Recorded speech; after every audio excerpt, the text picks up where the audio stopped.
What they were going to be used for wasn't something too complex to figure out. Half of them had approved seal on their respective sheets, which possibly meant that some buyers had already settled prices for them. These people were about to be shipped to different lands, not only to the criminal organizations but also some noble families of faraway lands. Naruto was angered beyond his limit, yet he only contained himself out of concern for the safety of the people inside the facility. Partly also because he knew he was going to put an end to this once and for all. After all, there was no lasting damage to anyone. No, nothing's the matter. I was just wondering why this group hasn't had any buyers compared to the rest of them? He was trying his best to lead him into more conversation, but there wasn't much he knew about the trade. Not that he'd ever want to know more about this. Haha, now don't put the blame on me, Gato-san, Jiraiya said. I told you to put the ugly bitches with the strong men, and throw some weak men in the good chicks. Now that you've grouped everything good together, why would anyone buy shit? I see. Then do as you wish. You certainly have been spending a lot of time thinking on these things, so you know better. I was mostly concerned about capturing the town the past few days, Gato said. Yes, Gato-san. I am so glad you appreciate my efforts. On that note, I would like you to see my latest experiment. You would certainly be interested, Jiraiya said as he clapped his hands thrice. Naruto wasn't listening to him as much as one shadow clone had poofed, flooding his mind with memories. Good, it's going well. All of them have been rounded up, now all that's left is for them to make a run for it. Hurry up, I don't think I can listen to his nonsense for much longer, he thought. In a few seconds though, someone came into the room carrying a silver set of kettle and 2 cups. A young girl was carrying the paraphernalia, who Naruto assumed to be about his age, although she seemed a bit weird looking. She also had this dull, lifeless expression on her face like everyone else. There were a few different colored sachets in the tray, along with a dark brown concentrate in a small bowl. And here it is. I already had called for it the moment I heard about your arrival. Trust me, you won't be disappointed, Jiraiya said. Naruto was alarmed at the unexpected drinks, which were purposefully called special. What if someone had got away from the clones and sent poisonous tea for him? Additionally, he couldn't understand what exactly was different about the ingredients. The sachets contained sugar cubes and other condiments, which seemed a bit luxurious but nothing shady. Plus, from what he could smell, the brown liquid was nothing but the extract of sweet birch bark which was used in some places to enhance the flavor of tea. Therefore, either the tea wasn't poisoned or the poison used was so well prepared and inconspicuous that only someone of the likes of Shizune would be able to prepare it. Since the latter was a remote possibility for these kind of people, he took a sip out of the cup. What do you say, Gato-san? Jiraiya asked. I don't quite understand what you wanted me to say, but I've had much better tea in my life than this one. I'm disappointed, if anything, Gato said. I said the truth. This isn't anything uncommon for a tea. Maybe he's trying to bluff me into accepting his lie. I won't be trapped, Naruto thought. For some reason, Jiraiya started laughing loudly. Enough of the jokes today, Gato-san. We both know that the tea is your regular one, he said. What I'm talking about is this thing, he added. Naruto's gaze followed the eyes of the man only to end up on the only other person in the room. It was the young girl who stood beside the man silently. Before he could think of anything, the man grabbed the girl's ass and shook it violently. The girl did not whimper or budge at all. The most she did was that she just tried to maintain her balance. Do you not see the fine piece of art I have created here? Jiraiya asked. He pulled the girl on his lap with a jerk and made her face Gato. Slowly, he slid a hand upwards inside her clothes and started groping her, while the other hand was still busy squeezing her rear. Naruto couldn't believe what he was seeing, what was happening or what he should do. He hadn't imagined in his worst dreams of something like this. Barely a few words were able to escape his mouth. What are you talking about? What are you doing to her? She's not even, he asked. This is my most successful experiment, sir. It might not be completely perfect, but it's still worth a lot if we can use it well. Jiraiya said evilly, this is a master creation. A hole as tight as you can get anywhere, with no restrictions on the use. No complaints, no struggles. It will moan when you want and it will keep quiet when you want. How could you? Naruto was hyperventilating at the moment, trying his best to collect his thoughts about what exactly was happening and all the ways on how it could not be real. Oh, that? I found this retarded one around here. Quite a fighter she tried to be. And if there's one thing I don't like, that is disobedience. Beat her up and made her know her place. Since there was no use for her, I thought I might as well use her in some way, you know. Moreover, you might already realize that my experiments are not only mental. Jiraiya kept going proudly. Naruto didn't want to think about it, but he already did. The moment she had entered the room, something about her seemed off. By the looks of it, she wasn't that old. However, her body seemed to be growing much faster than it should. Especially the parts which should be more developed in adults. Jiraiya kept going on and on, propelling his own side of the conversation, entirely missing the other side. I had sent for some new hormone drugs from the black markets. This is the result as you might enjoy. Although it's not as good as they claimed, Still, you can see some developments in the right parts. It's all because of you. I still remember what you told me. Women, children, sick, weak, old. Theft, robbery, rape, murder, I don't care. Nothing matters, do what you want. All I want is good work from you. Keep my money flowing in, and you can treat the worry care. That really hit me good. I could finally do whatever I wanted. Do you? And all of this is just like the prototype. We can get more like her and break them till they're like this. Then we can teach them anything we want to do like an animal and they'll just obey. You know, even when I almost choke it, there's not a single tear in its eyes. I have trained it so well that even the survival instincts are gone. It's your choice not to kill it or not. I'm sure some twisted fuck would actually kill one or two of them just because they couldn't pull out because of the pleasure. Not have any. See here, I can't exactly show you that, but here's an example, Derecho said. He grabbed the girl by the throat and lifted her up. She just protruded her tongue out and waited for the man to release her to let her catch breath. However, as he said, there were no signs of struggle. One could almost feel the last of survival instinct crumbling in the corner of her eyes. Probably because of how much she would have had to endure all of this. As I said though, artificial drugs work only as well. I have been trying to get it done the natural way. You know, every night I try my best. But I guess it's not just matured enough to start her cycle. Once that happens, I'll knock her up and then her body will take even better shape. We could even use her to. There was only a split-second difference between the moment he saw Gato move and when his world was knocked over. Shred of humanity left. The people were forced to be dispersed in the front courtyard as debris was sent flying all over the place. Some of them were grazed or bruised by that, but no one encountered serious injuries. Everyone looked at the source of the shockwave that flew through the wall. Near the exit of the premises, a person was lying on his back, fighting unconsciousness. Blood was seeping through his hair and all over his face, the source of which was most probably a head injury. He could feel the pain jolting through his body, from the limbs to his midsection. From what he could feel, one of his forearms was broken, a shoulder was severely dislocated and a few ribs were cracked. Occasional blackening of his vision also meant there was some concussion to his head. He looked at the gray sky, thunder roaring at its full rage, warning everyone of a brutal approaching storm. It seemed like a nightmare which was waiting to devour them and purge them of their sins. A sharp gust of wind hit his face as his eyelids fluttered open. Huh? What is happening? What am I doing here? He asked himself. He closed his eyes and tried to recall what had just happened to him. He forced his mind to move back a few minutes to remember what he was doing. After more than a few seconds, he finally got it. The last thing he saw when he turned was Gato jumping up from his seat and then feeling a shock in his body like never before. He further remembered a punch coming his way in the end. Probably that was the source of all this trouble. But why would Gato? No, it wasn't Gato. As his memory cleared from the concussion, he remembered seeing a blur of bright yellow hair. And then those eyes, scarlet red. It was as if death itself had knocked his daylights out. Even imagining those eyes once again sent a chill creeping up his spine. Unbeknownst to him, everybody around was currently experiencing mixed emotions. They were told that the evacuation was going to be completely smooth and they wanted it to be the case. Yet, presently that didn't hold much merit. The source of all their fear lied right in the midst of their escape path. However, this was only one side of the coin. As far as anyone could remember, they had never seen him in this lamentable state. They watched him cautiously as he stood up on his wobbly feet, possibly more due to the effect of the concussion rather than fear. Or this is what he wanted to believe. As they followed his gaze, all of them converged on a single point, from where he was flung outside. Standing on the edge of the hole was someone they had never seen, but they didn't have a hard time believing that he was the one behind the attack. It wasn't the least bit due to his innate physical appearance, but the evil aura emanating out of him which almost took a physical form.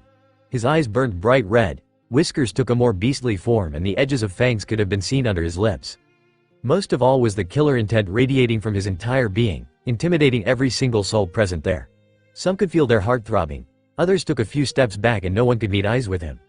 Except for Derecho. Through his hazy vision, he could see the bloodlust in his predator's eyes pretty clearly. Yes, he had already realized that he was the only prey here. He was stuck between the whirling dilemma of how he had got here in the first place and what could he even do to get out of this situation. He looked at the headband that was tied around Naruto's forehead. He couldn't make out what nation he belonged to, but figured that he was undeniably a fearsome ninja, one that wasn't to be meddled with. In the blink of an eye, the spot where Naruto stood was empty. Everyone was baffled, but Derecho knew. He didn't need his eyes to feel the evil killer intent directed at him. Every impulse of his instinct shouted at him to scamper away, but in the end he knew it'd be in vain. Naruto was standing right on top of him, just behind his back. He could have beheaded the guy in a millisecond, if he wanted. Yet, it would have been too far a light punishment for his heinous crimes. Please, stop, whoever you are, I don't know what you want, but I can give it to you. Money, contacts, information, drugs, women, slaves. Name it. I'll pay you double of whoever hired you. Let's negotiate, Jiraiya said. He was truly desperate to save his own skin so much that he was willing to trade anything for his life right now. However, his only reply was a kick hard enough to send him gliding over the ground before he came to a stop in the middle of the courtyard. Sure, if you can. Naruto almost growled in a deep voice. It seemed that despite being taken over by the Kyuubi chakra, he was still in possession of his own conscience. Give these people back their lives. Bring those people who were dear to them who had been killed back in this world. Take back all the suffering they have endured all this time because of you. Jiraiya coughed up blood as he had a hard time breathing forcefully. Every effort to take in air was accompanied by shearing pain in his lungs. Moreover, that kick in his back had, without a doubt, caused permanent damage to his spine. This was because he wasn't feeling any sensations in his right thigh, although he could clearly see that it was dislocated. Naruto grabbed him by the hair and dragged him to the front of the building. He lifted his head and made him open his eyes by twisting his arm. When he opened his eyes in pain, he saw that the little girl was standing in front of him, near Naruto's shadow clone. She was looking at him with a blank expression, as if wondering what she was supposed to do in this kind of situation. It had never happened in that place before, so everyone was at a loss. You want to negotiate? I dare you. Give this little girl the smile she deserves on her face and I will leave you alone, Naruto said. Despite all his pain, Jiraiya started laughing madly. Smile? Have you lost it? That's no run-of-the-mill brat wandering about in town giggling and laughing. I have been seeing it since the last few years and I've never seen an expression on that stupid fucking retard's face.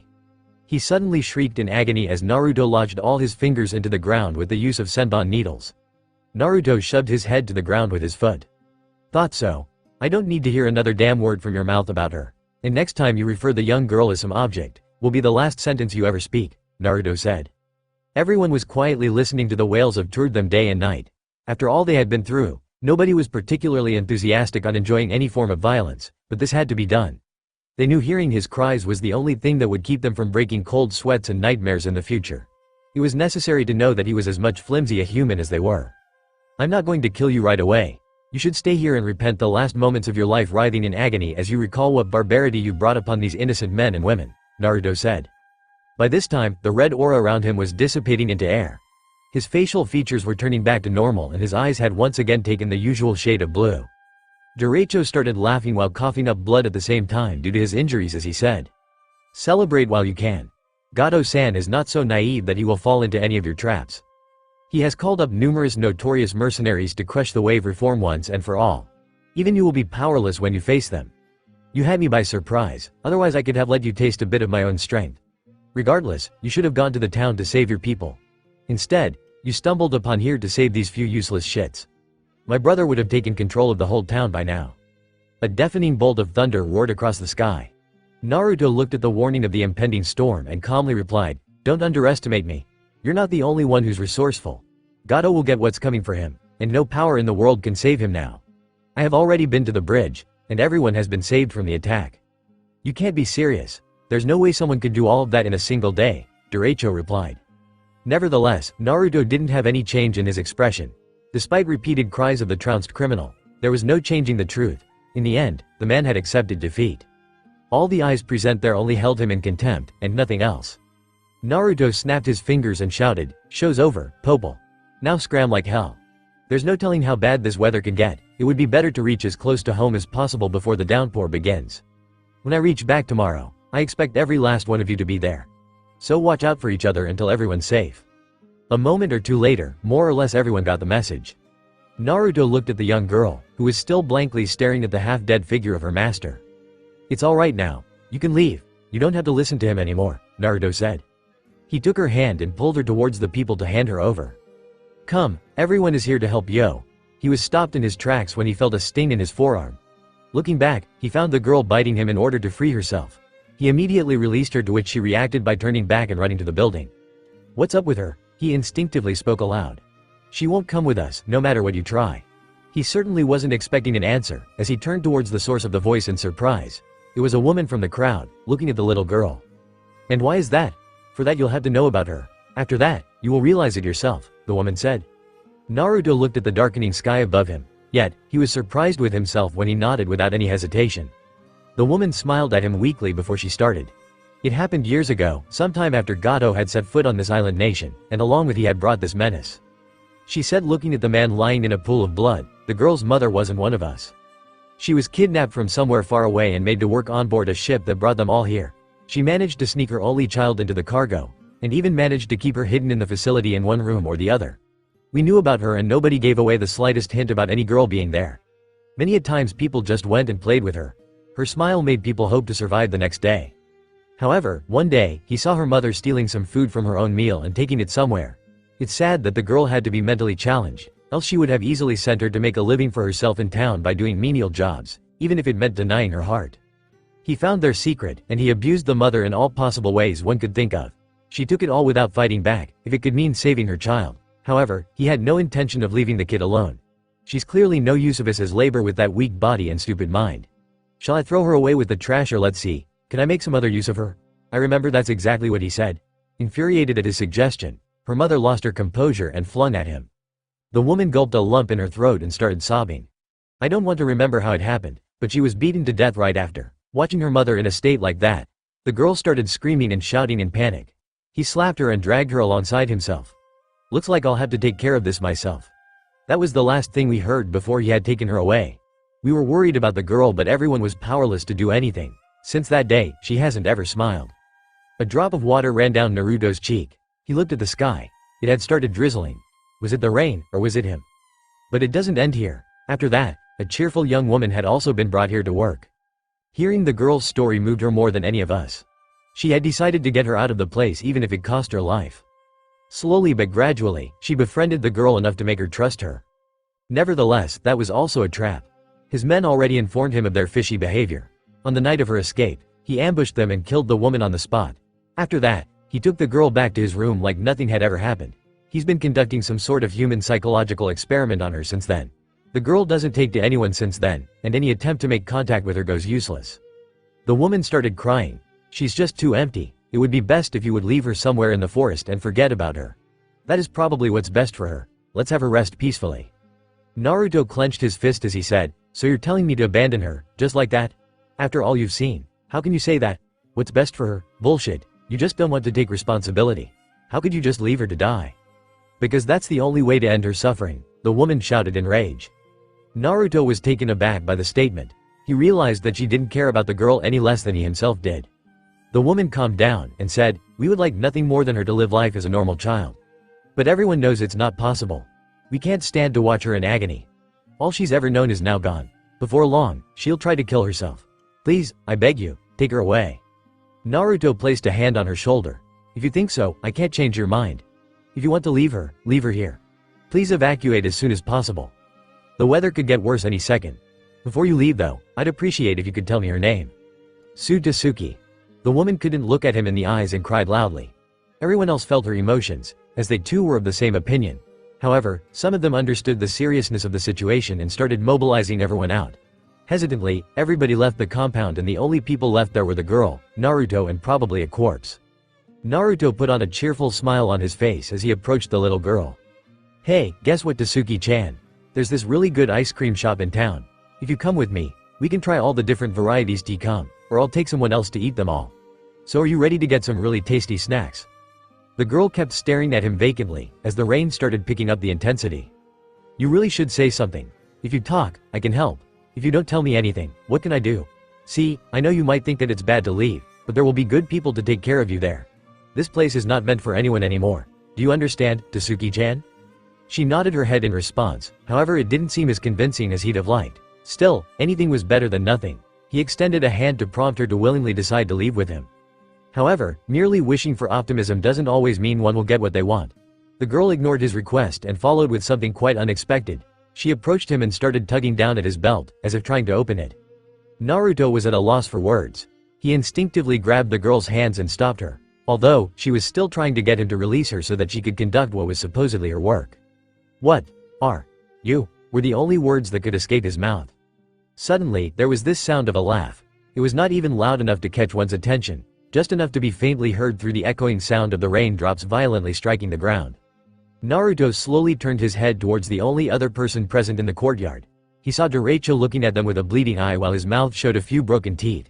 He was unable even to expel enough air from his lungs to actually be able to laugh in a normal manner. Yet, he was looking at them like he was enjoying watching them suffer. You really think that? Coughs. Anything you can do will change your mind? Haha. The only fault in here is that she doesn't have a mind. She's trying to please you in any manner she can. That's what she has always done. And coughs. That's what she'll always be doing regardless of what you ask or tell her, he said. Shut up. No one asked you anything. You don't know that's true.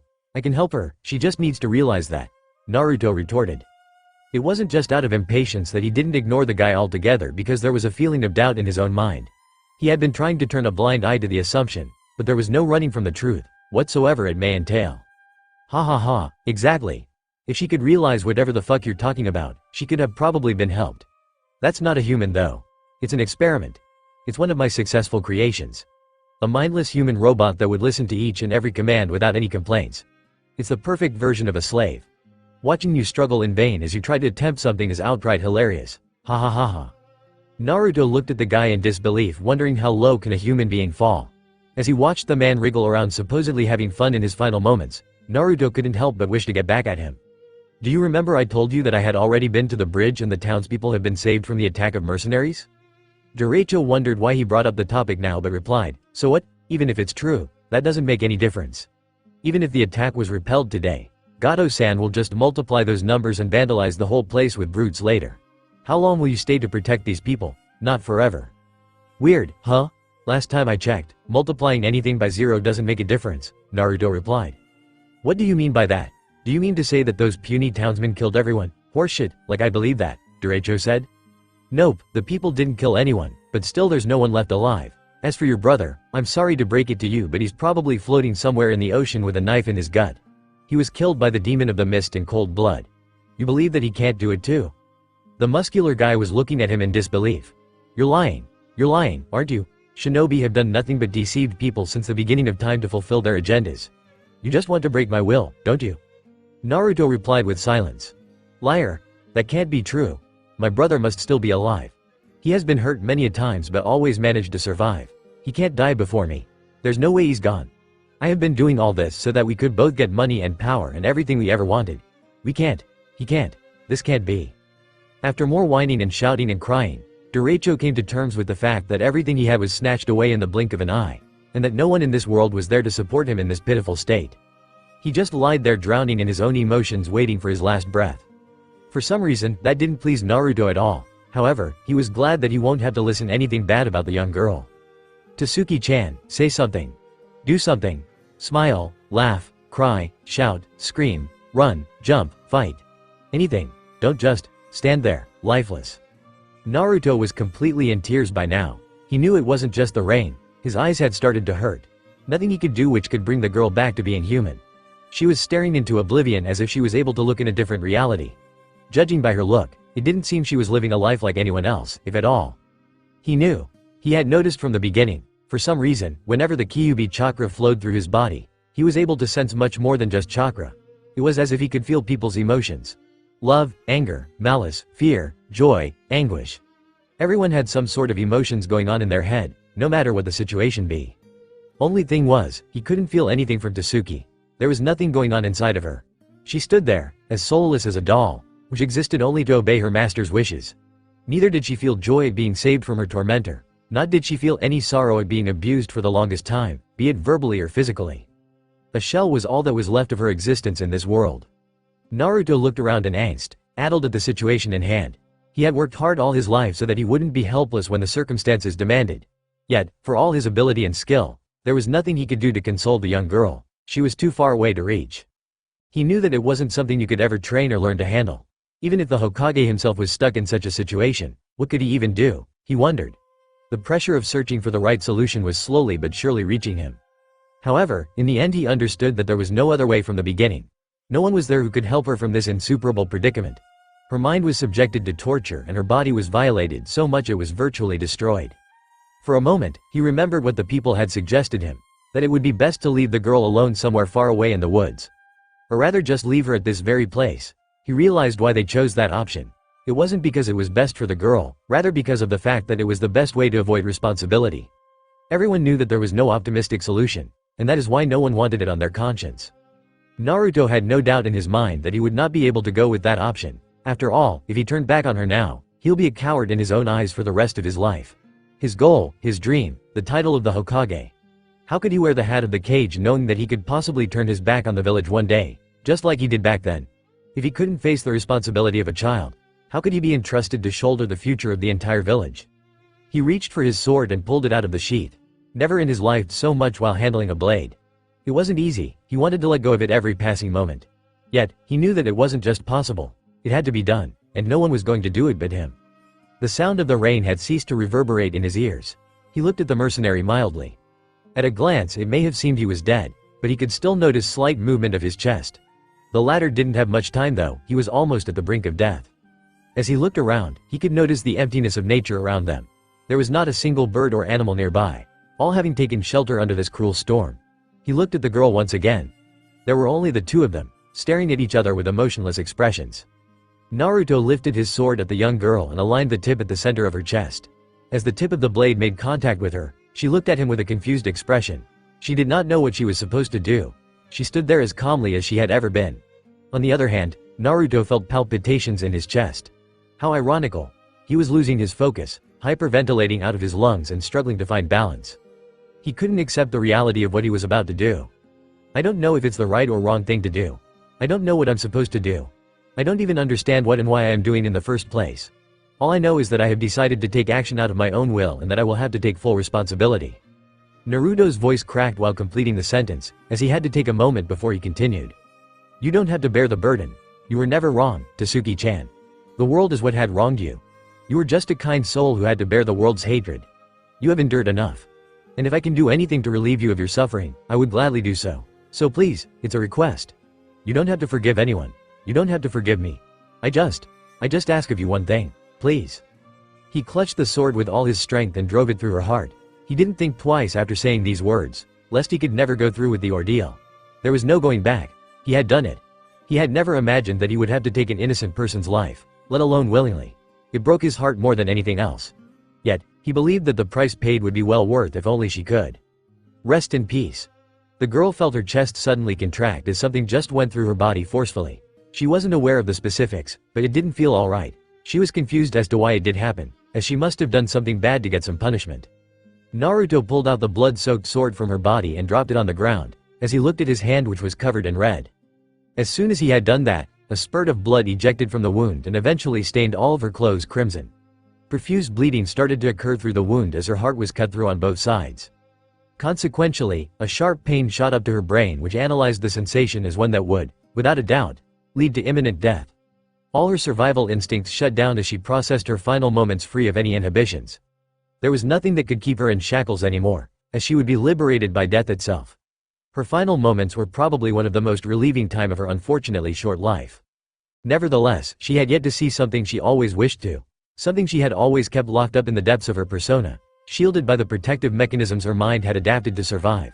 Something that couldn't be reached by anyone, no matter how much they break her body or spirit. A wish. A desire. A prayer. She felt as if she had truly opened her eyes to the world once again, for the last time. And that's when she met the eyes of her savior. Or her murderer. She didn't think as much. All she saw were what she believed to be the eyes of someone who cared about her. She had seen that look before. The elder sister-like girl she had met all those years ago, who had cared about her. No, it was from even before that. Those were the eyes of her late mother, one who was taken away from her. She believed that in the final moments of life, she had been given back her loving mother. After all, who else if not a mother who lost her child would shed tears from their eyes as if a part of their soul had been severed from this world? Naruto held the girl in his arms who didn't have enough strength to stand on her own anymore, as he looked at her eyes while crying uncontrollably. Through the hazy vision, he felt as if he saw life in the eyes of the young girl for the first time. He wasn't sure if it actually happened or was his mind playing tricks on him, as a protective mechanism in order to minimize the trauma he endured. Nevertheless, the doubt was rendered pointless when a weak yet genuinely honest smile appeared on the girl's face. Now, he was sure that he saw a different kind of light in her eyes that he never hoped to be able to catch sight of. It was almost as if a doused flame had rebound to be burnt brightly in its final moments, a reminder of the boundless tenacity and perseverance that a human can manifest. Using up all of her remaining strength, she lifted both of her arms and flung them around him. Naruto could tell that even though she couldn't find any more strength in her body, her spirit was so unyielding that she held him as tightly as she could, as if never letting go of her mother again as long as she lived. Naruto could feel her breathing getting shallower every second as her blood soaked his vest more and more. It was evident the bleeding was seeping into her lungs. As he got over his initial shock, he immediately hugged her back as tightly and lovingly as she did to him. He didn't want to let go of her. After he saw her, the life in her eyes return. He could never forget the feeling of an innocent soul dying in his arms, with his own hands stained with the blood. He felt when she inhaled as much air as her drowning lungs permitted before something wet his shoulder where she rested her head. He didn't even have to see if it was blood from her wound diffusing upwards or not, because he knew. It wasn't. With the purest form of tears in the inhuman world she was about to say farewell to, she happily forced herself to properly address this one person one last time. Okawa-san. Naruto felt her grip weaken as her hands fell out of his embrace and her body suddenly losing all tension even though her head rested peacefully on his shoulder. He clutched her tightly as if to keep her from unleashing his emotions out all at once. He knew that she had passed away, as she lied lifeless in his arms. And he believed from the bottom of his heart that her soul had left the world peacefully. He did what he had to do. He chose to run a sword through the girl's heart and take the sin upon himself to free her from suffering rather than abandon her where her entire life was taken away. He chose to give her life back for a moment in her death in exchange for a part of his soul. He chose to accept responsibility. In the radiating pool of blood flowing away with the rainwater, all the bubbling emotions in his head suddenly took control as he let every power in his body flow uninhibited for a moment. His scream may have died out in the clatter of the storm, but the sheer force of a sinister chakra reverberated in the whole land like never before. Scene break. What was that? Zabuza suddenly clutched his chest as he let out an involuntary gasp from his lungs. It seemed as if something had gripped his heart and threatened to crush it before he could say, "Demon." Haku was perplexed as to what had happened to his master. One minute he was walking normally and the next one he was down on his knees as if he had a heart attack. He worried if it was some after effect of his lethal fight with the men. On the other hand, there was one other person who felt the same thing as the demon of the mist. As soon as he felt the presence of approaching chakra, he had slid his hand into the pouch containing his ninja gear. Yet, in the next moment when he actually sensed the form of the chakra, he was dumbfounded. The chakra spike was so humongous, evil, dense, and filled with such killer intent that even the greatest of warriors would be brought down to knees. "Huh? Sensei. Something wrong?" Sakura asked casually as she noticed Kakashi turn back in surprise. However, her teacher completely ignored her as he looked in the direction of the origin of the chakra with a wide eye. He was lucky enough to have his hand concealed within the pouch, otherwise his students would have seen it shaking in fear, unable to grab onto anything. As he stood there exasperated with the entire turn of events since the preceding week, currently his only thoughts were out of concern for his student. "What happened to you, Naruto?" Scene break and time skip. Gato-sama. Gato-sama. Gato was startled as a man flung the door open and broke into his room. He saw that the man was one of his close security personnel cum assistant and seemed to be panting, as if he had to run for miles with a lion on his tail. "You better have a damn good explanation for disturbing my sleep like this," Gato said. True enough, Gato was dozing comfortably on his double-sized bed as it was well past nightfall. Since it was raining cats and dogs outside, he had to cancel his plans quite early to visit the town or set up a meeting with his right-hand man to assess the situation. "Sir, this is no time to rest. There has been a problem." Gato raised an eyebrow as he said, "Is it something regarding the men we sent to destroy the bridge?" Yes. Kind of." The man spoke with a pause. "We have information that the whole mercenary unit sent to capture the bridge has been wiped out. Every single one of them has been killed." Gato was shocked to hear that. "What do you mean killed? We sent 50 trained mercenaries along with that sorry excuse of a drunkard brother. Who is there capable to doing such a thing?"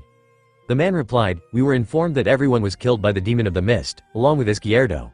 Once our men arrived, Konoha ninjas backed out from the fight with Zabuza." Gato clenched his teeth as he growled, "We underestimated him. I thought that the Konoha shinobi squad would be able to weaken him so we could take him out along with the town. Next time, we'll be more prepared. Inform all the gathered mercenaries at the base to be ready to mobilize tomorrow. We'll launch an all-out attack on them. Demon or not, I don't care. I'll finish him and take the land in my control. Once that happens, all my work will come to fruition." "About that, sir. We have been informed that all of them had engaged in a tussle and have been beaten badly. None of them is in any condition to fight anytime soon.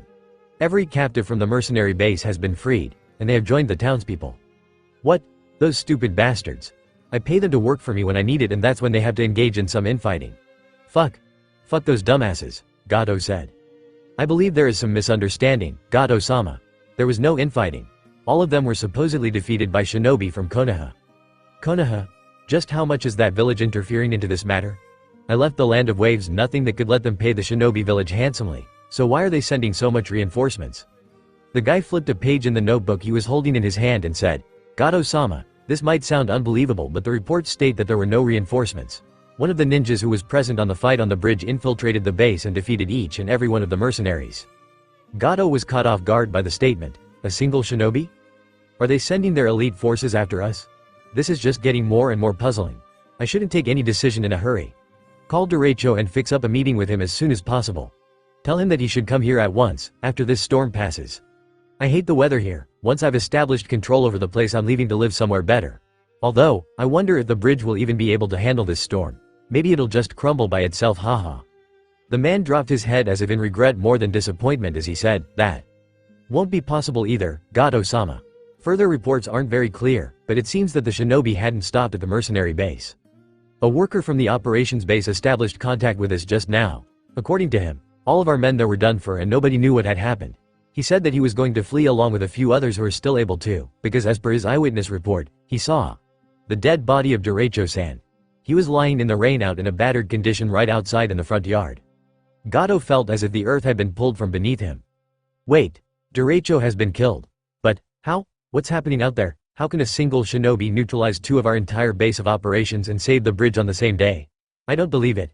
Send someone to contact Jiraiya. I'm sure that the information is not valid. Nevertheless, for once, I'm thankful of this storm.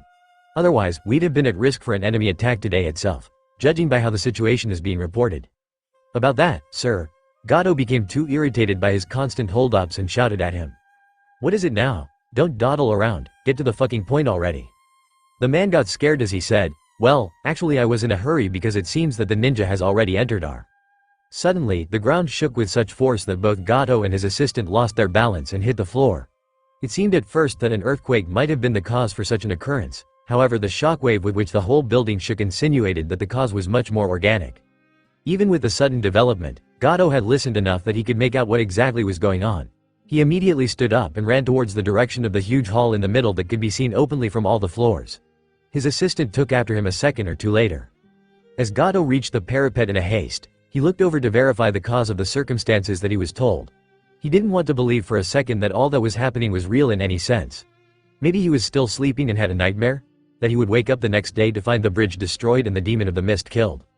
However, he saw something more of a demon than he'd ever thought he'd encounter in his entire life, and he still couldn't believe his eyes. How did he get here? There's a fucking thunderstorm out there. I can't even see or clearly hear what's going on with that sound, and you mean to say that he traveled through all that and came here? That is not even an elite ninja, he's a small fucking shrimp. The assistant stopped right behind him out of breath but had heard his question. Sir, the guards reported they saw a red luminescence approaching the headquarters. It turns out that was the shinobi that has been causing all the trouble. However, despite all attempts to restrain or injure him have been futile.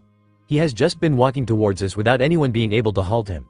Many of the guards surrendered and run away at the first glance, and he didn't do anything to them. Everyone else who attacked him is now completely defeated. Gato could see that everything he heard was the truth. He saw the blonde kid stare at him in the eyes, and for the first time in his life, he felt frightened. Not the usual scared, it was the scared for own life kind. He knew at that moment, if the ninja caught him it would be the end of him without a doubt it anyhow, right here and now. However, watching the writhing bodies of the best mercenaries he had hired behind the boy seemed to dampen his hope a lot. He was now sweating like a pig. Still, he had decided to use everything at his disposal to somehow counter this adversary and muddle through the situation unharmed. Come on out, you guys, what are you doing? Don't let him get through. I'll pay 10 times the amount of money to whoever brings me his head, Gato shouted. In a few moments, 5 people appeared in between Naruto and Gato with agility and acrobatics which wouldn't be seen in any regular mercenaries. However, Naruto kept walking as if he had known about their presence all along. He just didn't care enough. No need to worry, Gato-san. We didn't run away or anything. We were just a bit surprised with the shockwave, so we had to scout the area for enemies, one of them said. They didn't wear any headband, but the best guess was that they were rogue shinobi who were working for money like the other hired mercenaries. Another one added, however, it seems that there's just this measly kid. Probably one of the genin that the villages send to gain field experience. He probably used some explosives to scare everyone away, but that won't work on us. Unfortunately for you kid, your field training gets finished here, along with your life. You got some bad luck running into Chunin level shinobi. It would be the best for you to wait nice and quiet until we end your life. If you cooperate, we'll make it less painful as we can. Another one pointed out. Another one finished, Gato-san, you really didn't have to raise the bounty for this punk. I guess even smart businessmen sometimes give in to fear. Nevertheless, we'll be happy to take on your offer, ha ha ha. Naruto was just walking towards them without any emotion on his face, as if their presence didn't matter at all to prevent him from reaching Gato. The latter sensed this as he shouted, shut the hell up, you idiots, if you can run your mouths that much, use your feet too. That kid is anything but normal, Don't take him lightly. Use your full power. Do whatever it takes but stop him right now." The one who didn't say anything was the one to charge at Naruto first. He seemed to be the one with most muscular strength out of all of them. He had a huge spiked club in his hands which he intended to use on the ninja kid with full strength, judging by the full arc he swung with. "Shit, we were too late in gossips. He's getting the bounty now, the kid is dead in one blow," rest of them said among themselves. However, Naruto just countered him nonchalantly with his own sword as it sliced through the weapon as well as the wielder in one swoop. And then over the unconscious body that had started to bleed heavily, he kept on walking as if nothing had happened at all. Not only Gato, but the rest of the ninjas were alarmed at the development. After watching the strongest of them being overpowered like a bug, first thing they ruled out was a genjutsu. Distressed at the reality of the situation, all of them assumed full battle stance. As they charged forward, their only plan was to attack from different angles in complete synchrony. There was a possibility that Naruto would be able to counter one of them, but the rest can end it in a moment. With their respective weapons which they were most competent, they launched a simultaneous strike on him. Unfazed as ever, Naruto countered them with the utmost level of precision. It seemed as if his focus was intensified multiple times than he'd ever felt before. Due to that, his chakra control too was at its best. That was probably the reason why he could go on so effortlessly even after running low on chakra. The first weapon to reach him was a poleaxe from his left. He moved his head slightly forward to evade the weapon as it grazed his hair, and swung his fist sideways from the front to deliver a devastating punch to the ninja's face which sent him flying backwards, taking along with another guy who was coming at him from the back with a tomahawk. He had already shifted his focus to the other ones as soon as he dodged the weapon, who were going for his head and midsection simultaneously. He blocked the one on the right with his sword, who was using a flail to rip his gut, and ducked under the mace that the one in front swung at his head. Using his sword as support, he flipped and delivered a tight kick onto the front which threw the guy several meters away into the air. The last one didn't even realize what had happened before Naruto grabbed his head and threw him onto the wall, which resulted in that guy losing consciousness immediately. Naruto just exhaled and kept on moving forward with only one goal in his mind. Now, this might seem a bit complicated to us, but to Gato it was simple as day and night. All he saw was everyone attacking the blonde ninja, and the next moment they were all beaten down in a single blow. His best possible defense was entirely annihilated in less than a second. He stepped back reflexively in fear as he shouted, "Everyone, stop him no matter what happens. Don't let him come any further." That was a desperate call on his part, as there were very limited men left to protect him. Many of them were already thinking of giving up rather than risking their lives after watching the shinobi get beaten. However, a few of them were still loyal to Gato, who moved before their fear could freeze them. Thanks to these men, Gato could buy more time. He had left all hope of fighting the ninja who had this kind of monster strength. He turned back and ran as quickly as he could in order to throw off the hunter on his trail, as only one thought came to his mind.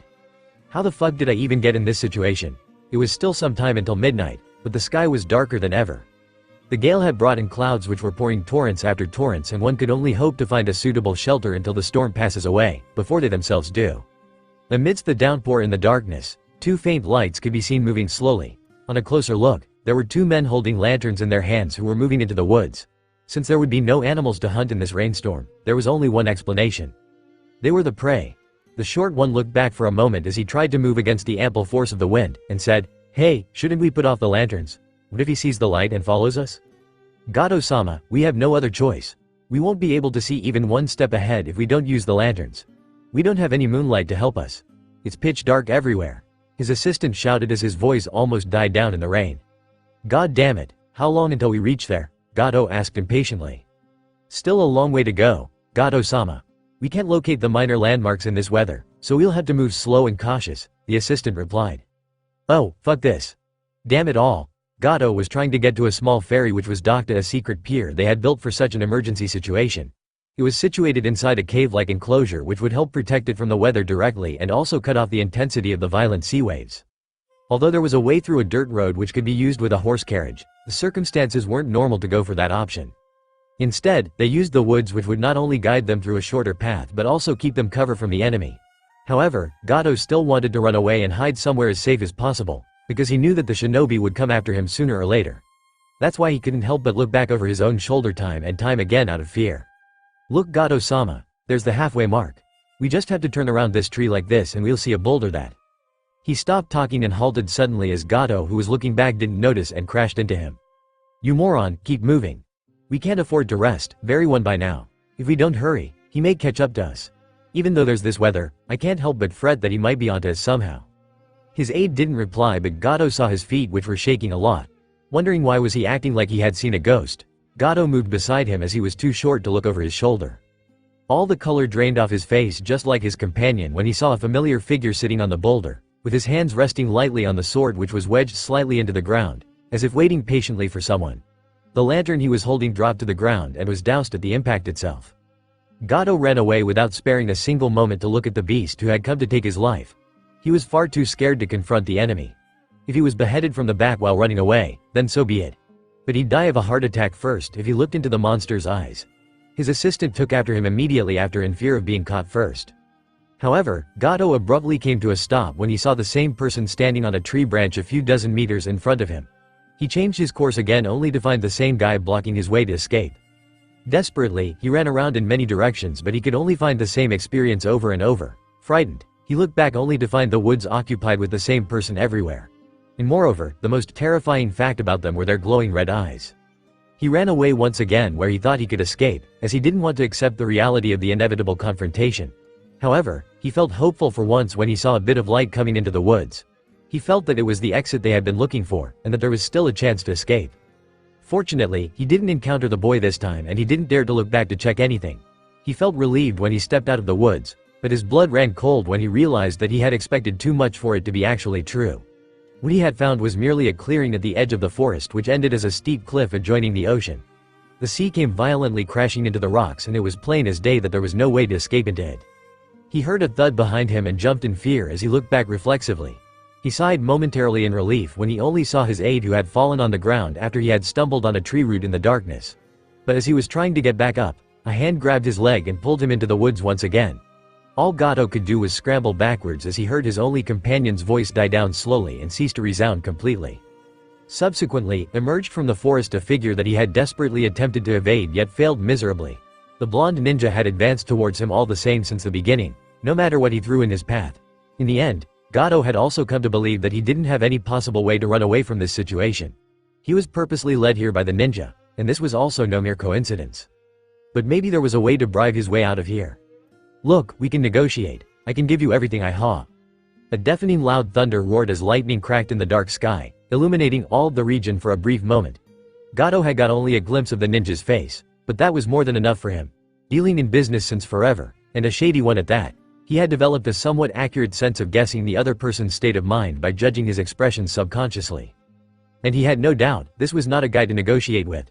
He could make out absolutely no expressions on his enemy's face, only pure hatred and a resolve to carry out his ordeal. No matter what happens, he wouldn't change his mind. He swore he could have seen his eyes change colors in those few milliseconds when he had blinked. That seemed too unbelievable even to himself. He wondered if he was really losing his mind now. Or was there something unnatural about the kid? Looking at his blood-stained body, weapon and attire, he seemed nothing less than a monster. Naruto took a deep breath and sighed. He had been through many obstacles throughout the whole affair, but now he had finally reached his target. It had only been a day since he had set out on this self-declared mission, but taking into account what he had to go through, it felt like ages to him. He watched Gato crawl on the ground backwards, slowly nearing the end of the cliff. The latter had a raincoat on under which he only wore a single piece of nightwear which showed his repulsive body shape too well. Without his tiny sunglasses in the darkness, he looked only worse than ever. Naruto lifted his sword as he reached Gato, who was too scared to move backwards and reach the edge of the cliff. He pointed the sword at Gato's chest and nudged at it. Do you know that I had to kill someone with this very sword with my own hands? She was used as a subject for human experimentation by one of your men. She was just an innocent little girl. It happened all because of you. You allowed all these things to happen. Gato felt the anger directed at him through the sword, as he was unable to meet his gaze. He felt that Naruto was desperately trying not to ram it in straight away, as it was shaking slightly. He had accepted his fate, that he was going to die in the same manner that the girl had been subjected to. He would have to feel the same pain that she had to go through. From any perspective, it fit too perfectly well. He was waiting for Naruto to lose his patience and just kill him instantly. Nonetheless, he was shocked when the sword was removed from his chest and lodged into the ground in front of him. He opened his eyes to look at Naruto pulling taut a length of ninja wire in his hands. He was relieved to see that at least there were no sinister red eyes looking back at him. However, before he knew what occurred, Naruto looped one end of the ninja wire, tying his hands together, and threw the other end with a kunai on a tree. And he didn't have any time to guess as Naruto grabbed him up by the collar and flipped him roughly over the cliff as hard as he could. The wire extended as much as possible and then pulled taut from both the sides at its limits. Gato was suspended over the cliff and the knot over his hands tightened further to the point where he felt like his wrists would be severed from the limb. He was moving his legs wildly in desperation of finding some footing, but the efforts were in vain. Naruto walked to the edge of the cliff and calmly sat down looking at the raging sea in the horizon. The noise of the rain and thunder were the only things that were keeping his inner rage dampened. He was thankful for that very occurrence, because only for that reason he could think clearly. You may have thought that I was going to kill you with my own hands, didn't you? At some point, that was truly my intention. I was lost in fury over the death of the child. But as I came for you, I realized that I was not the only one who wanted to exact revenge upon you. Naruto said this as he looked at the storm, which looked like it was about to reach its peak as the wind had gotten stronger and the rain was hitting the ground as violently as it possibly could. The sea looked like it could engulf the whole island nation in the same night. The clouds didn't seem to have an end to the water they rained in the downpour, and the wind could give rise to a cyclone if it blew any harder. What nonsense are you spouting? There is no one else besides us. Let me out of here right now, Gato shouted. As he said that, the tempestuous waves from the horizon had completed their approach and crashed into the cliff. The colossal force behind the water was alone enough to turn Gato's world upside down. But furthermore, he felt the pain jolting through his body as crashed into the hard rocky cliff along with the sea. As the waves receded force, he gasped out of breath with water in his lungs and injuries all over his body. I'm not talking about any single person. You have wronged not only one individual but the entire land and its people. Now, it's only right that the land is giving you back what you did to them. It's about time that you also understand the power of the wave, Naruto said. Pun intended. He looked as the coughing dwarf struggled to flex and curl his torso in order to reduce the impact of the next wave on his body. However, he was unable to do so with his frail physique and ended up in a full collision with the rocks once again. He had evidently started bleeding from multiple places as the rainwater dropping off of him was beginning to stain red. So, tell me Gato, was it fun subjecting all those villagers to such barbarity? To snatch their peace from their hands by deceiving them and then making them work against their will? Making slaves out of all of them and denying them of basic living amenities? Violating women of their bodies and thrashing hungry kids who have to beg in order to survive? Was it fun to watch? Tell me, how did your humanity not call out to you even after watching all of that? Naruto wasn't expecting a reply, he was only looking for a way to keep in check the swirling emotions inside him. I was just like that as a child. My mother was a nobody who hoarded out her body in exchange for money and then had me by accident. She wanted to kill me before I was born but failed. I was born with severe development defects because of that. She died of some chronic illness by the time I was able to understand things. I did not have any other way to survive. The only way I knew was to steal from people who had money. I did what I had to do. I did not become like this by choice, Gato replied. Naruto could sense truth in his voice, which was only probably because he was on the verge of his death and had no reason to lie. It was not even a remote possibility that Naruto would let him go if he could fake a sad childhood story or something. Still, that doesn't excuse you from the deeds you've done. Those crimes you have committed since so long have nothing to do with just your survival. Even though it's not right, you could have been excused if you were fighting for your own life. But at some point you did reach the point where you had enough to come clean and live the honest way, yet you chose to walk the wrong path. You are not a victim. You decided to become a criminal fully aware of its meaning and the consequences that would ensue. Gato could say nothing in his defense that would actually sound legitimate, not that there was anything like that in the first place. Another wave crashed into him and threw him into the sharp rocks. At this point, the rain had slowed down a bit, but the wind had picked up a notch. You, coughs can kill me. You can kill 1 more, 10 more, 100 more. There will always be someone like me, as long as this world exists. If you think, coughs, killing me will change anything, you're just a naive little kid. That dream utopia of people like you can never become a reality, Gato said, gasping as he was approaching a semi-conscious state, due to the water filling up his lungs and thus the lack of oxygen to his brain. Oh, I know that too well. I know that you're not even the worst of them. There will surely be someone who won't think twice about doing 10 times of what you've done. There will be countless number of them starting anew even if I get rid of all the existing ones, which is pretty much impossible in itself. Naruto said, but now I understand. The goal is not to remove the bad in this world. It just isn't possible. Good and bad are 2 sides of the same coin. As long as the good reigns over, that would be enough. My purpose here is not to kill you, but to let the people know that no evil is more powerful than good. If I can show the children that they can triumph over any evil with virtue and perseverance, that would fulfill my cause. Gato wasn't even in a state to talk as he was overwhelmed by the pain coursing through his entire body after being hit so much by the sea. He had gashes all over his stout body and his vital organs may have been internally damaged. Dislocation of a joint or two was inevitable given his situation, and there isn't even a need to mention that he had suffered fractures in multiple bones throughout his body. You executed the man who stood up against you and chose to walk the path of righteousness even if it meant certain death. His name was Kaiza. You thought it would crush the spirit of the people and they would bow down against you, knowing that they were powerless.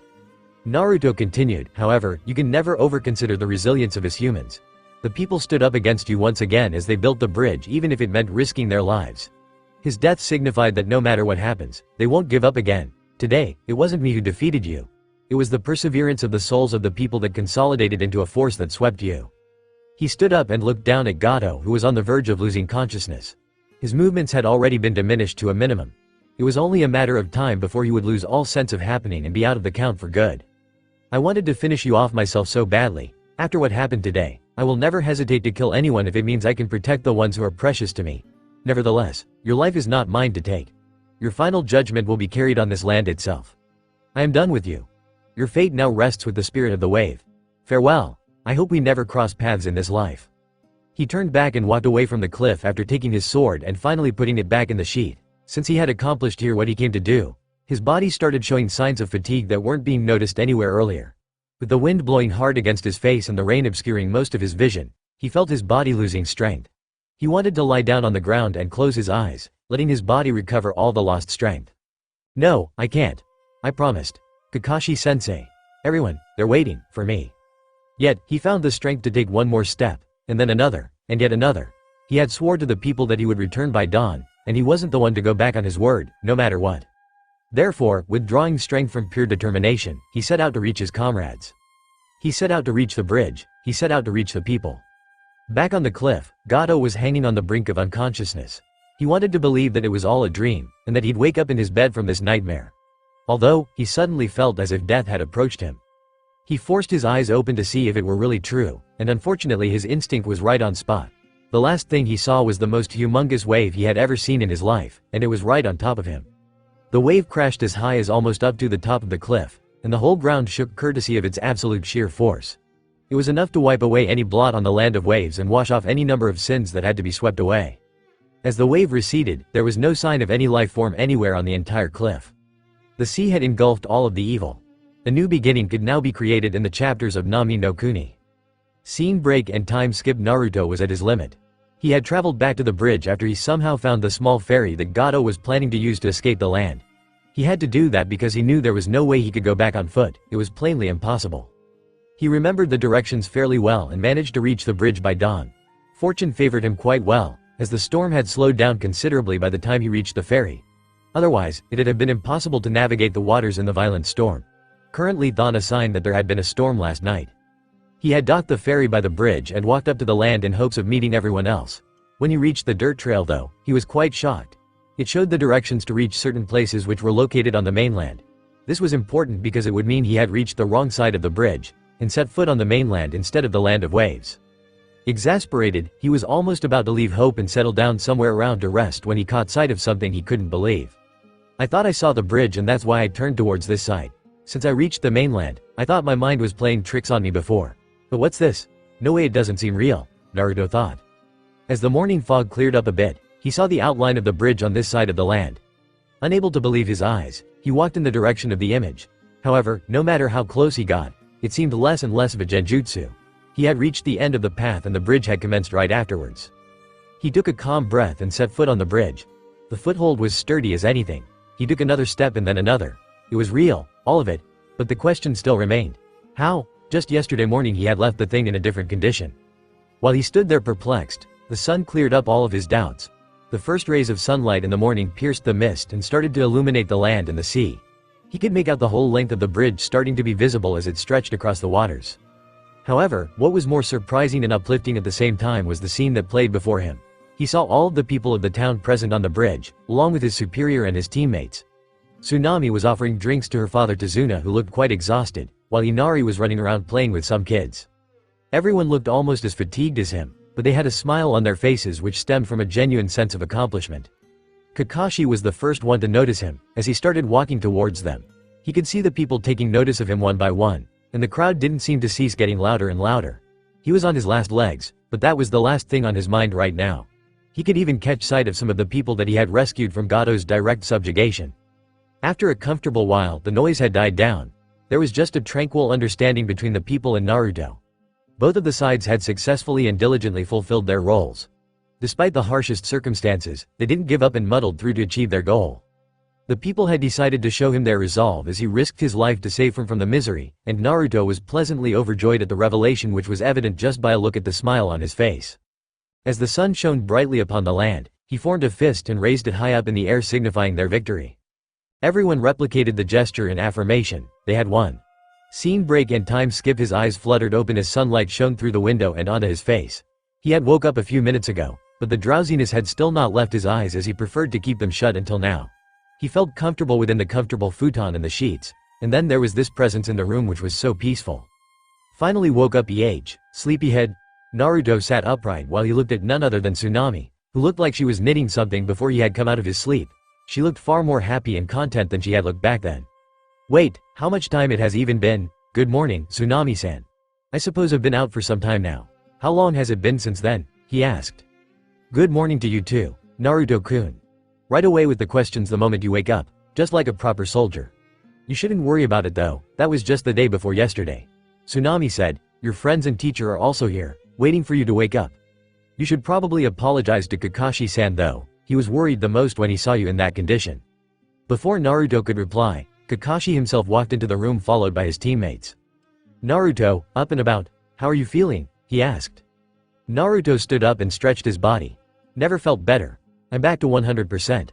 I could go on another mission right now if you want, he said, giggling. Not the time for jokes, Naruto.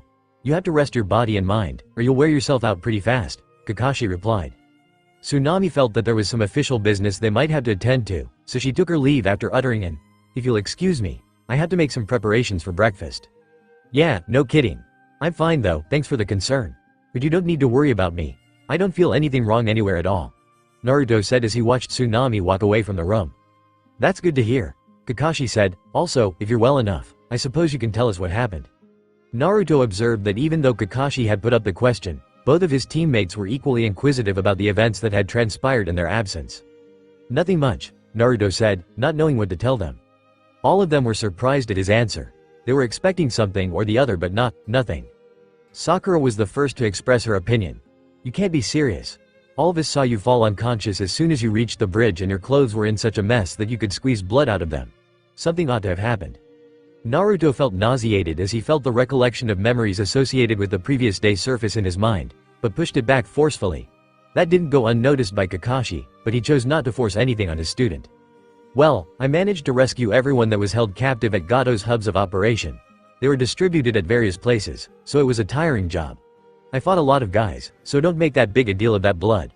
I wasn't hurt for the most part, so it all ended well, Naruto said. And what about Gato? Sasuke asked. Kakashi could tell that Naruto wasn't telling them something, or a lot of things. He decided to ask him about it when they reached the village. Meanwhile, he also had the same question in his mind as Sasuke did. He's probably dead, or again, maybe not. I don't know, Naruto said. Who knows, I didn't think about it when I threw him into the sea. That didn't go well easily with Sasuke. If anything, you should have made sure that he was dead before you did that. That's the first thing taught to us while in training. Naruto got irritated by his question as he blurted out, well, if you know that much about it, why didn't you go and take care of him instead of me? Sasuke was pushed on a back foot with that response. It was true that he had done nothing to contribute in that mission in the first place. Naruto realized his folly and corrected it quickly. I'm sorry. I shouldn't have said that. By the way, how are you holding up now? You were also wounded in the battle. Sasuke frowned and turned away as he said, HMPH, that much isn't enough to take me down. If you have time to think about anyone, worry about yourself, Dobi.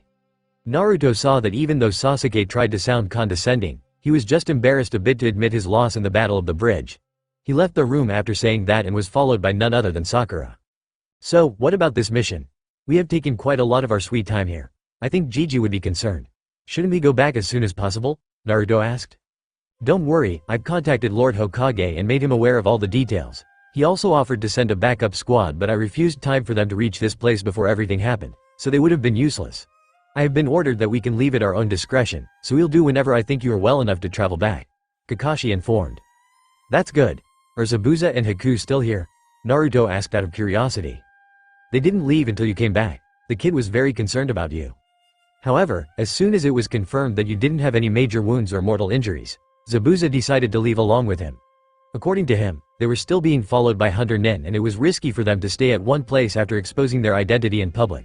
He did say that you were an excellent healer, and asked me to extend his thanks to you. Also, he mentioned that he has written your name in his bingo book, so you should be careful now."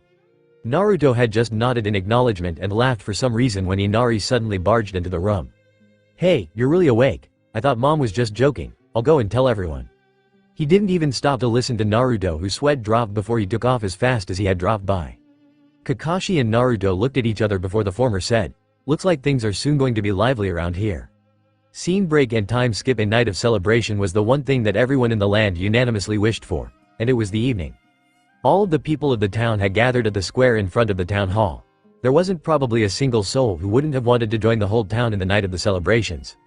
The arrangements seemed modest, but with access to the limited resources they had, the people had put their hearts behind the work to make the night as much enjoyable and comfortable for their children and elders respectively.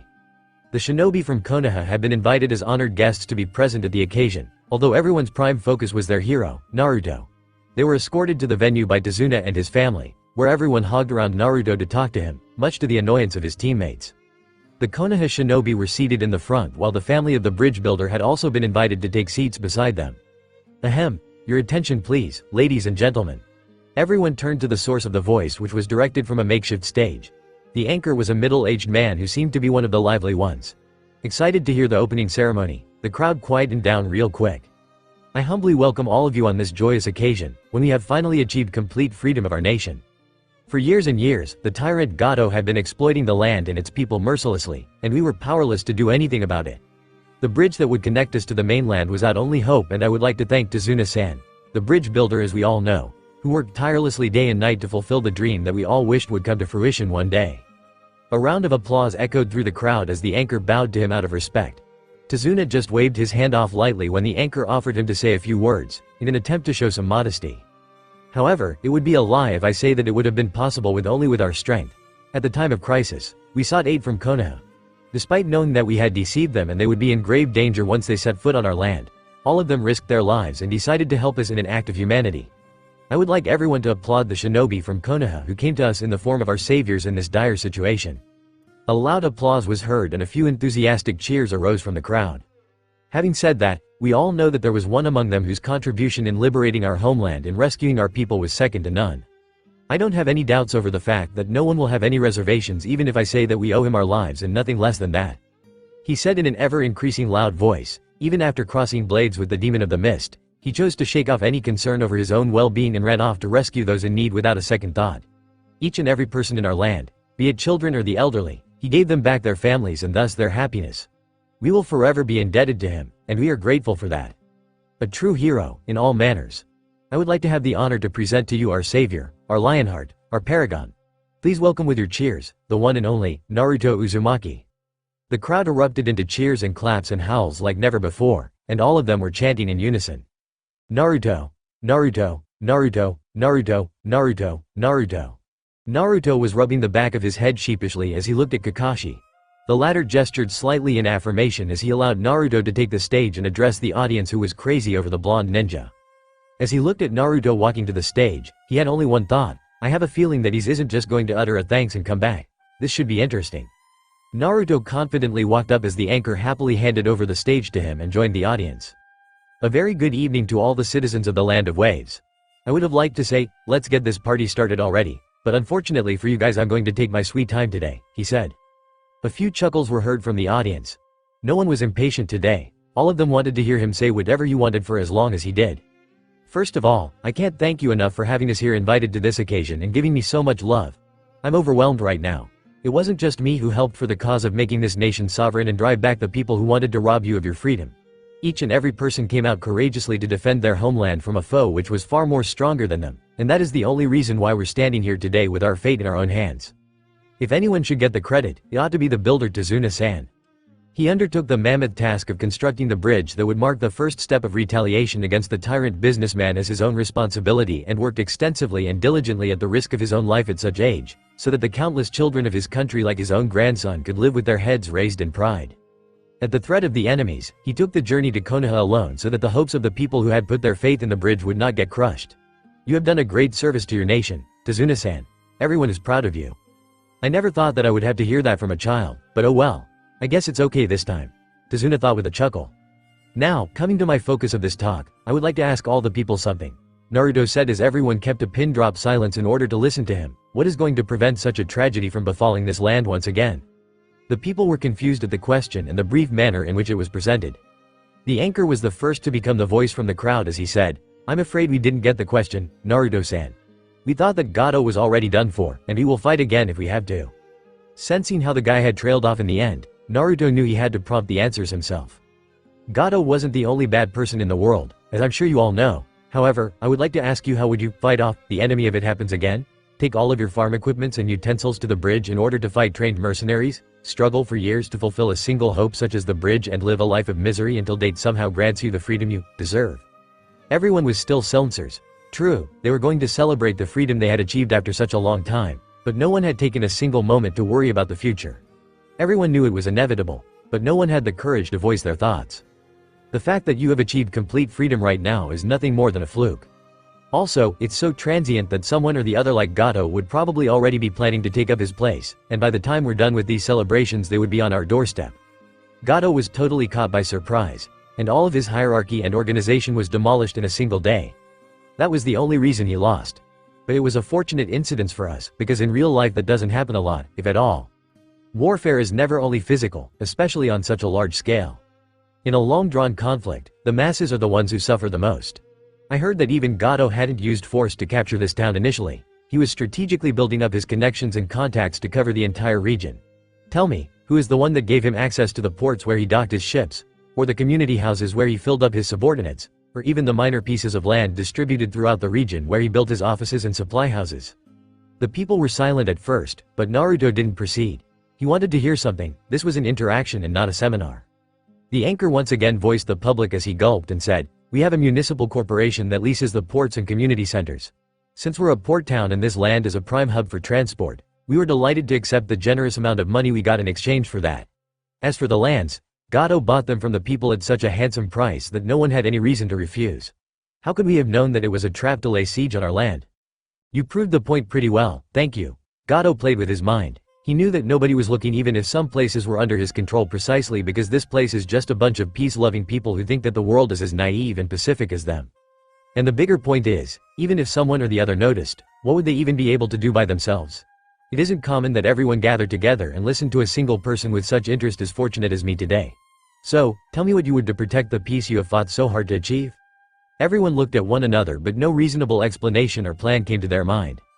After a long pause and the dying down of the murmurs within the crowd, a person finally stood up and said, "None of us seem to have an answer, Naruto-san.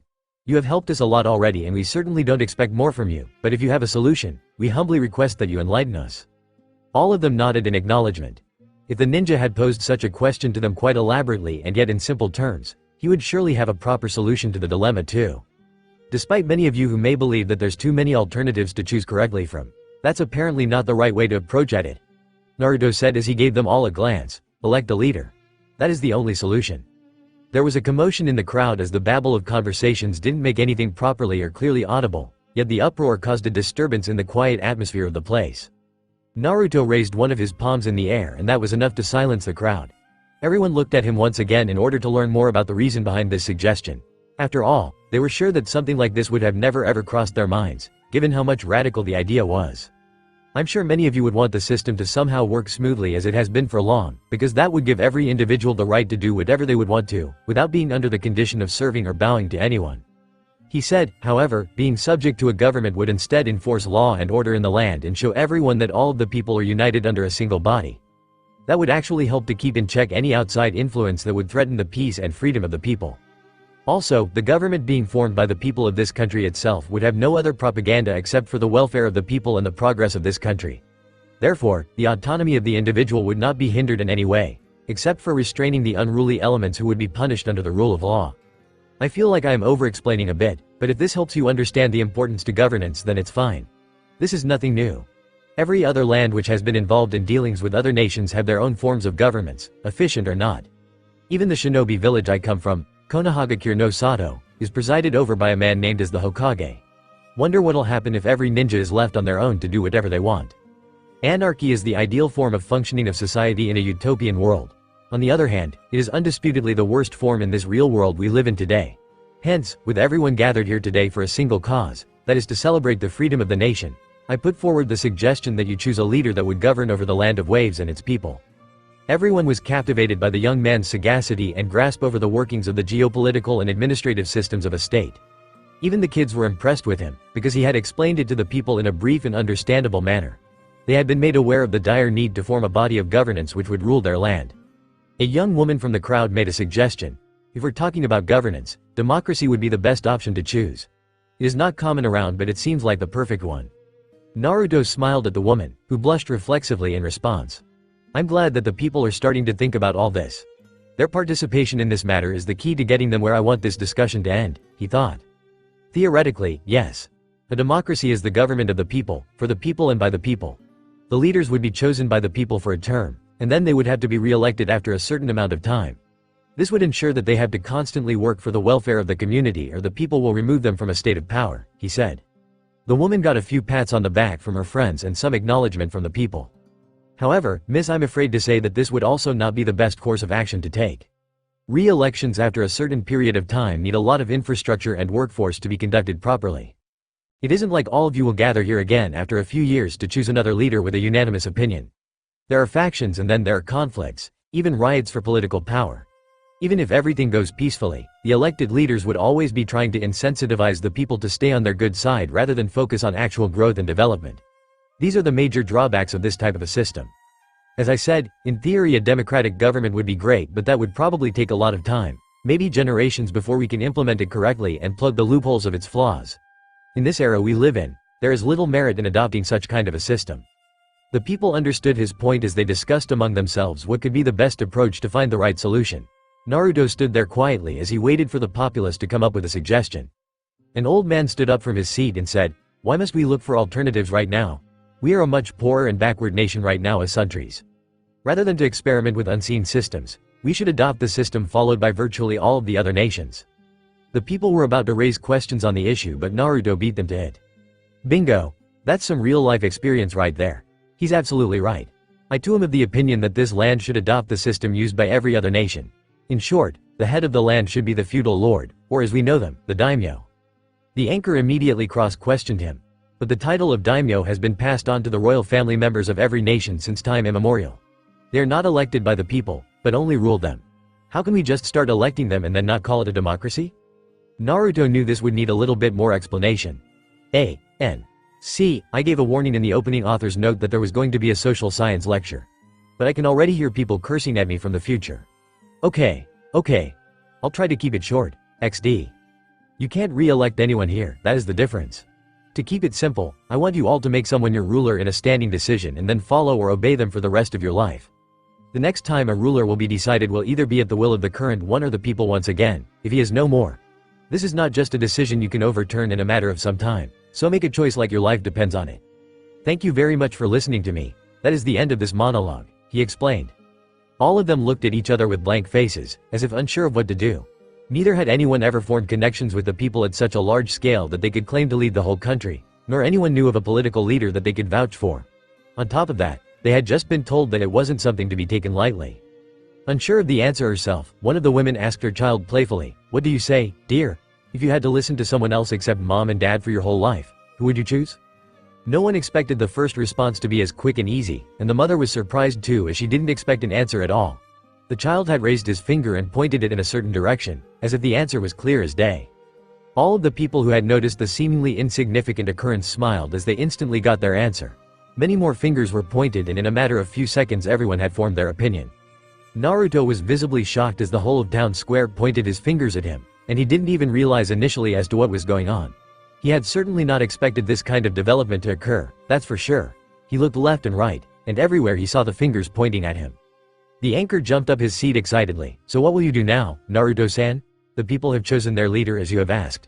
Now, what is your answer to the people of this land who have put their entire trust into you? Let us hear it, Naruto-san." Kakashi chuckled slightly, looking at the scene around him. "You must have had some plan in mind when you started this, Naruto. But by the looks of it, now you've landed yourself in trouble. The people have decided to put their faith in you. That means much more than just being a hero. Now, let's see how will you be able to refuse them politely without breaking their AGA. Alright, I accept. What? His teammates almost fell down to the ground on account of the sudden bewilderment that Naruto dropped upon them in those words. Kakashi stood up from his seat in surprise, while the bridge builder and his family were also very much flabbergasted. From a normal perspective, it would be a no-brainer. At the age of 12, and even at the age of 100 for that matter, who wouldn't willingly accept an offer of becoming the ruler of an entire country by the conscious and voluntary choice of the entire people of the land? Yet, it was one hell of a shock when Naruto did that, after all the times that he had announced to the village about going to become the Hokage. It was possible that Naruto had found it a marvelous once-in-a-lifetime opportunity and grabbed it just in case. However, everyone who was acquainted to Naruto knew that he wasn't such a shallow person to take that decision out of greed, or without thinking it through properly. Yes, you heard right. I am overwhelmingly grateful to the citizens that they chose to entrust their lives and their future in my hands, so I'm quite unable to refuse this offer. I will always keep in my heart the welfare and goodwill of the people of this land for as long as I live. I promise you that. Citizens of Wave Nation, do you accept me as your leader, and pledge to serve your country with all your strength, live for its prosperity and die for its cause if I demand you to? The people had just been asked if they were willing to give up their lives for him, but everyone knew that there was only one person present in the entire land for whom the masses felt they owe their life, and would gladly lay it down for him. "Hi, Naruto-sama!" Someone shouted really loudly from the crowd, and then everyone followed as the whole town echoed the chants of his name. Naruto-sama, Naruto-sama, Naruto-sama, Naruto-sama, Naruto-sama, Naruto-sama. A young girl walked up the stage and approached Naruto as the noise died down. "Chitose-chan, how have you been?" he asked, surprised to find her. "Not good. Everyone was so scared for you that day, but we're glad that you came back in one piece," she said. "Thanks for the concern. But I had no choice, I did promise to come back after all," Naruto chuckled. "Anyway, I believed that you would. And we will finally be free," she said, "so when the adults were working on the bridge, I made this as a symbol for all of us so that we can wear it and also put it on our bridge." She handed over something to him which he looked at with the utmost curiosity. It was a piece of white cardboard on which there was an elementary design of the waves in the sea. She had glued a ribbon on the backside of the art piece, and then a safety pin to attach it just like a badge. It might have seemed pretty basic, but the effort put into it had been real. An insignia that is representative of the core of the emotions flowing within the people right now. Naruto thought as he couldn't stop a grin forming on his face. I can't even imagine how better this day could get. "Thank you very much, Chitose-chan. This is awesome," Naruto said. "Hee, you're welcome. Won't you wear this right now though?" she asked. Sensing her disappointment, Naruto assured her with a smile, "Don't worry, the daimyo of Wave is going to wear this with pride and honor. You'll just have to wait a little bit. Now go back with the others, and thanks again." Chitose grinned and returned to her grandfather who was sitting near the bridge builder. As everyone witnessed what just happened, I suppose there would be no need to explain. As the daimyo, I hereby declare this insignia as the emblem of the land of waves. For ages to come, when the people of the land look at it, they should be filled with pride and honor to be an upstanding citizen of this country. And this very badge in my hands is the identity of the daimyo, Naruto announced. "Now, there is just one last thing for me to do for the day. Since I am the daimyo, no one should have any problem with any decision I make," Naruto said as he performed a double flip and jumped down the stage. He was facing the public directly, in which the front row was formed by the bridge builder and his family. All of them stood up to acknowledge the young boy. "Ahem. Greetings, and congratulations to you, Daimyo-sama," Tazuna said. "Thanks, congratulations to you too," Naruto replied. Tazuna was confused at the remark as he asked, "What for?" Naruto just winked at him. "You'll see." Next up was Tsunami, who had a proud smile as she said, "I knew you had it in you, but I didn't think you'd be this good. Congratulations on becoming the daimyo." "I guess I shouldn't make a know you remark here," Naruto said as he almost laughed, yet not in a joking manner. Everyone looked at him in a manner as if they didn't understand if they should be able to understand what he was talking about or not, because in all honesty, nobody had a clue. "What do you mean by that? Nah, well, I resign." Okay, everyone heard him this time, but there was still no one who could believe what they heard, or someone who didn't think that it would surely have had to be a joke. Nevertheless, Naruto kept a straight face as he further explained. "As you all must have heard clearly, I hereby declare my resignation from the position of the daimyo. Therefore, as per my authority as the vacating seat, I would like to kindly request a certain person to take up on it." He gracefully moved his left hand behind his back and bowed courteously in the royal greeting manner as he lifted his right hand to present the emblem to the person in front of him and said, "It is an honor to be able to hand this invaluable artifact to the daimyo personally. Please accept if you will, my lady." Everyone forgot about Naruto for a second, as they looked at the supposed recipient of the article, except for one, who was looking at everyone else left and right. Finally, she looked at Naruto again to verify his intentions. "Wait, me?" Tsunami felt as if she was just a spectator one moment and next she was being handed the stage without any prior notice. Which is a poor simile, metaphor, but whatever. But this wasn't even about a stage. She was intended to be responsible for the entire nation for contemporary times and then generations to come. She stumbled back a step or two until she couldn't because of the crowd pushing around to know what exactly was happening out there. No wait, is that supposed to be a joke or anything? You're not serious, are you? She asked. Everyone around her, especially her family members, were as much baffled if not more. Inari's jaw had hit the floor and Tazuna couldn't believe his ears. All of them had the same question. Why yes, of course, I am completely serious about this. I have no idea why you might assume it to be a joke. Naruto said in a completely non-believable voice. Tsunami replied, but even if you somehow resign, why'd I have to be the daimyo? There are so much more intelligent, knowledgeable and experienced people other than me. Tazuna added, I agree with that, definitely. What do you take my daughter for? She's been a housewife for years now, and she doesn't know anything about politics or whatever. Only Naruto's team members were the ones who, unlike everyone who was holding their breath subconsciously, had sighed in relief. At least he had made clear that he wasn't going to remain the daimyo of the land, so it was easier for them to sit back and just enjoy the drama which would be sure to unfold here. Naruto grabbed Tsunami's hand and pulled at it while slowly led her on the top of the stage as he said, this is the biggest mistake that the people of this land made and could make once again. My ultimate goal is to prevent exactly that. Once both of them were on the stage, he didn't waste any time and started. I know all of you must be completely confused at the moment, which is all definitely my fault. Guilty as charged. But I'd like to defend myself here and tell you that it wasn't to joke around or play with your emotions. Just hear me out, and then whatever you decide I will gladly accept. Everyone stood still without making a sound, their silence an affirmation for him to keep going. I am very deeply honored that all of you chose me to become your leader. However, I still cannot concur with the opinion that it was the best decision in your interests. Even though it feels pretty weird saying something like this about myself, I think I need to make it clear that I am an outsider. I really did not have anything to do with your land until last week, did I? If you don't want to fall victim to someone who would try to take over your land again, the first thing you should do would be for someone to lead the right whom you can fully trust and is one from amongst yourselves. Never should you entrust the future of your nation to someone who hasn't loved their country as their own for their entire life. The people talked amongst each other and nodded heads. They didn't lose their trust in him, if anything it only increased because he wanted to look out for them so far ahead into the future. However, there were still a lot of doubts and unanswered questions. It's completely understandable that you want one of us to be the daimyo as a citizen of the country. But why does it have to be her if it could be any of us? Can't I become the daimyo then? Not everyone wants her to be the daimyo, and not everyone wants me to be. That's the same thing then. A grumpy old man asked. Not everyone would have sounded that rude, but there sure was that doubt lingering in their minds. No, you sure can't. All of you had unanimously elected me to be the daimyo. The decision is not in your hands anymore, it's in mine. I have complete authority to name whoever I wish to be my successor. Whether I wish to continue or not, is also entirely up to me. You'll have to listen to the leader regardless of who it is and what they ask of you. If you don't, the pledge you took to behold for the reform of your motherland will itself be reduced to dust. The public looked at him with scrutiny. While it took others some time, a few bright ones added the two and two together and it wasn't difficult to deduce what was going on. Naruto had played them, but it was in a way for their own benefit. Earlier, there was only one person who everyone unanimously agreed to elect. No one in the land would directly get as much support from the people. That is why he took away the choice which would have been the source of disagreement between the people and that could escalate into something serious, now or later. Now, the people were bound by their own oath to serve and obey whoever was the daimyo of their country. Naruto sensed that there was only a little more he needed to push to get his point through and said, nevertheless, since all of you entrusted me with your lives, I would never make a decision that would harm any of you, directly or indirectly. I have chosen a good candidate for you to be the next daimyo. No one is perfect from the start, but that's great as you'll observe your progress along with her. Let me cite a few reasons, which would probably make you believe the same thing too. First and foremost, she has been a citizen of this country from the day she was born. Just like all of you, she also has the same bond with the land which she calls home. She works in her household and is a responsible mother.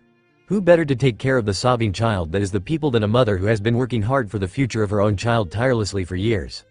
Moreover, she is the daughter of the man whose determination led to the creation of the bridge that granted the land its first hope of freedom. Neither too young to be considered immature and nor too old to be considered approaching senility. I think everything about her makes her as good a candidate to take good care of the land as there can be. Those of who know her personally would definitely know what I'm talking about, and those who don't will do in the near future, I'm sure of it. No one had any issue with his decision by now, as there wasn't any better alternative in anyone's mind. There might have been equally conceivable or suitable options, but not better. And after Naruto had declared the decision as his own, this one gained much more authenticity.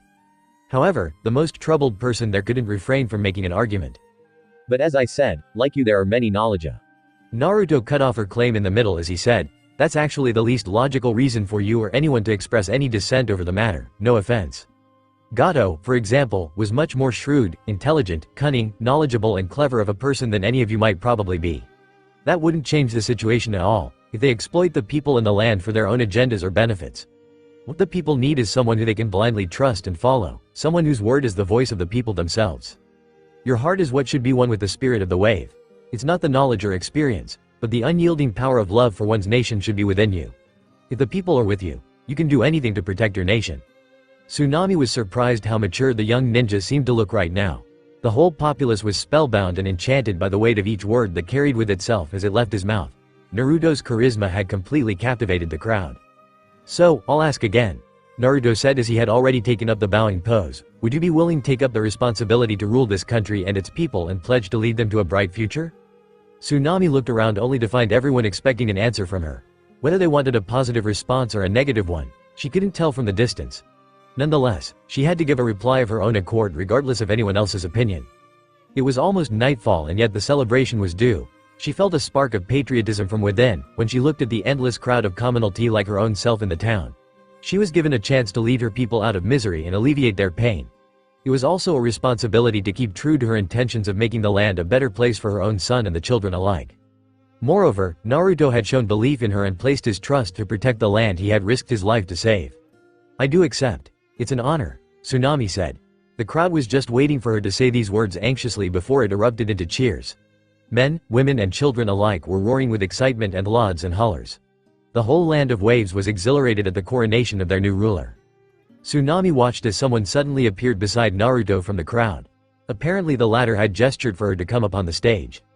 Naruto handed over the insignia back to its original designer, Chito's. He asked her to put the badge on Tsunami herself. As promised, your badge will be worn by the first daimyo of the land of waves, and then many more to come, he said. Tsunami was surprised as she said, first, but you handed over the position to me. Shouldn't you have been the first to wear it? Naruto just chuckled as he said, let's just consider that a temporary thing and leave it at that. The seat that I want to achieve is that of the Hokage and none other. It would be better to leave this land in the hands of its own people, in history as well as the future. With that, he didn't give her enough time to reply and prompted Chito's to do the work as everyone was impatiently waiting, although in a good way. The girl planted the badge onto Tsunami's dress before the daimyo herself picked the girl up and hugged her. It's a pleasure to be in your presence, Daimyo-sama. Tsunami looked at Naruto as he kneeled on one leg and bowed his head slightly like a knight while he put his hand on his heart as a mark of respect. Immediately after, the whole crowd assumed the same stance and the noise was automatically silenced on its own. She looked at everyone who was now under her care or jurisdiction. She was now in a position of authority as well as responsibility. With a content smile on her face, she knew that enough had happened for the day and there was only one thing left to say. With the top of her voice, she shouted, "What are we waiting for? Let's get this party started." Time skip. A little bit later, all of them were enjoying the celebration like they had never before. Despite the recovery phase they were still suffering from, there were supposedly no limits to either food or booze for the night. Naruto was looking at the people from a corner lost in some thought when someone tapped him on the shoulder. Shaking himself out of the trance, he imagined it would be just some other girl asking if he was single for the umpteenth time this evening. However, he had almost guessed by the aroma registering in his brain slowly before he saw the person standing beside and greeted her. "Margaret-san, how have you been?" "Oh, thank you very much," Naruto said as he happily took the plate that she was holding for him. "I've been just fine, thanks to you. Just quite worried about you in fact, after everyone saw you in that condition the other day," she replied. "Even today, I assumed you'd be standing around in some corner letting everyone else enjoy the feast before yourself, so I brought you some of the special dishes that I made myself." Naruto took a bite out of the food before he said, "Thanks, I appreciate it. I just thought that I should let the people enjoy the celebration freely, since they'd surely be concerned about me more than themselves if I joined them." "Ahem, so, you're a volunteer cook for tonight, I assume?" "Yup, we got the reason to celebrate such a big event in this town after such a long time. Everyone wanted to contribute as much as they could, and that includes me. It's 1,000 times better than cooking for those bastards," she said. "Easy, easy there. Try to forget all that happened before. You will only hurt yourself if you remember those times. Try to live your life in a new way from now on, and focus on your family more." Naruto replied, "This curry is delicious, by the way." "Yeah, you're right," she said with a sigh but then had a mischievous grin on her face. "Speaking of which, I saw all that happened today." You must have some balls to be putting a whole country at stake just for the sake of flirting with a single mother. Naruto almost choked on his food as he coughed hard before she gave him some water. Shy as always, I see. Margaret said as she went near the boy and rubbed his back. It was almost lost in the noise of the crowd, but as she whispered in his ear, Naruto could have swore he heard something which went like, "But tell me honestly, are you really not into girls your age, or do you have some other unusual wishes?" Fortunately or not, someone grabbed his attention in the middle of the sentence as his jacket was tugged at. He looked at the source, and to his surprise he found someone he didn't expect. "Kiko-chan," Naruto exclaimed, and right behind he also spotted her older sibling, Ichiro. "How've you guys been? I hope you didn't give that old man any trouble after that time," he said. Both of the kids were as much excited to see him as they hugged him, which he gladly returned back. "Not at all. We kept our best behavior the whole time, until you saved everyone from the bad guys. We will always be grateful for what you've done for us," Ichiro said, always the sincere one. "Yes, Ni-san told me that you went to fight them all alone to save everyone. Thank you for bringing our mom back," Kiko said. "Yeah, I did want to bring everyone back, but I can't say that I didn't have you guys in mind when I left," Naruto said sheepishly with a forced chuckle. "But hey, come to think of it, your mom must have been very concerned about you guys all this time. You should introduce me someday. I'd be happy to meet her." Kiko gave him a confused look and said, "What are you talking about?" Naruto was caught a little off guard at the question and was about to shrug it off, but then caught sight of Ichiro, who was looking at him the same way. Perplexed, he looked at the only other person present with them to check if there was something only he didn't get. To add to his puzzlement, she was just covering her mouth to cover the grin which formed on her face. He W about it, so he looked at Kiko back to ask her directly what exactly did she mean by that. Before he could ask anything though, a realization struck him like lightning. He looked at Margaret once again after sparing a glance at Ichiro, and he knew why she was laughing and what Kiko was talking about. The similarity was too much to go unnoticed if one looked them side by side. He had wondered before where he had seen Margaret, but it was actually not her that he had seen. Naruto took a step back and said, "Oh, don't tell me. Ha ha ha, that face is priceless. Although, you guessed right. These two are my kids. Flesh and blood. I wanted to tell them about you, but it looked like you were already acquainted," Margaret said. Naruto felt completely uncomfortable around the kids knowing what he did to their mother. Granted, it was the necessity of the situation and he didn't directly do anything, but it doesn't take much to make the situation a bit awkward. "Whoa, who could have guessed? Anyways, it was nice talking to you guys. I think I should leave now. You must have a lot of work to do. Enjoy the night," he said as he tried to get away from them. However, Margaret was too quick to catch up on his subtle expressions of embarrassment and thus grabbed his arm to stop him. "Wait, you don't need to go anywhere. We're done here anyways. Let's go, kids. Come on, I'll be right behind." The kids nodded and walked away as she kept holding on to his arm. Naruto couldn't speak anything because he was blushing in embarrassment by now. It was due to the fact that she held him too tightly and his elbow was pressing too much into her big bosom. "Fine, I'll leave for now. But remember, I don't want to be indebted to anyone, including you. Since I heard all about how you saved my children, I'll make sure repay you next time you come around here in the best way I can. Good night," she said before she winked and walked away. Naruto just turned his head away from the sight of her wiggling butt, which might or might not have been intentional. "HMPH, what are you getting all flustered about? It's not like I did anything on purpose," he said to himself. He looked for his teammates as it was getting late into the night and easily located them in a group near the stage. He approached Kakashi, who looked like he wasn't exactly enjoying the small talk very much but was courteous enough to sit with them through the night.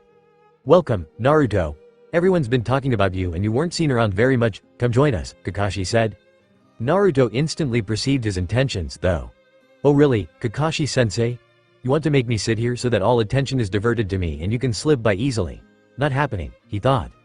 "Sorry, but that won't be possible, sensei. I'm too sleepy right now since I am not completely recovered yet. I'll need some extra sleep. You guys shouldn't worry about me though, keep the people company for me," he said with a wide grin. Yeah, no problem, Naruto-san. Please take care of yourself. We'll make sure your friends enjoy this party till the end," a young man in the group exclaimed, and then rest followed in agreement. Kakashi had his eye smile on his face as he thought, "Damn you, Naruto. You're too clever to fool. I should have tried someone else. Now I'm totally stuck." Naruto was having fun knowing his teacher's inner frustration while he noticed Sasuke and Sakura watching a traditional group dance from the other end of the stage. "Hey, you." Naruto was surprised when someone shoved him in the chest, but restrained himself when he saw who the person was. "Don't go around calling me old in front of everyone. I'm not that senile. My grandson isn't even 10 years old yet." It was Tazuna. Apparently, he had drunk too much and he wasn't in control of his actions at all. He looked like he was barely able to stand after taking the support of a chair and still being wobbly on his feet. Sure. You aren't that old, but if you keep drinking so much you'll have to face life-threatening diseases much earlier in your life. Keep it in moderation, for God's sake. Naruto replied without expecting an answer and gently pushed him down on a chair to stabilize him. He looked at Inari who was still playing with the other children, but the most important person in the land didn't seem to be found at all. Where did Tsunami-san go? I can't seem to spot her at all. Naruto asked Kakashi. Oh, her. She left early saying that today was a bit hectic for her, so she wanted to get some rest. She headed home afterwards. Kakashi explained. I see. Naruto said before he put his hand on Kakashi's shoulder and continued, I'll be leaving, sensei. Too tired. Enjoy the event for me too. As he watched Naruto walk away, he opened the piece of paper that the latter slid over his shoulder a few seconds ago and read it. We've overstayed enough. We'll leave tomorrow morning. It was only an excuse just now. I'm perfectly fine and ready to travel. Try to slip away soon, or you won't be able to get enough sleep. Naruto, phew, so that's how it is. If Naruto's fine, then there's really no reason for us to stay here. I guess I should let Sasuke and Sakura know. But before that, how the hell should I excuse my way out of all these people pouring down hospitality to no ends? Scene break and time skip. Naruto didn't waste much time as he shunshined his way back to the bridge builder's home. He knew that he was now completely recovered, but he'd like to have a proper amount of sleep before they had to travel back to Konoha. As he was about to enter the house, he spotted the shadow of a human sitting at the edge of the pier. Knowing who the person was, he decided that it would be for the best to have a word or two. Having a good time, Daimyo-sama? Tsunami looked back in surprise to find none other than the blonde ninja smiling at her. She sighed and turned to her again before she said, I guess I am. This is probably the last day I can do this. While he slipped off his sandals and folded his trousers up to his knees, Naruto said, And why do you think so? In my opinion, this is the first day you are having an experience like this. It's only going to stay the same. She replied, yeah, as if. I don't really know what I was thinking back when I accepted your proposal. I guess I did want to do something good for my nation and be in a position of authority, but doesn't everyone just sit back at home and dream about that? It's entirely different to actually be in that place and run an entire government. I can't even decide what should I make for breakfast tomorrow, so how the hell would I know how much taxes we need to do on imports or stuff like that? I feel like I've made a really big mistake. Naruto calmly slipped his legs into the cold water in the same way as the woman and then said, Tsunami-san, if you ask me, I can say with certainty that no daimyo in the entire 5 great nations would alone be intelligent enough to run an entire country on his own. It's just not possible. To be able to rule doesn't mean that you should be able to know everything that's happening everywhere in your land every time. You should probably come here every night like this and relish the feeling of relaxation in your body as the waves wash off all the unwanted anxiety from one's being. I think that all you need to do is keep the welfare of your people in your mind and heart, rest all will follow. You'll find capable people soon enough who will further distribute the responsibilities to efficient people, and that's how a system is created. As for the guy who knows the economics behind the taxes on imports, I doubt he'd be able to make tomorrow's breakfast as good as you do. Tsunami was listening intently the entire time but couldn't repress a chuckle at the statement in the end. She replied, of course he won't, but if I'm busy making breakfasts and lunches and dinners, who knows how long it'll be before we can even reach the baseline levels of sustainable livelihood, let alone further growth. Lol, the timeline issues, built in a day. It would take a lot of time and hard work to push growth back on track. You should institute a good council which will brief you in on everything, while you assign them specific roles for different sectors in terms of development. Even if you hire people from outside on a payroll, it would be fine as long as their work is properly scrutinized. Naruto said, I think I remembered a perfect quote which can help you pretty well. Be it a clear stream or muddy water, the fish who swim in the right direction always come out on top. So it's not about the pace at all, but actually the way you're going that matters. Tsunami didn't even look at him this time as she laughed and said, You're like a teenager, barely. Why you always sound so wise and prudent has always baffled me. Haha, thanks for the compliment. People sometimes tell me I sound mature for my age, but then sometimes they tell me that my pranks are too childish for my age. So I don't know, maybe it's a mystery. Naruto said, Still, I think this would be the perfect time to hand you over what's rightfully the property of the people. Tsunami looked in puzzlement as Naruto pulled out 2 scrolls from his pouch. One was black in color and the other one was white. What are these? And what do you mean these are the property of the people? Naruto grinned widely and said, When I infiltrated Gato's headquarters, my clones gathered a lot of information and data about the manner in which that guy manipulated the naive people and defrauded a lot of resources out of them along with the system in an indirect way. In this white scroll, you'll find all suitable records and files containing confidential information regarding the transactions. If you manage to find a competent person to help, he'd easily be able to backflow all that capital into the assets of the government directly. He continued before he could be interrupted, about the other one, it contains hard cash. An absurd amount. Millions of ryo lying around in crisp currency. In my opinion, it can be used to accelerate the process of procurement of goods from other lands, as well as in the form of payment to hired services from outside. Like konoha, for starters. It may sound deceitful for the people whose money was stolen, but they may consider it to be a necessary contribution in the formation of the governing body that protects them in the future. However, it's up to you in the end to do whatever you see in the best interest for your people. He concluded, I think that would jumpstart your economy to the baseline you were talking about. Further plans should be made along the way. So, would you be able to sleep peacefully now that you've gained somewhat of a benefit than 5 minutes ago? Tsunami was so flabbergasted that she wanted to jump into the cold water to come back to her senses. She even regretted for a moment that Naruto resigned from the seat of the daimyo. The guy had literally thought of everything from miles away. But, you were injured badly while you fought Gato. Still, you kept in your mind the well-being of the people over your own safety. As the daimyo, on behalf of the people, I have to say that I am indebted to you, at this present moment and in the times to come. Naruto just laughed nervously and shrugged it off with an expression of, no big deal, on his tired face. Honestly, I don't know what would have happened if you hadn't shown up in our times of need for help. Tsunami sighed, looked at the horizon and said calmly, it's amazing how the sea was so turbulent a few nights ago that we thought even our house would be wrecked away, and now it's just so soothing to the eye and the soul. I feel a lot less stressed than before, thanks. Of course, I'm going to be the Hokage, until then the best work I can do is to help as much people as I possibly can. Naruto said, also, it's good you mentioned that storm, I almost forgot about this one thing. Naruto pulled out a small pouch from his regular one and placed it in Tsunami's palm. This one is a gift from myself to the daimyo of the Land of Waves. It's got nothing to do with the property or fortunes of the people. Let's just say it's a personal gift to butter up to the daimyo, he said. Tsunami raised her eyebrows in curiosity. Although, judging by Naruto's mischievous grin, she figured it would have had to be a prank. Sure. Well, just remember that the daimyo will get real mad if there are empty candy wrappers and see. She almost dropped the pouch into the sea when she peeked into the contents of the said container. Her hands shook as she tried to open it once again, because she still couldn't believe her eyes. The contents were sparkling brightly in the moonlight, as if pearls from the deepest reaches of the ocean. The glow was unmistakable to characterize diamonds. Naruto-kun, how and where did you get your hands on these things? Tsunami asked. I would have liked to say a good proverb right here, but I just can't seem to remember it right now. Oh well, what happened at the time I confronted Gato was that I had already conjectured he'd take something with him which would be the easiest to carry yet the most valuable item he could possess. I had already known that he had invested most of his money he earned from those shady businesses into buying these rare diamonds. I had enough time to swipe it off his belt in the end. Naruto explained nonchalantly. Even so, why are you giving this to me? You defeated him so you should keep it for yourself, Tsunami asked. Hey, if I take this I'll have to bring them to the Hokage who will decide what to do with these entities. Worst case, he declares them as the property of the village.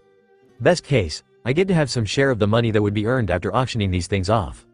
Even if I somehow manage to hide them and sell them off without being found out, I really don't want to do that. I have enough for my needs and I'll earn much more. I have a whole life ahead to do that, he replied, and as I said, let's just say that I'm giving it to you as a gift in order to get into the daimyo's good books. I've heard of nobles doing these things, so I guess a commoner also has the right to. I'll have to keep quiet about these in my mission report, so I'd request you don't mention it anywhere to Konoha either. Let's just keep this between ourselves. Deal? He added in a whispering voice, although there wasn't anyone for miles listening to them.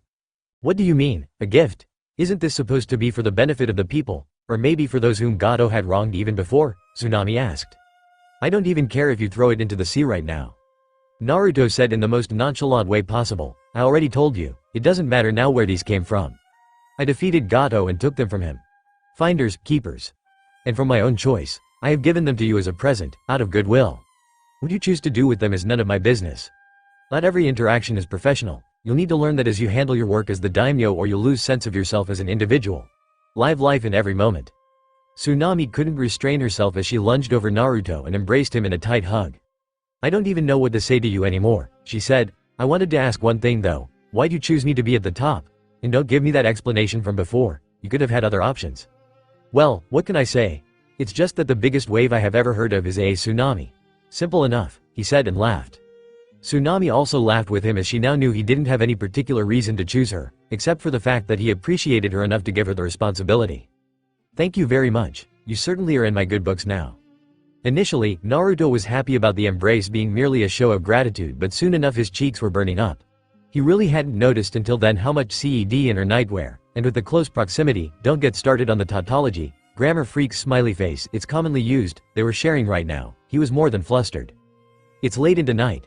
I think we should go to bed, Tsunade said as she released him and then stood up. Hua, oh, sure. Naruto said, quite disconcerted after he misunderstood her statement due to the thoughts swirling in his mind. Tsunade glanced at him and easily inferred by his red-faced expression what he was thinking about. She walked away towards the house but not before she said. My. You have some naughty thoughts in your mind, don't you, Naruto-kun? Too bad you made me the daimyo. Now feel a lot more like I'm entitled to luxury. Maybe a commoner like myself would once have considered letting you share my bed. Now you'll have to reach much higher if you want to indulge in the affluence of someone such as the daimyo. Oyasumi, Naruto-kun. Naruto jumped into the water to cool off while his entire head would have gone up in smoke. Fortunately, the water also helped to cease the nosebleed or he'd have drowned unconscious into the sea. Scene break and time skip. Almost all of the townspeople had gathered on the end of the bridge to bid farewell to their heroes. Naruto had dropped the news on them like a bombshell. He had made it sound like they were summoned back to Konoha on orders rather than as if it was a voluntary decision. The people had no choice but to let them leave on such a short notice.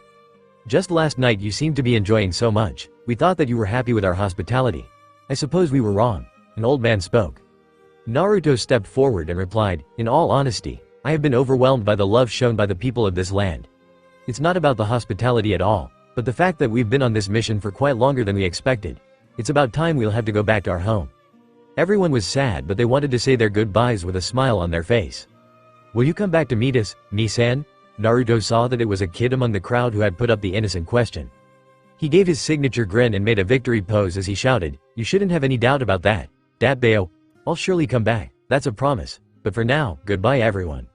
Everyone shouted goodbye and bid him farewell in cheers. Naruto left along with his team after that, and all those left were the people of the wave. Lady Tsunade, I would suggest that it would be appropriate if you name this bridge we have worked on for so long today itself.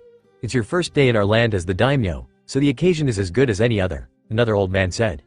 Tsunade looked at the fading silhouette of the blonde shinobi into the horizon and gave a hearty smile. I might be the one to formally announce the name, but I think that there's a consensus among everyone already on whom the bridge should be named after, she said, looking at everybody. The people looked at each other and then back at her, after which they nodded at once. It's decided then, we'll call it, she said aloud. Naruto Bridge. The boy glimpsed back, wondering if he had heard hundreds of people calling out his name in the distance. Scene break and time skip. Ah, we're finally back home. It's been so long since I've relaxed. I feel like I can fall over any second. The first thing I'm going to do is take a nice long shower. Sakura said, stretching her hands wide, and then added, also, I'm never going on a mission like this again, ever in my life. After a fortunately uneventful journey, Squad 7 had finally made it back into the gates of Konoha. Me too, Sakura. For once, I agree with you. The team looked at Naruto with surprise and concern, who just stared into the distance when he said that. Kakashi-sensei, I'm going home. I'll let you handle the report to the Hokage's office, he said. Before anyone could make a remark, he vanished into a swirl of leaves. If he can skip, then we can too. It won't matter if the whole team isn't present there anyway, right? Sakura asked. Kakashi just sighed in exasperation and said, suit yourself. Both Sasuke and Sakura were relieved on being permitted to leave for their respective homes. Both of them had only one plan, and that was to rest and have some free time. They deserved it after such a turnaround of the mission profile. Sasuke-kun, would you like to go on a date tonight? Sasuke left the group, ignoring her completely. She could do nothing but go in separate direction towards her home with a slightly dejected face. She had imagined that Sasuke didn't agree every time for a date because he had to train, so maybe he'd be fine with it when he was taking some time off. Kakashi, although continuously observing the interactions of the team, had his mind focused on Naruto. He had noticed his favorite, he can't say this out loud, but everyone knows XD, student completely disconnected with the team or anything else, as he kept his distance and showed no expressions on his face. Far from being the most hyperactive and talkative person, he silently followed behind everyone while traveling and vanished for a time being when they set up camp. When asked where he'd been, he told them he already had dinner and went directly to sleep.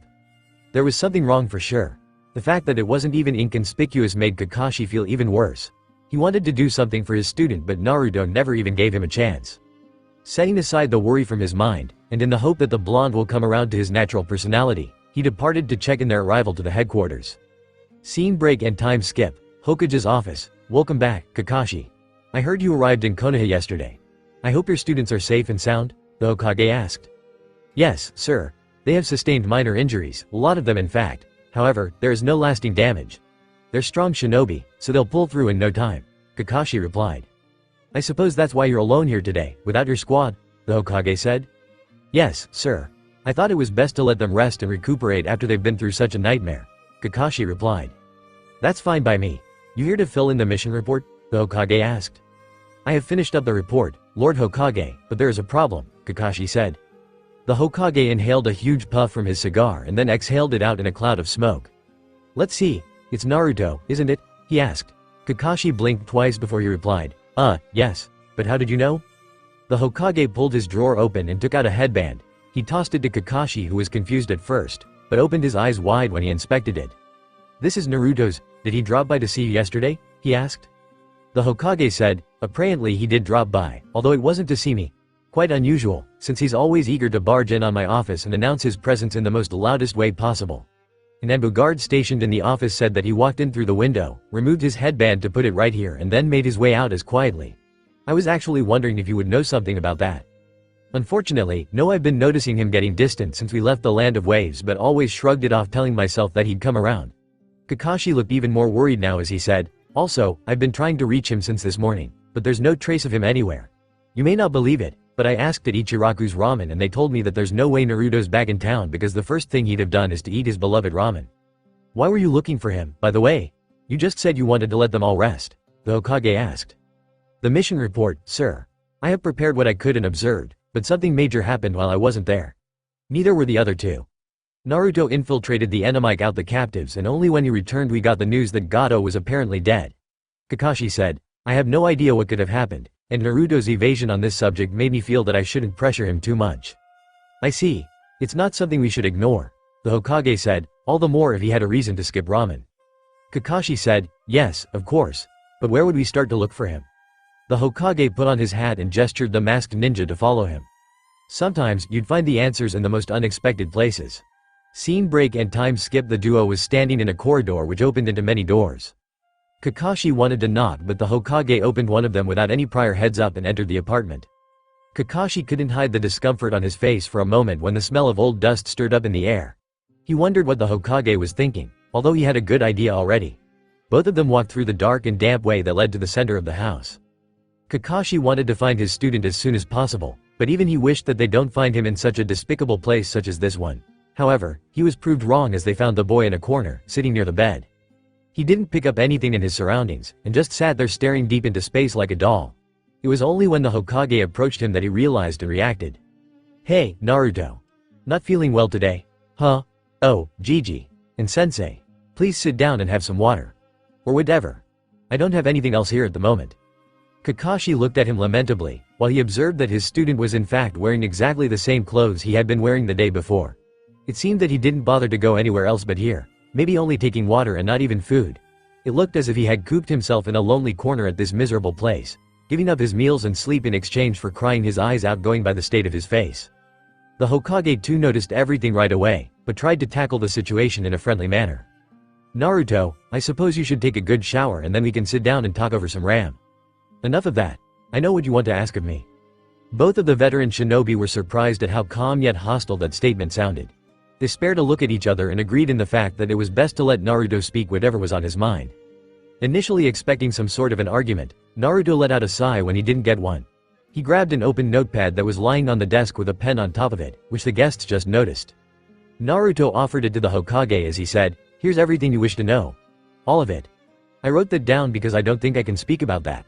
I would appreciate if you never bring it up again. The Hokage accepted it without any hesitation, and they were startled when Naruto started walking away to the exit door. Naruto, wait. Where are you going? We just found you, the Hokage said.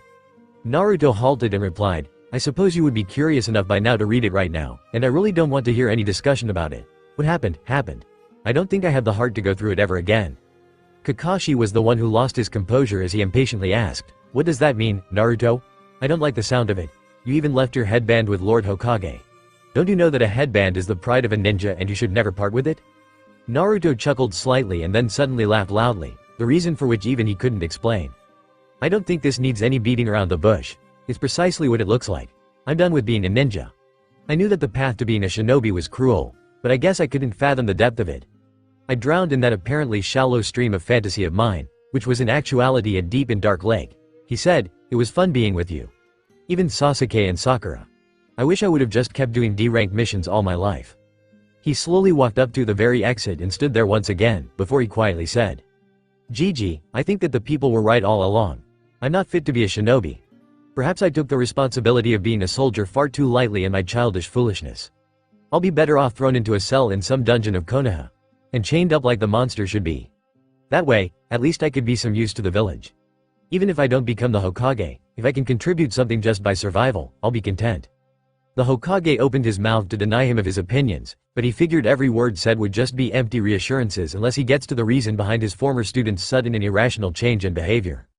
Naruto looked back at their faces and said, "Don't worry. I'm not hiding anywhere.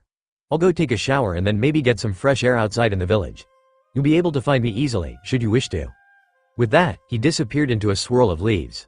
Both of them took a moment to register that Naruto had left them wondering, and all of that still didn't make any sense. Fortunately, he had left them something, and it was the only document they needed to solve this unsettling puzzle. The Hokage walked to the window where there was some dimmed light entering the room. Kakashi followed suit and waited eagerly as the Hokage opened the notepad. A few minutes later, their facial expression undergoing changes every turning page, the report was finished. None of them knew what to say, as this was entirely out of their expectations. "This can't be. Wait. No."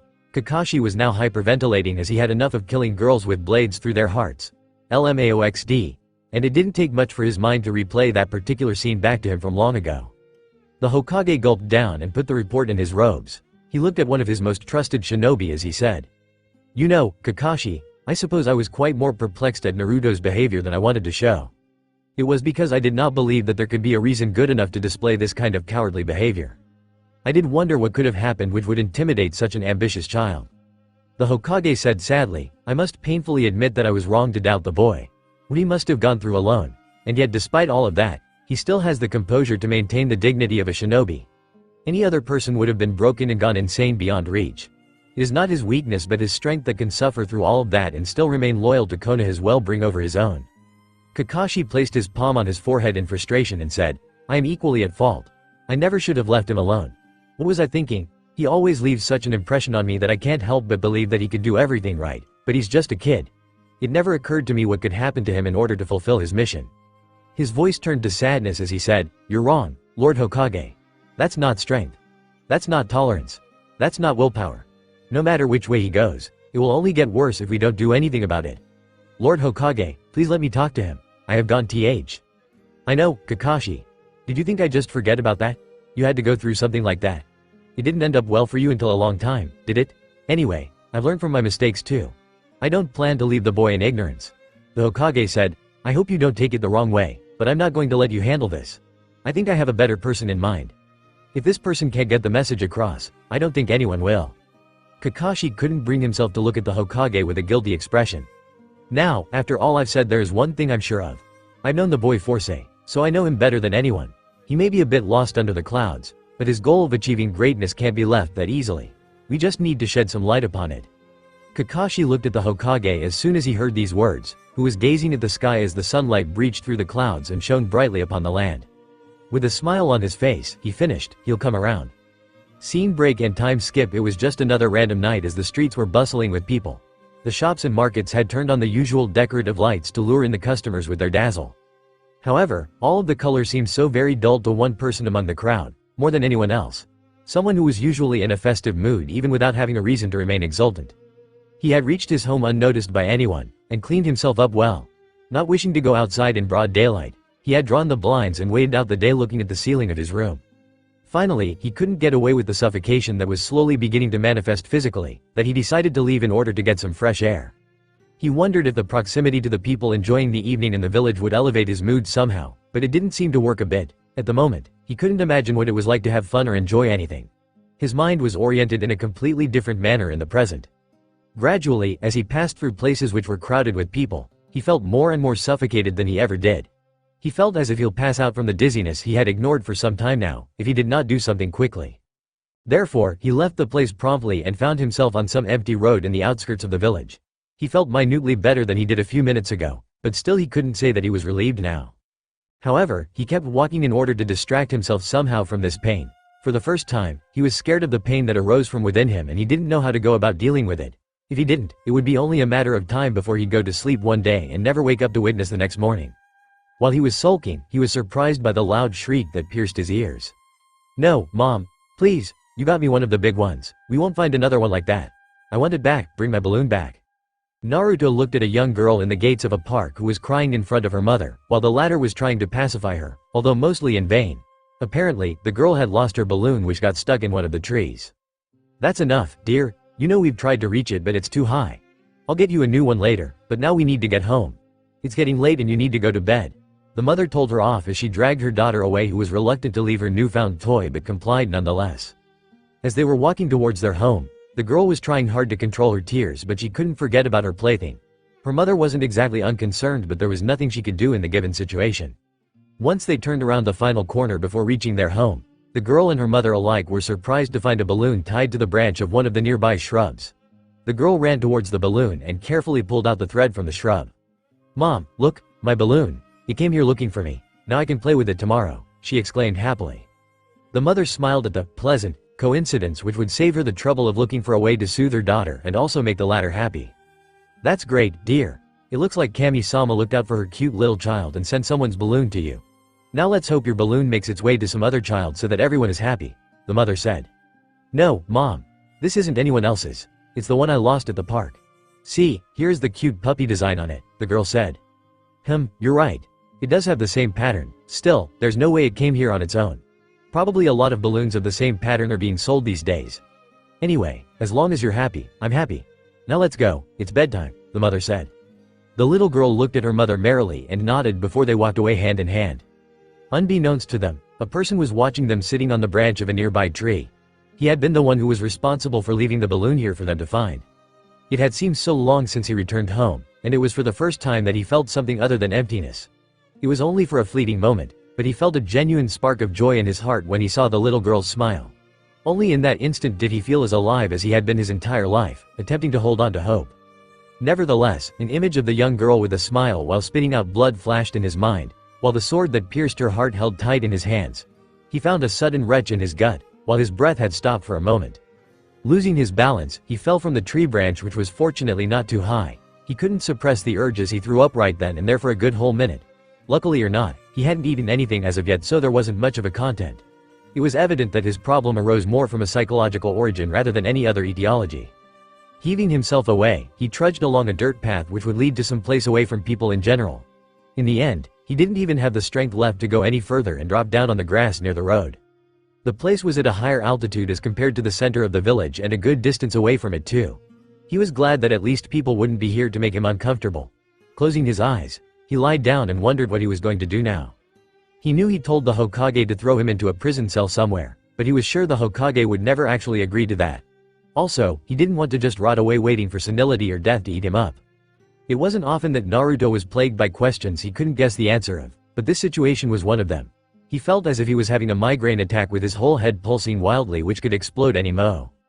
"Not having an enjoyable evening, I assume?" He opened his eyes to the voice of a sudden intruder breaking his chain of thought. Once he recognized the face looking at him over his head, he used his arm to cover his face and quietly said, "Please leave me alone, Iruka-sensei." Iruka didn't seem surprised with the tone in which he said that, as he replied, "I see how it is. It hasn't even been that much time since you left the academy and you're already starting to ignore me, huh? That doesn't sound too mannerly now, does it?" Naruto kept lying there trying to ignore his teacher, hoping he'd just up and leave after some effort. "Lord Hokage told me everything." Naruto's expression changed as he facepalmed internally. "Of course he did. That's why you're here. I was wondering why you'd stumble into me in the middle of the night at a place like this. Great, now I'm sure you won't leave." "I guess he did. So, what now? You're here to counsel me or something? If you really think you can make me forget it all, be my guest," he said out loud. "Huh? Make you forget what? I don't seem to remember being a hypnosis expert," Iruka said nonchalantly. "Don't play dumb. You know as well as I do what I'm talking about," Naruto said, all while lying down quietly. "Well, I really don't. Maybe the stress that kids like you give me every day is taking a toll on my mind. Would you care to elaborate for me?" Iruka asked. Naruto couldn't stand it. Here he was away from everyone trying to forget what had happened, and his teacher was actually forcing him to recall the past event and angrily looked at Iruka. However, he found out that Iruka wasn't as nonchalant at all as he sounded just now. He had the most serious face on him that Naruto had seen in his life. But for some reason, it pissed him off even more to know that he was making a mockery out of the situation despite realizing how grim it was. Naruto was so overwhelmed by everything right now that he didn't know what he was supposed to do. He punched the ground in frustration, and then he did it again, and again, and again. Chikusho, chikushu, chikushu. English translation is, damn it, but this sounds way cooler. If you've heard Thorfinn do that, you'll know what I'm talking about. In the end, he hit his head on the ground as his tears started falling freely. Why are you doing this to me? He asked desperately. Iruka sighed and put his hand over Naruto's head. I'm not doing anything, Naruto. What's happening is something you're doing to yourself. As long as it remains something you're afraid to face, you will always be weak and cowardly. That's only if you manage to somehow live with yourself at all, which is mostly not the case, he said. So what then? What should I do? Where should I go? I can't get over it. How can I forget the fact that I'm a murderer? Naruto asked loudly. Easy enough when you look at it this way. You don't, to be honest, you can never do. You have killed someone, and you can never change that fact. But hey, you chose to do this work when you knew that you'll have to face that someday, didn't you? Iruka said. That's different. I always thought we were going to fight against the bad guys. I never imagined there would come a day when I have to. Naruto said but couldn't bring himself to say it. Maybe it is different, but again, maybe it isn't. I have seen many shinobi who were unsettled after they had killed someone, but you have to accept it like everyone else. Stay true to the righteous path, but in the end you gotta do what you gotta do. Iruka said, to be honest, I couldn't believe my eyes when I read that report. I know it's been hard on you. I know that you've handled it well until now. He continued, however, I can see that you're heading in the wrong direction. It might have been best if the whole chain of events didn't occur at all, but now that they have, you just have to accept it and move on. You can't undo what you've done, and even if you try to forget about it, you will have to face it sooner or later. You can think of it as if you fell into a river, and now you're being pushed into the current. Try to oppose the flow, and you'll only get tired like you are right now. You may build a wall around you to block it, but someday it will get you undoubtedly. Your only choice is to go with the flow and accept your fate. No, I can't. I just can't, Iruka-sensei. Whenever I think about it, I just can't help but blame myself for it. I feel as if my heart's going to explode anytime now. Naruto cried even more. I understand. That's why I'm here. You're not alone, Naruto. I'm here to hear whatever you want to get off your chest. I'll listen to you. I'll talk to you. I won't let you suffer through this alone, Iruka said. Sensei, that girl. Tasuki was her name. I killed her. It's as simple as that, Naruto said. Is it? From what I heard, she wasn't grown in an environment which couldn't be considered anywhere near suitable for a child. I would be surprised if I were told that she was either mentally or physically able to live a long life. Iruka said, it's the same as that for someone suffering from a genetic morbidity which cannot let the person live past their childhood. What you did was free her of the suffering she was destined to endure. I know that she wasn't in good health. Even if she could have been helped to come to her senses again, her body had been subjected to so much abuse that there was no saving her completely. She had few years at best, not even that, Naruto said with a mournful voice. Although, his voice suddenly got louder as he said, but that's not the point. It doesn't matter how much time she had left or not. It doesn't change the fact that I killed her. Who am I to take even a moment of her life? The only one who has the right to take a life is the one that can give life himself. Is this the trial every human has to go through, Kami-sama? Once again, he choked on his voice as he was unable to conceal his despair. He clutched his chest as if his heart couldn't take any more of this. Iruka felt as if he shouldn't force Naruto, but then he heard the boy say something as quietly as he'd ever heard him. If a girl that young could find more happiness in death rather than in life, what kind of a world are we living in? Iruka was struck by the depth of the question, and to such an extent that he knew there wasn't any correct reply to this query. It was something that each and every individual had to find out for themselves and hold on to the belief for as long as they can. Still, he knew that the only straightforward answer he could give his student was nothing very complicated to understand or believe. The world is cruel, Iruka said, there's nothing more to it than I can say. Naruto exhaled a deep sigh and said, I think I wanted to hear that somewhere deep down. So now, does that mean I am one of the murderers that add to this world's cruelty? If that's true, wouldn't the world be a better place if I didn't exist? I don't even know if I even deserve to live or not. Iruka had a mild change of expression on his face. For some reason, he looked better than before. The slightest upturn on his lips indicated that he knew he was making progress in showing Naruto the right path. At the same time, Naruto, the world is also a really beautiful place. The sky, earth, forests, birds, animals, rain, the sun, the moon. You name it. Everything. But if you were asked to name one thing, especially, what would you say? He asked. I don't know. Naruto replied. The hearts of the children. Iruka said, you deny it but you do know, right? Didn't you find a glimmer of happiness when that little girl found her balloon back? Naruto looked at Iruka shocked at his revelation. I was watching you all along. I waited to let you collect your thoughts together and see if you could get through this on your own. However, when I saw that you were feeling worse with passing time, I decided to sit and have a talk with you, Iruka explained. He continued, regardless, you saw how fragile and gifted children can be. They find happiness in the smallest things and also feel sadness after losing something as trivial and replaceable as a toy. You may not know it, but this is the reason I decided to become a teacher. I want to make sure that the children I teach become strong enough to fight not only against enemies, but life itself. You're also one of those students, Naruto. So fight against anything you may feel wrong. Become strong enough to stand up for righteousness, and show everyone the true substance of virtue. Naruto started to feel within himself a newfound drive to make some good use of his life to ensure a better future for the children of tomorrow rather than hold on to remorse and waste his life away. He stood up and looked at the village from the distance. Once again he could feel and appreciate the sparkle of exuberance while gazing at the beautiful colors and radiance of the heart of Konoha.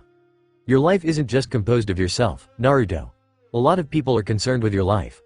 All of us are connected to someone else in one way or the other. Don't try to question your life so easily, ever again, Iruka said. Naruto closed his eyes, calmed his breathing and wiped his tears off. He remembered the young girl once again, but this time he focused only on her happiness. He came to terms with what he had done, and that he could never take it back. What he could do to atone for his actions, he knew now. I'm sorry Iruka-sensei, you had to come up here and struggle so much to hammer this sillied. But it's clear to me now. If I hang on to the past, I can never emphasize enough on the future. I have realized what my goal should be, Naruto said. Iruka smiled at his student when he saw a fierce determination in his eyes, which would undeniably prove to shine brighter than any flame in the land of fire.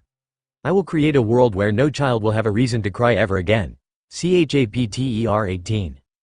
Yet another beautiful cliché morning in Konoha, and here we are. Team 7, here is your mission profile. You will go to a nearby town and act as bodyguards for a popular drama actor. It is a C-ranked mission, and only so because the client is apparently from a faraway land and he wants to be extra sure of his protection. There is no information of any risk involved at the moment, but stay vigilant. The team was assembled in the chambers of the Hokage a few days after their return as they had enough time to rest and recuperate well. They were assigned a mission again and it was a similar one as the last one. Their only hope was to not face a similar change of situation this time. Yeah, let's go, except for Naruto. You will be staying in the village. Your team is capable enough to carry out this mission by themselves. Hua! Naruto was enthusiastic about getting into the flow of things when he was abruptly cut off. The Hokage didn't seem to be joking as he had quite a neutral expression. That's right. The Hokage said, now if you don't have any questions, the rest of you are dismissed. Everyone except for Naruto gave a respectful nod and left the room to their mission. Sakura seemed especially delighted at the prospect of spending free time with Sasuke. Why couldn't you let me go with them? Wait, is it always going to be this way from now on? Whenever the team goes outside the village, I'll just have to stay inside the village. That's not fair, Naruto complained. I can't help it after what happened the last time I sent you. It's far too dangerous for you genin. Right now, I only sent them because Kakashi was alongside, but it's a different case for you, the Hokage said. Why is it any different for me? I can do the job even better than they can, Naruto said.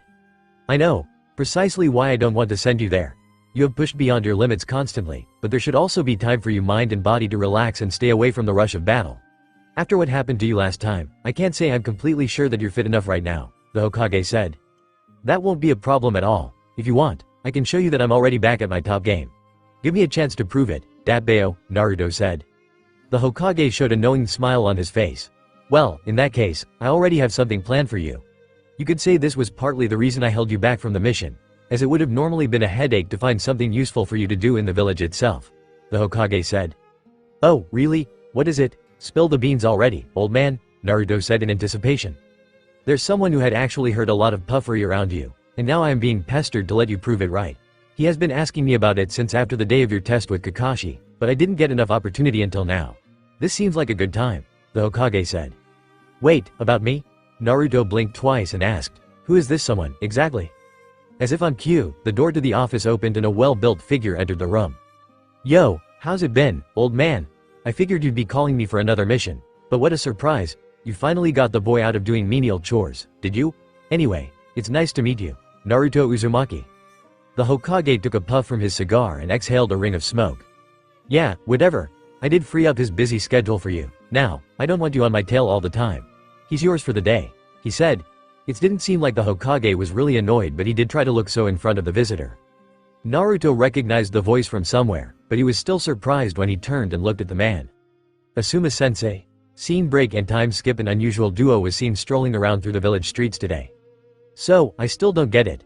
I mean, I know I'm the biggest prankster in town and all, but I never thought you'd actually want to see me in action personally. This is such an honor, Naruto said. His companion lit a cigarette, took a smoke, and said, haha, you are a comical one, as the word goes. Anyway, since you're curious, the first time I heard about you wasn't until I ran into Kakashi. We were just hanging around and I inquired who he'd tussled with to get messed up so bad. I was almost sure that it was his other ever overexcited Junin friend, but when he dropped the bomb on me I was rendered speechless. He exhaled the leftover smoke from his lungs and continued, to think that you could have actually taken the bell from that guy. I know that he's usually laid back and maybe even more in front of genin like you, but that still doesn't mean he won't try his best to protect those bells. If I recall his exact words, they were, I didn't lose the bells. So technically he didn't pass the test, but I was outsmarted in the end, so it was me who failed it. If someone could make Kakashi say that, I'd sure like to know him. Naruto scratched his head sheepishly, hee, it's just that I managed to surprise him. Otherwise, I didn't stand a snowball's chance in hell. Nonetheless, I still feel a bit awkward right now. I mean, the only time I ever heard or saw you was in our team announcements, and only once after that when Shikamaru talked about how much you and his teammates were a drag. Shikamaru, huh? If you go by him, everyone and everything is a drag. Even you aren't spared. Yeah, I also did talk to him regarding you when I heard from Kakashi. I have never seen him interested in basically anything, but he almost seemed excited talking about you. It's also at that time I got to know that you broke academy records as the top rookie. Now I feel as if I've been quite ignorant about a lot of things lately, Asuma said. Naruto snickered, haha, that's Shikamaru alright. But anyways, where exactly are we going to do? Gigi held me back from our mission because of this thing. I hope it'll at least be something fun. I don't want to sit like Shika all day watching clouds. Asuma smirked, I don't know if it'll be fun for you or not, but I'll sure enjoy it. Worry not though, I'm sure it's more interesting than watching clouds. Look, we're already here. Naruto nodded in anticipation as he found themselves entering into a training field that he had never been to before, as far as he remembered. Hey, I have a great surprise for you guys, Asuma shouted into the distance. 3 bored figures stood up and one of them angrily walked towards him. What do you mean by a surprise? I had to leave the shop to mom so that I could come here, so we better get a damn good mission. I swear, if you skip on us today because of your date plans with Ku. She stopped talking mid-sentence when she identified the person accompanying their teacher.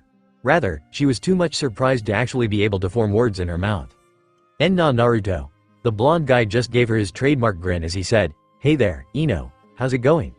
She found herself getting embarrassed really quickly as she had a lot of things going on in her mind and couldn't gather her thoughts quick enough to be able to maintain a normal conversation. However, before she could get flustered any further, a loud yawn from behind saved her. I don't suppose Asuma ran into you on the street and just decided to bring you here, did he? This is really going to be a drag. Nice to see you too, Shikamaru. Naruto's sweat dropped. Another munching voice made its presence known, as Choji said, how's it going, Naruto? Wanna have some of these limited edition mint honey flavored potato chips? I would have loved to, but I just had a heavy breakfast so I wouldn't actually be able to do that right now. But I'd be happy if you enjoy them on my behalf, Naruto replied. Ino had got enough time and diversion of attention to compose herself and her thoughts. Care to explain what you're doing here? She asked.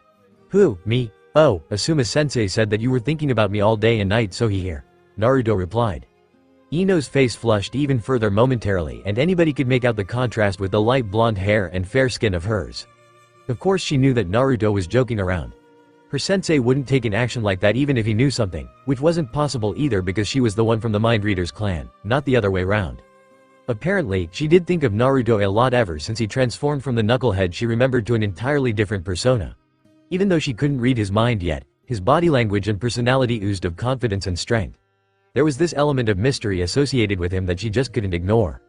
However, she covered her blush up craftily in the best manner she could, by expressing it in the form of anger as an excuse. Asuma-sensei, what the hell? This is not the time for jokes. I already told you I left the shop for this mission. Now, you better tell me that there's a good reason you brought him here or I'm going to be the end of you.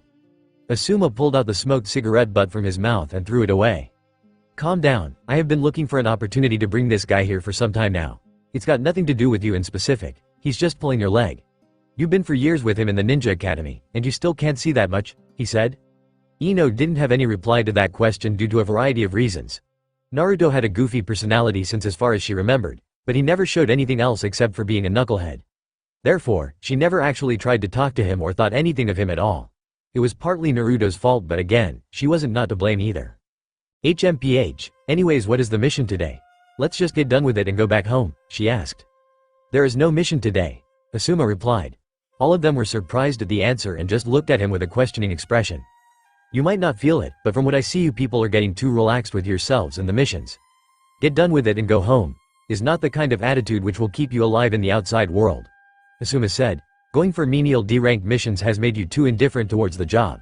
So, I brought him here so that you guys could get some real training done and also maybe let you have a taste of reality. Training, okay, we get it, but why him? You're supposed to train us, that's your job? Ino asked. Well, I heard that their team went outside the village on a C-rank mission, but it turned out tougher than expected.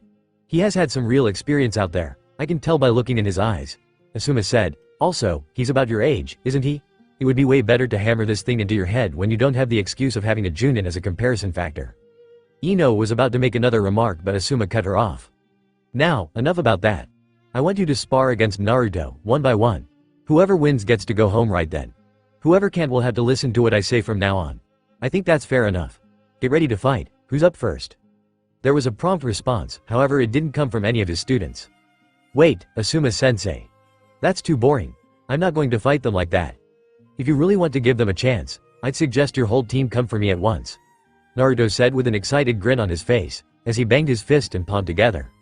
Asuma was surprised at his words because even he wasn't expecting the kid to be this confident about it. But again, if someone could go against Kakashi, you don't doubt him. Sure. I'm fine with it if you want to. But I'd still like to ask. Are you sure you want to have them all at once? I might have chided them a bit, but still they're all shinobi, skilled in their own ways. Naruto smirked and said, oh, trust me. I've heard all about the Ino Shikacho, and I wouldn't want to have it any other way. Asuma nodded and declared, you heard the guy. Now that you're 3 against 1, it's not regular training anymore. Don't embarrass me in front of him, guys. Good luck. Ino was now beyond annoyed. First, the mere presence of Naruto made her uncomfortable. Not in a bad way, but she felt like she couldn't be her usual carefree, outgoing self in front of him. And now, they were to train with him, but it felt more like train under him. To top it off, Naruto had requested to take the whole team at once, as if he was sure they'd be trounced otherwise. Let's go, both of you. We'll show him that we aren't some pushovers. She said and then looked at Naruto. Listen, by the time we're done with you, you'll be begging for mercy. We have more combination attacks up our sleeve than the number of hair on your head. She turned and went away fuming while her 2 teammates looked at each other and followed her reluctantly. So, Asuma-sensei, what's in it for me? Naruto asked. Asuma was a bit surprised by the question. He didn't think of the matter even for a moment beforehand. What do you mean? He asked. Well, as they said, it's your job to train them. Although I can't say that I don't like to have a good spar once in a while, you got to give me something in return. Naruto said in a matter-of-fact tone. Asuma didn't have anything particular in mind, so he settled with the usual, hoping it would work. Let's just say I owe you a favor? Naruto eyed him with a squinted look for a few moments but then sighed and said, fine. Fair enough, I guess. But the favor better be worth it. I'm not going to be satisfied by some candy, just so you know. Asuma chuckled and nodded in acknowledgement. By the way, what's taking them so long? Naruto asked. Meanwhile, whatever do you mean by that, you lazy bum? Choji had an easy time ignoring the shrill ear-piercing voice by munching constantly on his potato chips, but not so much for Shikamaru. Didn't you hear the first time? No plan's going to work. He's not Tora the cat or some runaway kid from home that we could handle easily. He's on a whole different level. You can't possibly defeat him whatever you do. I know it's a drag, but we should just surrender and be done with it. No way we're doing that, didn't you just hear what I told him? I said we were going to decimate him and we will, Ino said. You could have at least asked us before you said that, Shikamaru replied neutrally. Yeah, of course. I should consult the laziest and the hungriest people on the planet who are by the way also his friends before I could pick a fight with him, she said. Look, I have known Naruto way better than anyone else since the academy. And even so, I was baffled when I watched his performance at the graduation exams. Plus, Asuma went through the trouble to bring him here especially for this training. He knows something that we don't because nobody just randomly does that sort of thing. Naruto was way too far ahead of us before, and as Asuma mentioned, he has been through a tough mission. The look in his eyes has really changed since then. My guess is that he wouldn't take it that seriously, but by the off chance he doesn't go easy on us, we're doomed. Shikamaru explained. You know what, just shut up and come along. We'll use the method we do all the time and improvise. He hasn't got a chance. It's 3 against 1, Ino said impatiently and walked away. Shikamaru shook his head in disappointment and wondered why he couldn't just sleep under the clouds, and then Choji followed him into the sparring area.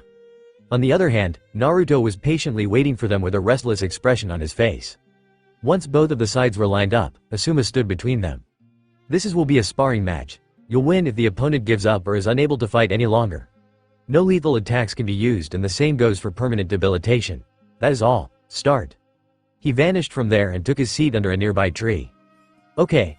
I don't UCH anticipation for something in a long time, he said to nobody. Almost immediately, the three of them dispersed around Naruto in order to surround him from three sides. Interesting.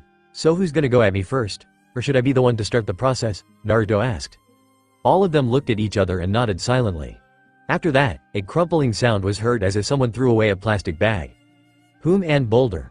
Naruto saw that the first one to charge at him was Choji, as he retracted himself into a ball and expelled chakra from his limbs to generate a force which would be able to deal heavy damage to most of the targets. It was a no-brainer though, as they needed someone who could go head-to-head with Naruto in terms of power or direct physical confrontation. Neither Ino nor Shikamaru had that kind of physical attributes. Naruto easily sidestepped the guy who rolled away because of his momentum but was skilled enough to take a quick turn and revert back to keep Naruto on his toes. However, none of the attacks were of any use since their opponent was agile enough to dodge any attacks easily. Naruto noticed from the corner of his eye a moment in which Shikamaru and Ino nodded at each other in silence and ran away in opposite directions. However, he was unable to see them for long as Choji had increased his speed and intensity of attacks. Naruto had a brainwave when he noticed a big rock at some distance in the battlefield. He dodged Choji skillfully and slowly led his attacks towards the boulder. In a few attempts, he stood right where he wanted to be. Asuma saw the scene from a distance and smirked. This should be interesting. Choji had gone farther away than usual to build up a good momentum and ram into Naruto straight ahead. He shouted at the top of his voice as he used all of his strength to create a powerful human boulder jutsu and charged at Naruto. As Choji closed in on Naruto every moment, the latter wondered where the others could be. He couldn't hear pretty much anything due to Choji's signature jutsu raising against the ground and his loud voice, but also his vision was blocked partially due to the dust getting stirred up in the vicinity. Now, he didn't have much time to ponder as he prepared to jump away from the strike which would most likely lead to Choji slamming into that rock. He planned to pretend to take him head-on and then dodge at the last second.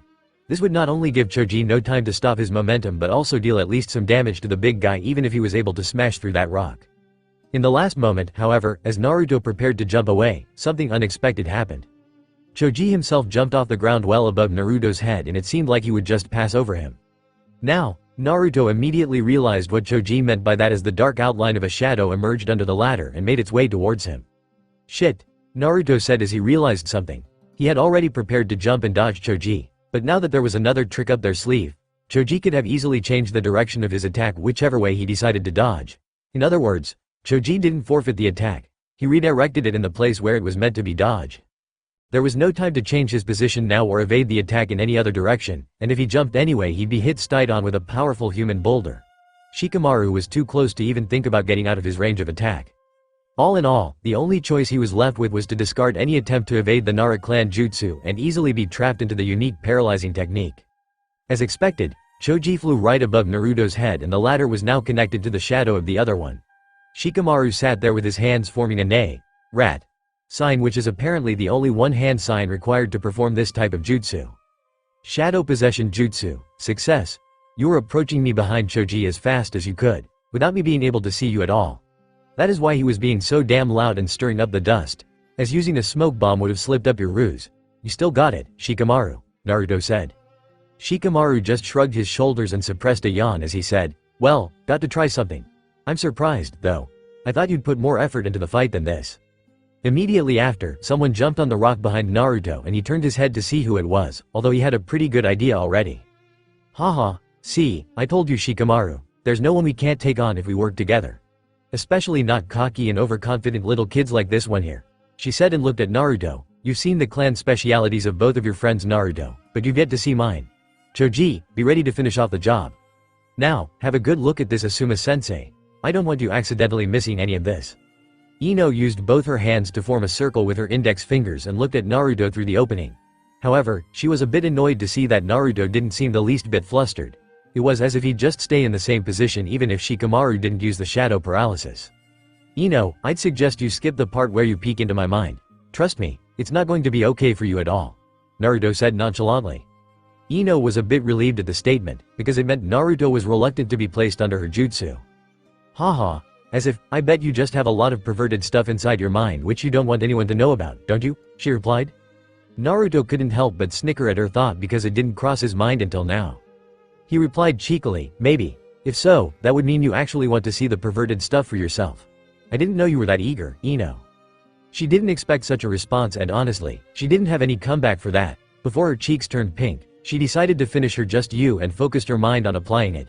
In the meantime, Choji had already returned to Shikamaru and was ready in his spherical boulder form to finish off the job anytime. Naruto observed that expression and sighed. As much as I'd love to see your shocked expression, I really don't want you to have a heart attack and die on me today. We'll have to wait until later if we'd want to have a stroll in my mind. For now, let me show you what I've learned so far, he said. Ino was sure she saw a smirk on his face and also a glimpse of an expression of shock on both her teammates' faces in the corner of her vision. Before she could know what was going on, a kunai was pressed on her neck from below. She traced the arm which was holding the kunai to below her shoulder and then behind her back.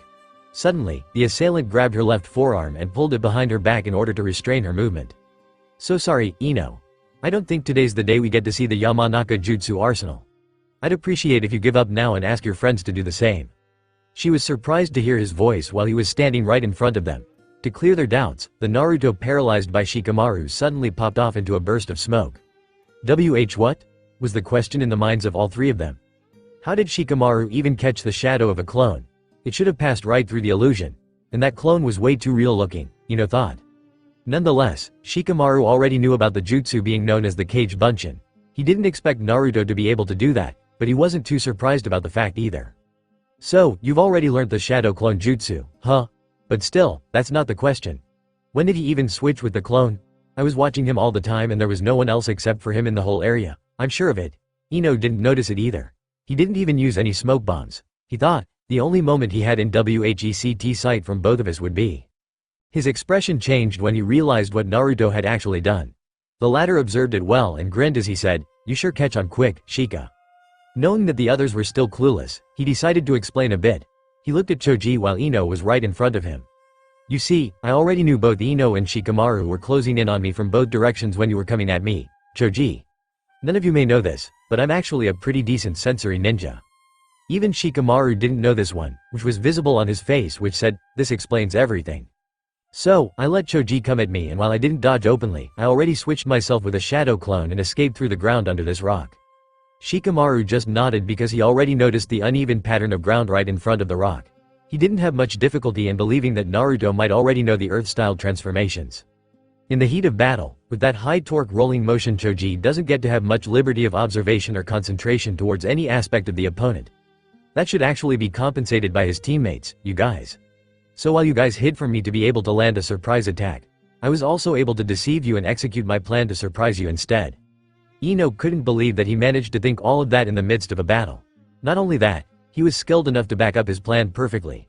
He didn't need to worry about too many variables because he was confident enough in his own skills, while they relied only on their brain power which limited their number of options.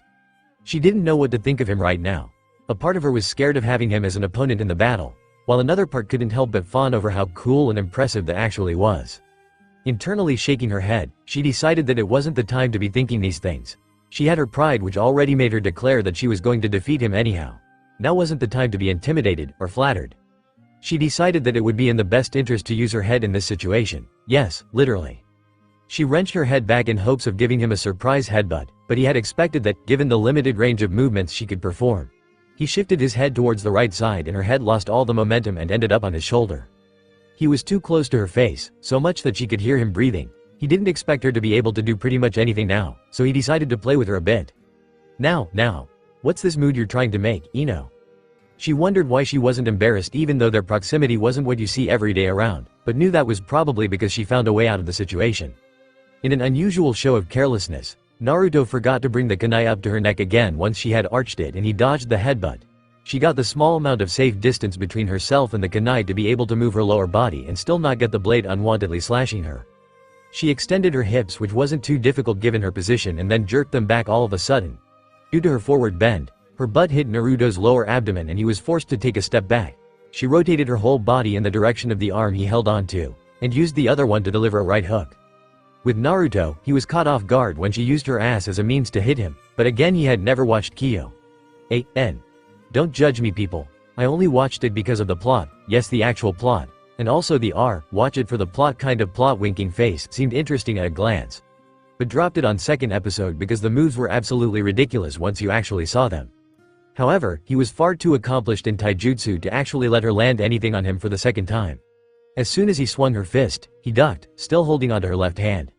With one arm in restraint, and other one missing the intended attack, she wasn't exactly well balanced. Naruto saw this opportunity and grabbed one of her legs. He pulled it off the ground, which made her slip completely on the rock. Knowing that if he let her fall like that, she was most likely to hit her head in the rock pretty hard. That's why he released her left hand and pushed her off the rock rather forcibly. This made her glide in the air for a few meters only to fall on top of an unwilling Shikamaru.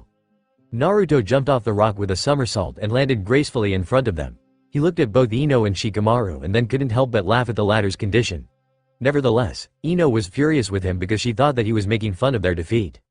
"Choji, go slam his inflated ego into the ground and crush him," Ino shouted and then turned to Naruto, "and if you think you're actually strong, stop running away and face him head on. Then you'll know how strong we are." Choji was a bit hesitant at first because their plan had failed miserably, and since Naruto wasn't restrained yet, there was no merit in attacking him or tiring himself out. He just dodged everything like before. However, when Ino screamed at him to attack, he made up his mind not to hurt his friend's feelings and went into the offensive anyway. Naruto facepalmed in front of everyone as Choji started rolling towards him once again.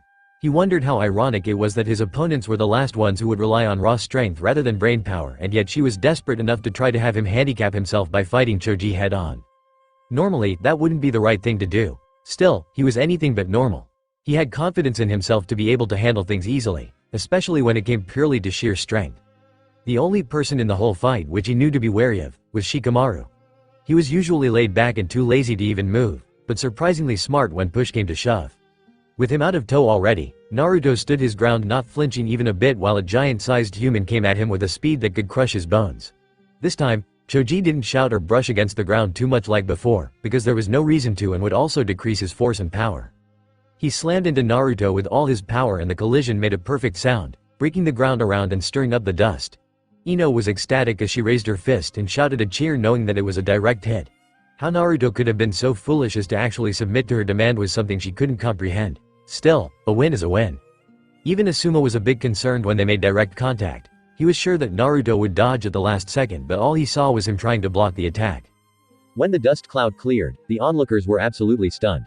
Choji had hit his target spot on, yet Naruto stood tall in front of him, and not only that, he had blocked the destructive attack with his left arm. You'd think that the team was staggered, and even though it was true, someone else was much more astounded. Asuma couldn't believe what he just watched. Even he couldn't take a direct strike from Choji in that form and come out completely unharmed. However, this kid was standing there unfazed, with his extended arm and palm which had just absorbed the impact and his foot flexed on the other side which released the force into the ground. His stance was excellent and flawless. Not to mention the sheer tensile strength of the muscles which could transfer such an impact without tearing down. Meanwhile, Choji came out of his chakra-inflated sphere in a dizzy state, wondering why he suddenly stopped. The backlash from the inertia disoriented him, more so because he wasn't used to anything which could abruptly cut the flow of his movements. As his Vegeta in front of him standing there without showing any signs of damage at all. Since the graduation exams, he knew Naruto was a strong guy. Still, he wasn't ready for anything like this. Reflexively, he jumped backwards in order to create some distance between them so as to take another attempt at charging into him. However, he found out that he couldn't do that either. Naruto had grabbed him by his clothes and he wasn't letting go. No matter how hard Choji tried, he couldn't get free of Naruto's hold. "You aren't going anywhere now, my friend," Naruto said in a neutral manner. It was fun while Ino Shikacho had a plan going on, but now it's getting too insipid. You can't expect to defeat the future Hokage just by showing off muscle strength. Now, it's my turn to attack. Let me properly show you how it's done. Naruto drew his sword out and pointed it at Choji. He channeled lightning chakra into the blade and it glowed blue, giving out electric sparks as a spiral of charge coiled around the steel. Asuma panicked as he jumped from the tree and made his way towards the genin in a hurry. What the hell is this kid made of? I let them on their own because I never expected any one of them to be that powerful. Kakashi wasn't kidding, he does have monstrous strength. If that attack lands, even I wouldn't be able to survive. Choji's in big trouble. Although long before he could reach them, Naruto swung his blade. The force of the swing combined with the lightning chakra caused an explosion on that spot. "Choji!" All of them shouted out their teammate's name at once, wondering what had happened to him. When the dust settled though, Choji remained there unharmed, albeit with a scared expression on his face. Everyone looked to locate the damage done by the attack, and were relieved as well as shocked at the findings. Naruto had angled the sword against the ground and let it curve back as far as his shoulder allowed. The lightning mostly picked up a tangential path and followed a straight line to end up into that very rock. The rock couldn't withstand the sheer force generated by the lightning charge being the weaker element, and exploded into pieces. He looked back at Choji with a serious look and said, "This is what I usually do to boulders, especially when I see one too close to me. I thought a demonstration was at least deserved by you. Now, shall we continue from where we left off?" Choji started crying anime tears and shook his head violently. "I give up, I just want to go home and have some lunch." Naruto smirked and looked at the others. Shikamaru deadpanned and said, "I was against this from the start. You could have just asked. I'd have given up already." Ino was initially too shocked to say anything, but when she saw his smirk, she gave him the angriest glare. Naruto poked his sword into the chakra-fluffed body of his friend, which evoked a painful reaction from Choji, similar to what happens when someone accidentally steps onto a thorn or pricks a needle. Choji looked at Ino with an apologetic expression which also carried a request with it.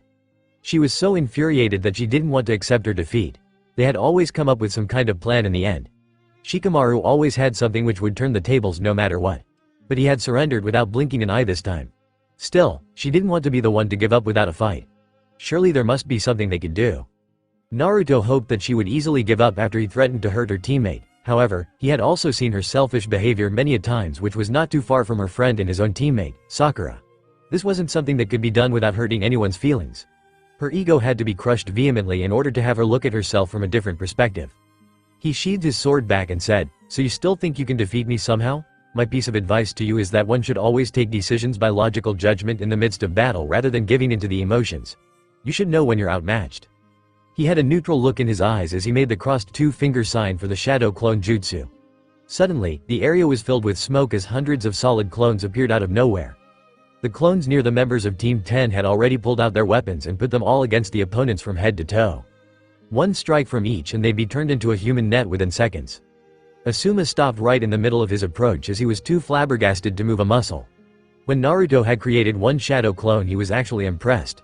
But now he couldn't believe his eyes, as all the clones really did seem to be solid and flawless. She took a look in his eyes and knew that they had lost completely and decisively. There was no saving their face this time, and that too after she had conceitedly picked a fight herself. She slammed both her hands into the ground and then shouted, "Damn it." Asuma had gathered his team under the shade of a tree and was giving them what you could call a pep talk. He had mixed feelings about the sparring that had occurred. On one hand, he had successfully blown the hot air out of his students' heads, which was especially true in case of the sole female genin. On the flip side though, he was unsettled over the fact that Naruto was leagues above what he had expected. If not counseled properly now, the team could even lose confidence in themselves. He looked at Naruto, who was sitting calmly on the tree branch above with a bird chirping on top of his head, both without a care in this world. The boy had such astounding strength, yet he gave off an aura which would only make him seem like another happy-go-lucky kid. It was truly miraculous. Oh well, whatever happened was for the good. I'm glad I wasn't oblivious to something like this for long, and so wasn't my team. This should push them to train further in order to catch up to him. Although, I doubt he would be content just staying where he currently is. Huh, Asuma thought. He looked back at his team to get back into the present moment. As you specifically requested, Ino, I didn't miss anything during the fight. Especially the part where you told me to watch closely. I hope you won't have any complaints about that whatsoever. Ino looked away with an annoyed yet dejected face as she had lost the bet with her teacher. Fine. I get it, she said, we have to train harder so that we can look after our own when we get tougher missions. I won't skip on training sessions anymore.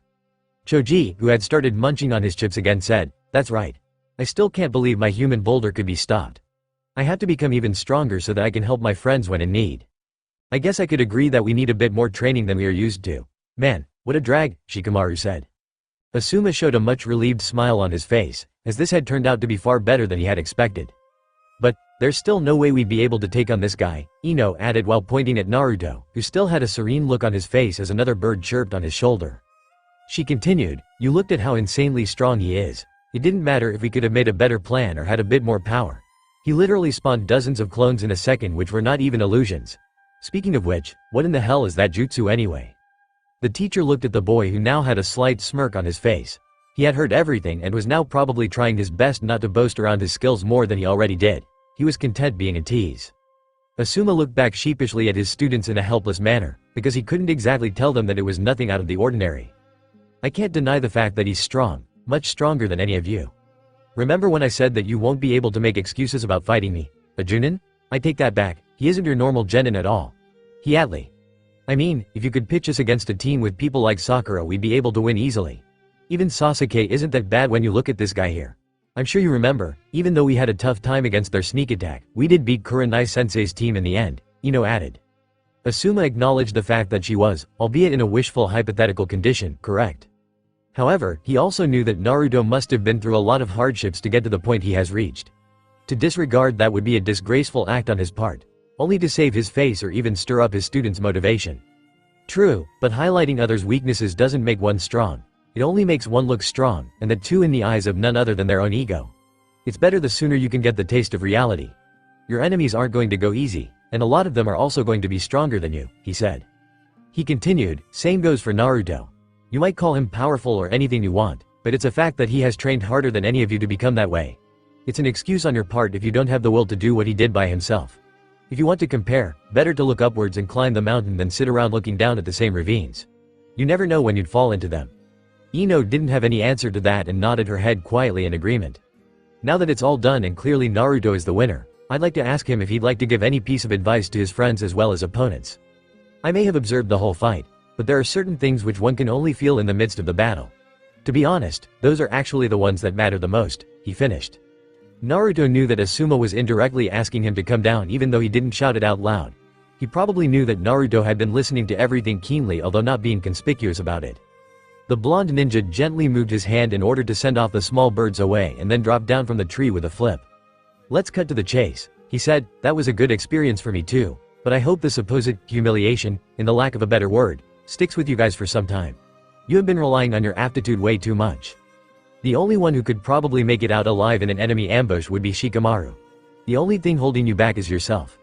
If you could be 1% less of a lazy bum, you'd jump leaps and bounds. Choji is the only one with appreciable physical strength, which is good for him but a drawback for the team because everyone relies on him for the final blow. Plus he doesn't think much before he acts, making him dependent entirely on the others. Last and in fact the least actually, is you, Ino.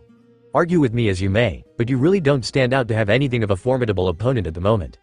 I have an impression that you rely on Shikamaru and Choji for protection and only know your clan jutsu as an offensive attack, which is actually kind of useless if you were fighting solo. You're lucky enough to get teammates who listen to your harangue without any complaints. In my view, Sakura and you are the same, and she doesn't even have that convenience. Naruto was trying to advise them all equally but due to the way he finished on her, she assumed that he was trying to chastise her. Oh really, thanks for telling me I'm even worse than Sakura. What's next? Should I join the academy again or maybe you can give me a, how to become a proper shinobi, crash course. My clan jutsu is my speciality.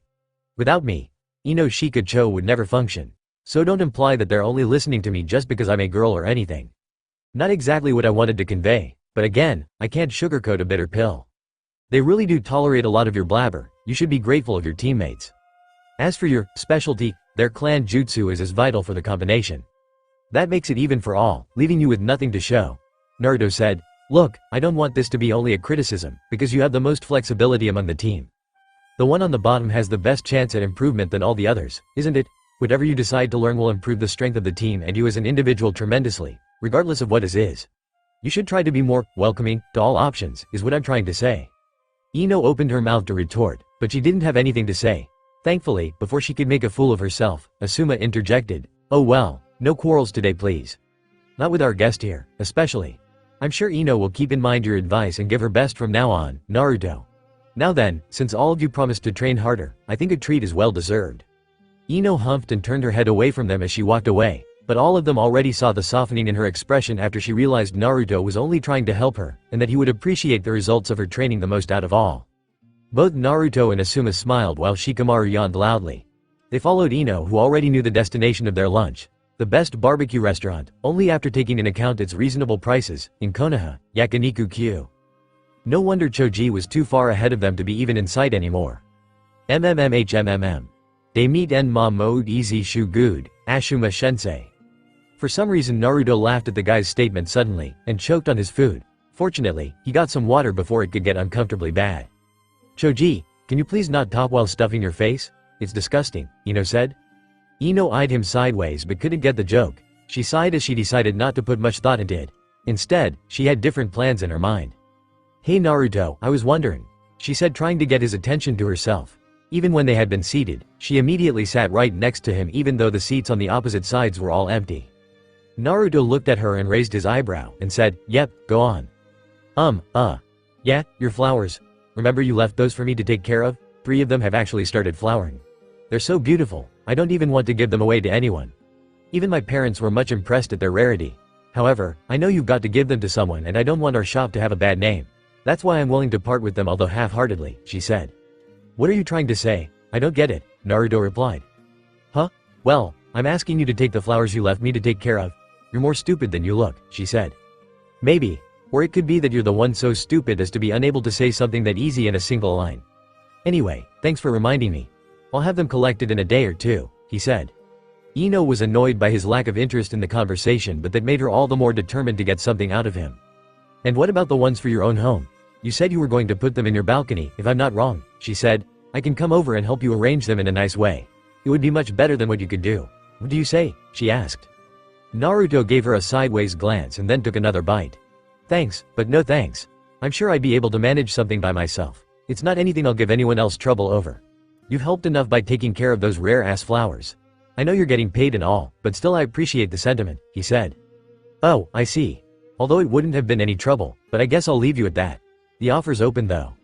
Ino had no choice but to limit herself to that, else she'd be looking too pushy at trying to get close to him. The way he had politely declined her too didn't help in faking an angry counter-argument. She isn't as easy to get as some guys who'd be all head over heels for the girl at the slightest hint of flirting. A prime example, the author, which made the challenge seem worthwhile even if it took her some time. She had decided that she was going to get his attention in any way she can. Naruto finished up his meal as he thought. I know too well what she's trying to do. Too bad, I don't take guests into my home that easily. It seems like she has the same infatuation for me that Sakura has for Sasuke. Although not to that degree and not so overtly expressive, she did try to get me to spend time with her like Sakura keeps nagging him for a date. However, I'm not the kind of a person shallow enough to take advantage of that. Burp, that was a great meal. This place makes the best barbecue as always. Choji announced. Hey Naruto, you didn't take much. Something the matter? Nah, I've had my fill. Thanks for the concern though. I'm unable to restrain myself only when it comes to ramen. So, I tend to keep every other meal on the lower side, lest I'll have a physique like you in no time. No offense, but it's not something I can handle as good as you. Naruto said. Also, I think what you ordered has made Asuma-sensei pretty broke right now. Look over there. Everyone looked in the direction of the reception where the teacher was trying his best to negotiate with the owner while emptying his wallet. It was a funny scene, and everyone couldn't help but laugh at it. Scene break and time skip. Loud yawning noises. Hey, why the hell am I the one stuck with you once again? Shikamaru asked. Ah, what a good friend. It's not even been half an hour and you're trying to ditch me. What's with the sleepy look all the time? You don't sleep at night or what? Naruto asked. Shut up, I like to sleep a bit more than other people. Why are you even with me? Well, Asuma-sensei told the Hokage that I'd be engaged with the training or whatever for the whole day. But it's just past lunch and everyone was dismissed. I'd like to be with Team 10 a bit more if I have the opportunity. I know that already. I mean that there's more to Team 10 than me, why not go with them? Really, Asuma-sensei is out of the question. He's probably out on a date or something, judging by how eager he looked. I already asked Choji, but he had to go to some new restaurant with his family, even though he had lunch just now. And you don't think I just randomly hang around with a girl I barely know, do you? Haha, no I don't think so. Still, it's a drag to be awake just to keep you company. I'd rather lie down and watch the clouds quietly. Shika, we're actually doing that right now. Both of them were presently lying under a tree in a nearby park, looking at the sparse clouds floating by in the blue sky. Yes, except we're not doing that quietly. Whatever, Shika. Don't you have any other things to do? You got to have some kind of hobby other than sleep and watch the sky like an old man. I play shogi when Asuma is around. Except for that, I don't really do anything with the other two save for occasional training. Naruto jumped up straight as he exclaimed, Whoa, you're into board games? I didn't know that. It's way more fun than sitting around here. Let's go play. Shikamaru opened his eyes fully for the first time in the last hour. He was surprised that Naruto wanted to play shogi with him. You want to play shogi? It doesn't interest either Choji or Ino, to be honest. Only Asuma likes to play for some reason. You still want to go at it? He asked. Of course, I haven't played yet, so I can't say anything. Still, I definitely like to try. I haven't had much opportunity to play board games since a long time, hehe, Naruto replied. Fine. Let's go, Shikamaru said as he placed his hands in his pockets and started walking. Naruto blinked twice before he asked, Huh? Wait, where are we going? To my home, dumbass. You can't play a board game without a board, remember? Came the reply. Before Naruto could say anything, Shikamaru had already left the park to head for the Nara household. Scene break and time skip. I'm back home. Not a moment after the younger Nara announced his return to the house, a feminine voice replied. Back so soon? Normally you'd spend all your time outside doing nothing. It's good to have you at home sometimes. Your future wife would really appreciate it if you keep that up. Shikamaru made a tch sound before he mumbled, as if I care. Let's go, if she sees you we'd have to stand here for another half an who. Thank you for having me. Naruto had already made his presence known as a sign of etiquette before he heard Shikamaru and replied, sorry, I guess. Shikamaru facepalmed in irritation. As expected, quick footsteps were heard through the hallway and a woman appeared in front of them. My. What a surprise. It seems Shikamaru actually brought a friend home today. I get to meet Choji sometimes but that too when the Akamichi family visits us, she said. Anyway, it's nice to meet you. My name is Yoshino Nara. I'm Shikamaru's mother. A pleasure to meet you, Yoshino-san. My name is Naruto Uzumaki. I'm Shikamaru's friend, and he invited me to play shogi. I hope I'm not intruding in any way. Yoshino couldn't stop herself from raising her eyebrows a bit when she heard the name. It was obvious she also knew what everyone else did. However, she shrugged it off easily. Of course not. If there's one thing that's more important to the men in this house than me, it's shogi. Sometimes Asuma-san comes around in the morning and they keep at it until nightfall. Only Kami knows what they find so interesting in that board game. Hee, I thought I'd try my hand at it too. Although I don't know how it could take precedence over someone as beautiful as you. I guess I don't really know Shikamaru as much as I do. Yoshino had a tint of red on her cheeks as she turned around and said, Well, it looks like you have been taught some good manners. Ahem. I guess I'll make you boys a nice snack so you can enjoy your game. As she walked away, Shikamaru nudged Naruto to move and then said, You got some good skill at tackling women. I could have swore she won't leave us for hours. Naruto chuckled as he replied, Nah, you got it wrong. It's got nothing to do with women in particular. I'm just good at conversing with people in general.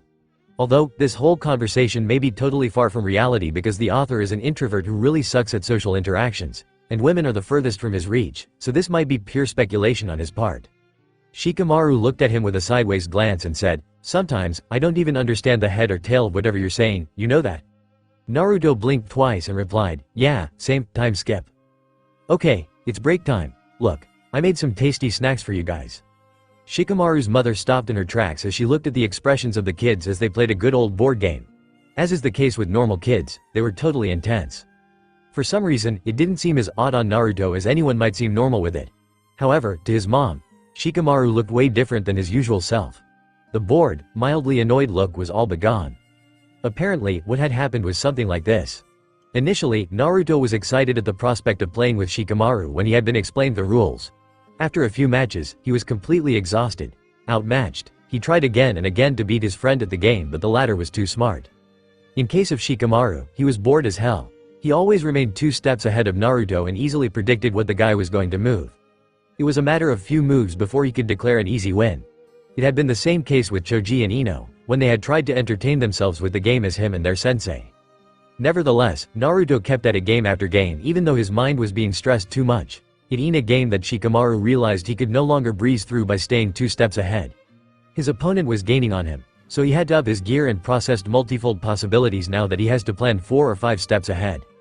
This was Naruto's first day and he was already playing much better than any novice, and Shikamaru could go even as far as to say that he was on par with Asuma. No, even that comparison would not be accurate. Asuma played with a certain linear pattern. Going by the books, so to say. It was the same with himself and his dad, who managed to oversmart him by staying 10 steps ahead, yet he could tell that there was a standard algorithm that guided their mind. Nonetheless, Naruto's game pattern had many elements of unpredictability in it. One would assume he'd go with the regular strategy, but he pulled off something entirely different. Reasonable or not, it looked as if he couldn't tell himself. Shikamaru had been wondering what had happened if Naruto could someday base his whole gameplay on that unpredictability. Just the thought sent chills through his spine. That day was, however, still too far to look for. Shikamaru managed to defeat him again, and not with much difficulty either. Naruto fell down and said, Phew. I'm totally spent. I want to play more but my brain can't handle it. You're really amazing, Shika. I might be fine on the physical abilities, but I really do need to sharpen my mind. Thanks, I too learned something from Team 10 today. What a guy. I'd really love to see a shogi match between him and Asuma someday, Shikamaru thought. He couldn't suppress a grin that formed on his face as he said, You're welcome, to play anytime. Yoshino turned back and walked away to add some extra snacks to Naruto's plate. At that moment, if only anyone could see the extent of her smile. Scene break and time skip. Kakashi-sensei was sent on a mission on a short notice and now we're free to do whatever we want. Only if we knew that before, I'd have asked Asuma-sensei to wait for one more day. Although, the guy said that the C-rank mission was too uneventful. I could have at least done some sightseeing outside the village. Naruto was walking through the streets in the village alone while looking at the sky with his hands in his pocket. It looked like he had picked up a habit from Shikamaru in just one day. He had finished breakfast at Ichiraku's and had nothing to do today. Guess I should be training instead of loitering Aro. Suddenly, a shuriken came flying at him out of nowhere. He didn't know why, but he was unable to dodge as it pierced his shoulder. Alarmed, he looked in all directions but couldn't find anyone. Even more shurikens started making their way towards him, and he was only able to dodge half of them. Now he knew why. They were spinning mid-air to change directions, making their course less likely to be anticipated. A hooded figure appeared in front of him with kunai in its both hands. He pulled out a kunai of his own to retaliate. There was no delay in the clash of the weapons as both the combatants went on to land the first strike. Naruto felt way off than his usual self as he was unable to gain a proper grasp of the situation. Another figure stood in the shadows across the street with one of the hands being flexed into a hand sign. It looked as if the other one was being controlled by this figure and Naruto was also affected by the presence. His reflexes weren't half as good as they've been and his senses were being dulled. It was only a matter of minutes before he was on his knees. Judging by the facial expression of the hidden figure, it looked like a good amount of disappointment and the jutsu was about to be dispelled. However, to its surprise, Naruto disappeared into a poof of smoke before that could happen. Wah! It seems like everyone wants to greet me with an ambush these days. Living in a ninja village sure has its drawbacks. Nevertheless, it's nice to meet you. The figure looked upwards on a tree branch nearby, where Naruto was sitting comfortably while enjoying the show being unfolded with his cage bunchin. Kuranai-sensei. She was too surprised and embarrassed to be found out in such a manner. How did you? Naruto was well aware of the question that arose whenever he met someone for the first time in this manner. Thus, he already knew what she was going to ask. How did I sneak up on you? Probably Asuma-sensei forgot to tell you, but I'm an advanced level sensor, he said nonchalantly. The Jonin Kunoichi was still puzzled but regained her composure nonetheless. I apologize for my actions. I heard a lot about you and I wanted to check your skill for myself. Clearly, you're no ordinary genin. I'm glad to see that you're not hurt, Naruto Uzumaki. It's a pleasure to know that you already recognize me, but let me introduce myself. My name is Kuranai Yuhi, and I'm the Junin in charge of Team 8. Yeah, no worries. As I said, I'm used to it by now. I had already sensed you gathering chakra in order to cast a genjutsu upon me. All I had to do was evade being the target. It's a bit of an embarrassment to say, but I'm not very good at dealing with genjutsu and its intricacies as of now. Also, that introduction was unnecessary. I know a lot more about you than that. Oh, that's good. Anyway, there was a favor I'd like to ask of you, if you don't mind. She was still a bit flustered at not being able to deal with a kid properly who was her student's age. The fact that she was the one asking a favor made her sound somewhere between respectfully polite and unnaturally pleading. Of course, I think there's only one reason why you'd want to test me and ask for a favor right after the day I had a joint training session with Asuma-sensei's team. Scene break and time skip, and that's how I ended up here. Nice to see you guys again, Naruto finished. Woof, woof, yeah, can't forget you, Akamaru. As expected, Kuranai had brought him into the training fields of Team 8 for similar reasons as Asuma. It's not like they were too ego-inflated or lacking in training, since they had already suffered defeat at the hands of Team 10 in their joint training session earlier, no, thanks to Shikamaru's brains. Still, if Naruto could help them in any way like he did with Team 10, Kuranai sure didn't want to miss the opportunity. She had her doubts about something being different about Team 7 because Kakashi always seemed too cockily nonchalant whenever they bragged about whose team was the strongest. But again, the guy himself was always laid back no matter what situation, so there was no way of clearing that ambiguity. Until now, that is. Hey, Naruto, don't think that we are on the same level as we were before the graduation exams. Let's have a race again. Me and Akamaru will leave you in dust this time. Kiba, as always, was the hot-headed one.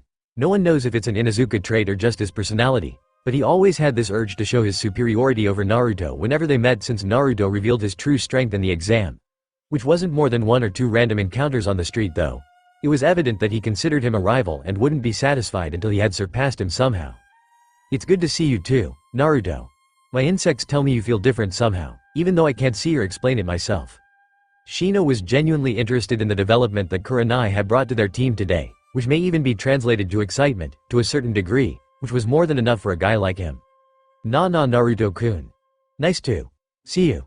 Hinata had turned various shades of pink back and forth since the moment her eyes fell on him. She was standing the farthest from him, trying to avoid eye contact at all. Surely, there was her trademark fidgeting between the hands. Now, Kuranai picked up on that real quick. Maybe a woman's intuition, but if she had been with Asuma's team the day before, she'd have easily read Ino too. Interesting. I thought I'd that. Even when I asked her if she liked a boy, she was very embarrassed, but I imagined it was because of her shy nature. Who knew, she thought. However, she knew Hinata enough to understand that this wasn't some sort of fawning or infatuation like many of the girls out there. It was just not in her character. So, either there had to be some incident with him to have left an impression on her so much, or she had liked him since way before in the academy days. Or maybe a combination of both. The only reason she was unsure of the latter point was because she had heard Naruto used to be a complete fool, or rather portrayed himself to be so, until recently. Nonetheless, she set aside those less important thoughts to contemplate later. Okay, everyone listen to me, Kuranai said. As you just heard, Team 10 held a joint training exercise with Naruto here, and supposedly everyone learned something good from each other. Especially you guys should benefit the most from this exercise, because I've heard a lot about our guest here.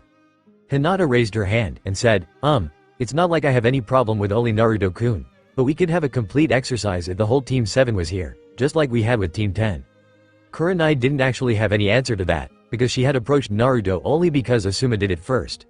Asking the whole Team 7 would have required running it through Kakashi first, and she didn't even give it as much thought. Fortunately, Shino and the ever-excited Kiba didn't support the conversation at all. Both of them didn't like Sasuke's stuck-up attitude, and Sakura wasn't someone popular among the boys either. Thankfully, Naruto himself intervened into the uncomfortable silence and said, "Don't bother with them. They'll probably reject your offer anyway. I think we'll be way better off on our own." He turned to the girl and said, "I know you might not think as much of me now, but trust me, Hinata-chan, I'll surely turn out to be more than enough to satisfy you." She turned beet red at the statement, and even Kuranai couldn't help but blush slightly at such an indirect allusion. Thankfully, Kiba's habit of interruption in conversation saved them from the embarrassment. "Fine then, I'm ready for whatever. Bring it on, but what are we going to do today, anyways?" Kuranai promptly replied, glad to have dropped the issue. "Well, we do the regular training every other day. So let's have Naruto tell us what would be the best exercise we can do to get the most out of this opportunity today." Naruto nodded, knowing this was inevitably going to happen, and said, "Sure, I already have something in mind. This will make you stronger than anyone else in the entire world. It's a secret method, known only to a single man. Listen carefully." All of them gulped at what he was about to reveal. 100 push-ups, 100 sit-ups, 100 squats, and then a 10-kilometer run, every single day, he announced. All of them sweat dropped. None got the reference, sad face. Hee, just kidding. It's just a bad habit the author can't resist. Dumbass. Naruto said, "Anyway, here's the deal. We're going to play a game. I make the rules.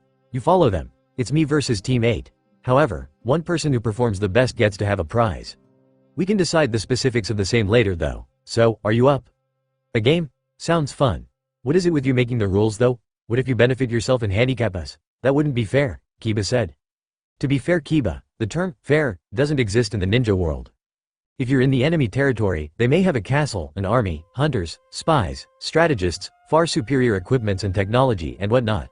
Meanwhile, you could be sleep-deprived, ailing, suffering from pain, anguish and hunger, with only a single morsel of edible food to share between all your comrades, wishing somehow the conflict would end. Ideally, it wouldn't be fair, but you can't do shit about it. That is reality. Kuranai was impressed at how accurate and blunt Naruto was with the monologue. After all, that was because she had no idea what he had to go through until this point. He hadn't seen war either, but he had his fair share of experience with the lengths of brutality that humans can reach to satisfy their evils. So, understand this clearly now. The only rule is that you guys are not allowed to use any of your special techniques. No Byakugan, no dog buffs and no insects. Everything else at your disposal is fine. Taijutsu, ninjutsu, genjutsu, bukajutsu. Anything. Show me what you got. At the same time, I will not be using anything other than taijutsu. No ninjutsu or genjutsu. However, drawing weapons is allowed. I'll try to avoid using them, but don't take my word for it. I don't think that would leave you with any doubt of the rules being unfair. Any objections? None at all. Although, Shino said and then paused.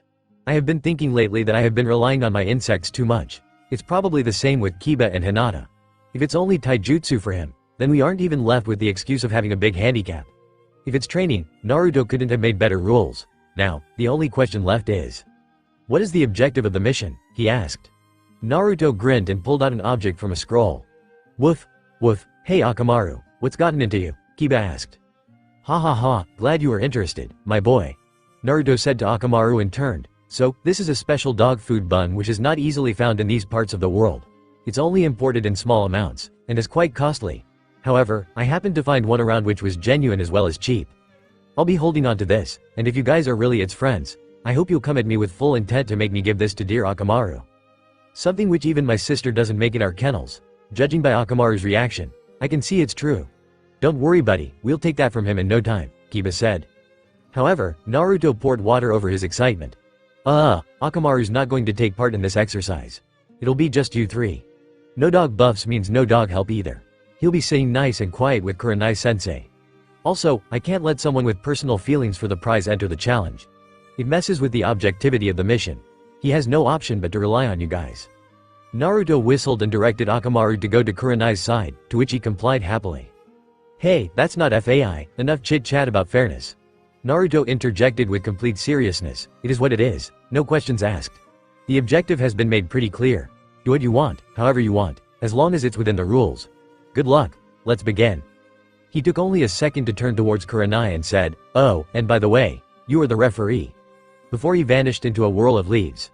Kurenai blinked twice and raised her eyebrows before she understood what just happened. The whole team also blinked twice before they got into a panic. Hey what? You can't expect us to find someone in the whole of Konoha without our special abilities. That fool just left without giving us no damn clue, Kiba said. Indeed, I agree for once. It will be infinitely tougher to find him if we're restricted to use our abilities, Shino said. Don't worry, guys. I think Naruto-kun wouldn't have given us a task if he thought we couldn't do it. Let's try our best, Hinata said. Fortunately, Kurenai was there not only as a referee but also played her role as their mentor.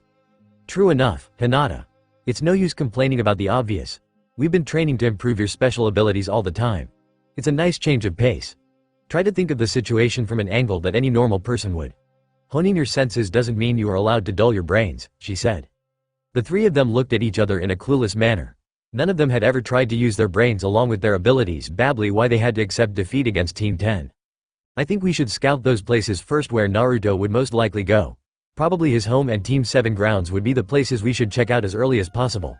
I don't think he'd go to a random place where nobody would be able to figure it out. We're not just playing hide and seek, Shino said. Yes, but that's basically it. He could have gone to a bunch of places we don't know about. The best I can think of is Ichiraku's ramen, Kiba said. Well, I can think of a number of places. For example, the public park near Nara clan compound, a dango sweet shop, a shop inside the western part of the district which sells ninja tools, a few grocery stores near the Hokage office, and sometimes you could find him chatting with the guards on the village gate. Hinata mumbled. When she looked, everyone was staring at her in silence. She immediately turned beet red on the realization that she had essentially disclosed her stalker tendencies in front of other people. Kurenai couldn't help but let out a knowing smile at how infatuated Hinata was. Thankfully Kiba, in all his denseness, saved the embarrassment. Whoa, that's amazing Hinata. I never knew you were so observant. All I ever do while watching people is wondering if they like dogs or not. Indeed, that is quite helpful. We'll divide the places between us and scout all of them, Shino said. We'll meet up on the bridge in the central market in an hour. Both his teammates nodded and discussed between them quickly the next plan of action. Scene break and time skip. Look, Kiba's finally here too, Hinata said. Hey you guys, you're also here quite late, Kiba said as he came to a halt, panting. Shino nodded and said, I suppose you got the same message as both of us did. He's far too swift and perceptive than the opponents we're used to. Yes, to think that Naruto-kun would have already been at all the places we tried and then left even before we reached there. Further, everywhere we went we did find only this one clue, Hinata said, as she held a piece of paper that was handed over to her by Ayame. All you have to do is ask, and thou shalt receive. Yes, I got that message everywhere I went. And I have been asking every damn person around if they have seen Naruto. And most of them actually did. Except that they have no clue where he's gone off to. It's not like we can go and ask every single person in Konoha, Kiba said. True. This is a perplexing situation. Who exactly is the reference meant for? Shino asked no one. Hinata remembered the time when Naruto gave them the instructions and then disappeared on them. She knew he would have left them some kind of clue. Suddenly, she lifted her head as if a light bulb popped up, and she tried to look here and there in hopes of spotting someone. It wasn't long before she did, and rushed to a nearby bench where the said person was leisurely enjoying an ice cream bar, lightly petting a white dog. Kurenai-sensei, it's been much longer than we expected and we won't be able to find him in time without any assistance. If there's anything you know, please tell us, Hinata said. Kiba heard this and frowned. Sorry Hinata, but that's a really dumb idea. A referee isn't supposed to help any of the side. He's already back at the training grounds waiting for us all. If you hurry, you may still make it back in time. Kurenai said nonchalantly as she enjoyed the frosty sweetness of the snack. Kiba asked stumped. Hua? If you didn't know, why didn't you tell us sooner? Kuranai sighed and said, you guys never asked, until now. I'm not playing this game as your team member, so I have no reason to go out of my way to help you. As far as you're concerned, I'm a regular bystander who could have told you something if you'd inquired. But more importantly, you're the referee. Aren't you supposed to go through this unbiased? Shino asked. You are not in the wrong. I'd say, however, you're misinformed. She replied, I am not the referee. She looked at the faces of the three of his students who couldn't make head or tail of that sentence, but waited to hear some sort of an explanation. I'd be glad to explain. Nonetheless, I must ask if it is that important to let the mission fail at this point even though you figured it out in the nick of time, she said. All three of them realized that she was right. They still had a chance and it would be wasted if they stayed there to chit-chat. Not a second was delayed as the team made their course back to the training ground 8. Something fresh out of her memory glimpsed again in Kuranai's mind as she remembered what exactly had happened some time ago. Flashback, no questions asked. The objective has been made pretty clear. Do what you want, however you want, as long as it's within the rules. Good luck, let's begin. Naruto turned towards Kuranai suddenly right before he was about to shunshin. At that moment, they were positioned in front of each other while the team was standing on Naruto's right side. Oh, and by the way, you are the referee. She heard those words like everyone else, but she had been made aware of a lot more details. Naruto had used his left hand, which was in the blind spot from the team's perspective, to convey to her a message in the form of sign language. 1 hour, me, here again. She deciphered in her mind in a millisecond. Moreover, because of the verbal and visual information, she almost missed something more subtle. When Naruto said those words, it looked as if he had blinked longer for half a second. However, it was because he wasn't looking in her eyes at all. His gaze had shifted to a much lower level, right beside her feet. Akamaru didn't get exactly what he said, but she did. As his statement ended, he looked straight into her eyes again, and even though there wasn't the slightest change in his facial expression, she could have swore there was a hint of playfulness in his eyes as he faded into the swirl of leaves. Wondering how precisely he had executed the subtle hints of his plan, she almost instinctively knew that her team wasn't sharp or observant enough to pick up on his gaze among all of that dialogue. They had come to rely far too heavily on their clan skills, and what a simple yet efficient trick to test them on that particular weakness. She blinked twice and raised her eyebrows in response to what had just happened before she could come back into the character she needed to play here. Flashback over. She couldn't remember how much time had it been since she had felt that spark of an odd excitement when she saw that look in his eyes. It didn't seem like he was only focusing on the team's game at that moment, because that look in his eyes told her that he was more interested in having a one-on-one with someone of her caliber, and that one moment had shown her a minuscule bit of what he was capable. She looked at the sky and couldn't help but smile at how the sensation seemed like she was having fun, while it was supposed to be a completely serious and professional training exercise for her team.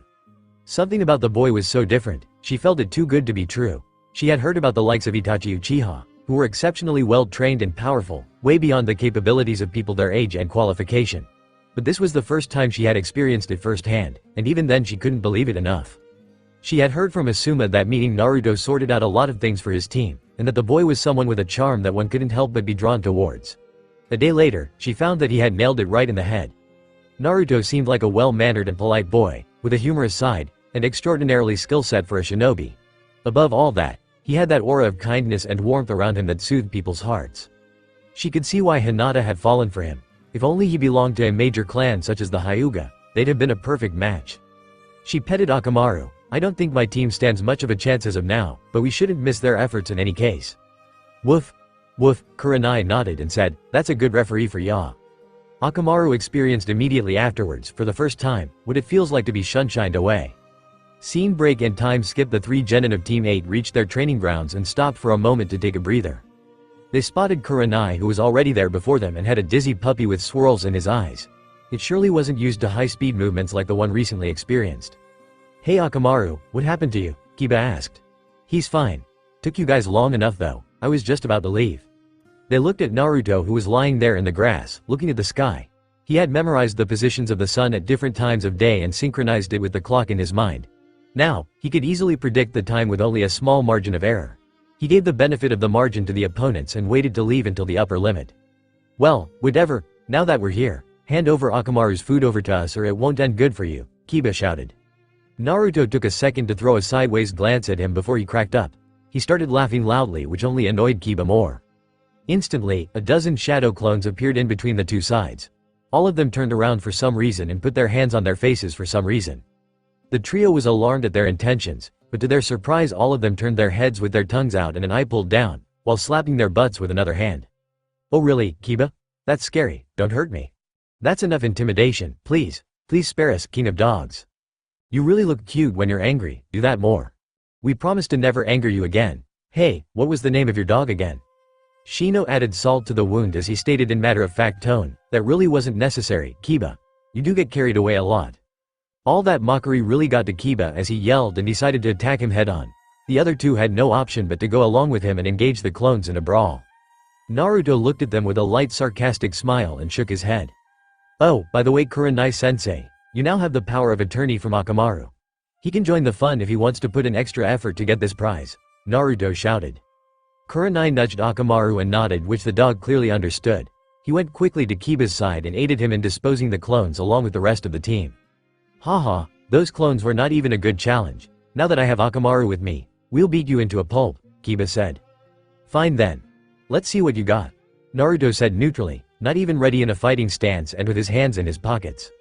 All three of them charged at him at once, and started attacking them with their own styles of taijutsu. Naruto dodged them all with complete ease and would have even yawned at the pace they were going at him. It was evident that Shino was the least capable of them if it came to a hand-to-hand combat. The guy threw punches slower than a turtle, so it didn't matter even if he was more successful in predicting his next movement as compared to the others. Kiba, along with Orochimaru, seemed to fare a bit better. Most of their attacks were coordinated, yet they still struggled to land on combo on him. Naruto wondered if he should have made Kiba hone his individual skill, since that was the whole point. However, he knew that alone Kiba wouldn't be able to do much better than Shino. Also, he did have the benefit of the doubt since Orochimaru was also using only taijutsu at the moment. Last but not the least, Hinata was doing the best out of the three. She was using the taijutsu style she was used to, the gentle fist. He wondered if that could be counted as a clan technique, but it was actually the primary form of taijutsu in Hinata's arsenal. Plus, using it without a Byakugan doesn't really render it as lethal as together with. The flow of her hands was definitely much more fluent than the normal drill. Throwing a power-packed punch is necessary in hand-to-hand combat, and pulling back to swing for another blow is something one cannot avoid. This takes only a fraction of a second, but it gives the opponent an opportunity to ready himself for the next move. Gentle fist doesn't require the use of brute strength, this giving the user much more maneuverability and cutting short the refractory period of a blow to a large extent. He imagined what it would have been like if Hinata had been on a similar taijutsu level as him. Just the thought gave him the excitement he felt was lacking. Nevertheless, at the moment, she wasn't doing half bad either. She was the only one because of which he felt like he'd surely break a sweat at least till the end of the day. He narrowly dodged her strike on purpose, and then delivered a blow to the side of her ribs. At the same time, he ducked under a roundhouse kick from Kiba intended to hit his head and directed Hinata's arm against it right before he had hit her. He used one of his legs to sweep the guy off his foot. Immediately after, he dodged Orochimaru who tried to bite him and caught its tail. He used his other hand as a support to his body weight alongside his one grounded foot, and gyrated twice before throwing the dog away to a good distance. He dropped his neck sideways as Kiba's punch moved through nothing but air, before he grabbed his arm and elbowed him in the gut. He regained his distance with all of them as he pushed away the Inuzuka with a solid punch to the face. Interestingly, Naruto had barely moved from his original position. Kiba coughed as he winced. Hey, what the hell? Take it a bit easy, you dimwit, we're only training here. I feel that it won't make a good impact on either of us if we just play around and finish the exercise as a mere formality. If we're doing this, we do hardcore training. Naruto replied, no pain, no gain. And until exactly when are we supposed to continue? Shino asked. Let's see. I guess until someone drops, either the sun does or you guys do. Naruto smirked. Time skip Kuranai slowly walked towards Naruto and then stood beside him. You don't suppose you went a bit too hard on them today? This was completely different from what they're used to do in their regular training. She said, I'm concerned that they won't be able to come to train for the next few days. All three of the team, 4, if you include the dog, were lying on the grass completely spent up and exhausted. They were covered in soil, dirt and bruises all over, and were unable to even stay conscious anymore. The sun was almost about to vanish into the horizon. They had fought Naruto continuously through the whole day, only taking a referee-mediated lunch break in between. Kuranai wanted to see more of Naruto's skills, although her students were unable to give him enough of a challenge to even draw his sword. Nonetheless, she was fascinated at his taijutsu skills so much that she didn't pay much attention to what she missed. His form was as flawless as she had seen, and there were absolutely no wasted movements. I disagree, Naruto said, unless you train hard enough to push beyond your limits, it can hardly be called training. The best that can achieve is to maintain whatever current level you're at. You're a Junin yourself. You know it better than anyone, Kuranai-sensei. Kuranai glanced him sideways as she folded her hands and said, I know that eventually they'll have to do that. I just didn't want to put too much pressure on them, I guess. Naruto snickered, and before Kurenai could ask, he explained, figures, since this is probably the first time you've been given a squad. And obviously, you know what's best for your team. I'm just saying that you should go a bit harder on them in training so you'll have to worry less when you actually go out on dangerous Miat to make a remark that he needn't tell her twice about that, but they were distracted from their conversation by someone. Both of them looked as Hinata stood up once again with shaky legs, heavy breathing, and lifted her arms weakly to assume a fighting stance. Oh, looks like we still have some fight left, Naruto smirked. I think we should call it a day. At this point, none of them can go on anymore, Kurenai said. I suppose we could have another training session like this sometime. There's no rush to do everything today. This is the part where the real deal begins. The drive to keep going after you've given your very best is all that matters. Naruto said, I know you're worried about her. But I suggest you don't, as I can clearly see she's the one who trains the hardest of any of them every day. Regardless of whether you're around or not. He walked forward towards Hinata and took a proper fighting stance. I've been waiting for this all day, Hinata, he said. Hinata lunged at him and started pouring all her remaining strength into the offense. Naruto could see that she was struggling desperately not to force her way through and stayed perfectly true to her fighting style. Her efforts came to fruition as Naruto had started to struggle keeping her at bay while not injuring her any more than he already had. She swung her palm at him in the same motion as that of a right hook, which Naruto ducked by leaning backwards. She lifted her foot slightly, to which Naruto reacted by preparing to jump backwards, because he knew she'd sweep him off his feet if he kept them planted on the ground. However, to his surprise, he realized that it was actually a feint, which was a trick she hadn't really used until this moment. Now, with his body weight shifted, she tried to use her left palm to strike him near the liver, which is basically the right side of his abdomen. Realizing that he wouldn't be able to dodge, he used his right hand to grab onto her left in order to stop it. She pulled one over on him once again as she grabbed his hand in a similar manner he did to hers. Now, his options were quite limited. He couldn't use his dominant hand or shift his body weight until his feet were firmly planted back into the ground. Hinata knew this was the last of her strength. She was almost about to lose consciousness, and all the muscles in her body were about to give out. She knew that he'd probably figure out a way to beat her easily, whatever be the case. And she never had any belief nor any intention to defeat him in battle. Still, she desperately wanted Naruto to acknowledge her strength and the effort she had put in all this time. This was it. A last-ditch stand. Naruto knew that there were simply two options by which he could avoid being hit by this attack. First, he draws out one of his weapons and uses it to slash at her hand, which had a good chance of permanent damage. Well, that goes out the window. The other one being using his free hand to forcefully smack at her incoming arm to deviate it from its path. However, that too had a little complication. His left arm was on the opposite side of her extended elbow, so it could very well dislocate her joint. Unless he could perfectly balance out the strength he'd need, it'd either still hit him or lead to a bone fracture or ligament rupture. He didn't have much time to think, but when he saw that intensity and determination in Hinata's eyes, it was clear as day what he was supposed to do. In that moment, she could have swore that she saw the most unnoticeable smile on his lips. He inhaled a deep breath and braced for impact, which he still felt quite a bit as the chakra went through his chest via the gentle fist. Half the air was knocked out from his lungs and his heart felt like it skipped a beat. He felt his breathing too a bit labored from the after effects of that shock. Nonetheless, that blow wasn't nearly anywhere enough to take him down or even deal heavy damage to him. Maybe a few dozen like that would, or maybe 100, but only one, surely not. He still held her hand even though he felt her hold weaken and her body giving out from fatigue. She was about to fall down before he caught her as her head fell on his chest. He sat down gently as Hinata couldn't stand on her legs anymore and rested her head on his shoulder while he supported her frame with his arm. Impressive. I've known Hinata long enough, yet I had yet to see her go to the lengths she did today. Should I assume you to be the cause of bringing out such perseverance from her? Kurenai said as she stood in front of them. Naruto laughed gently. I had nothing to do with this.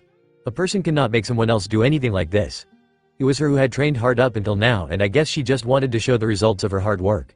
It's the perseverance she went through every day in training which matters much more than what she showed here today. That isn't completely accurate though, because both the things are intertwined. Well, whatever, I guess. I guess so, Kurenai said. It has been a good day. Not only for the students, but for me too. I can't remember just laying back against a tree and watching something so interesting in ages. Not to forget the delicious lunch and snacks you bought. You must have been bored the whole time though. A joint training session didn't mean much in the original sense. Don't worry, I'll make it up to you somehow. No worries here. Trust me, I've been far bored with my own team than here.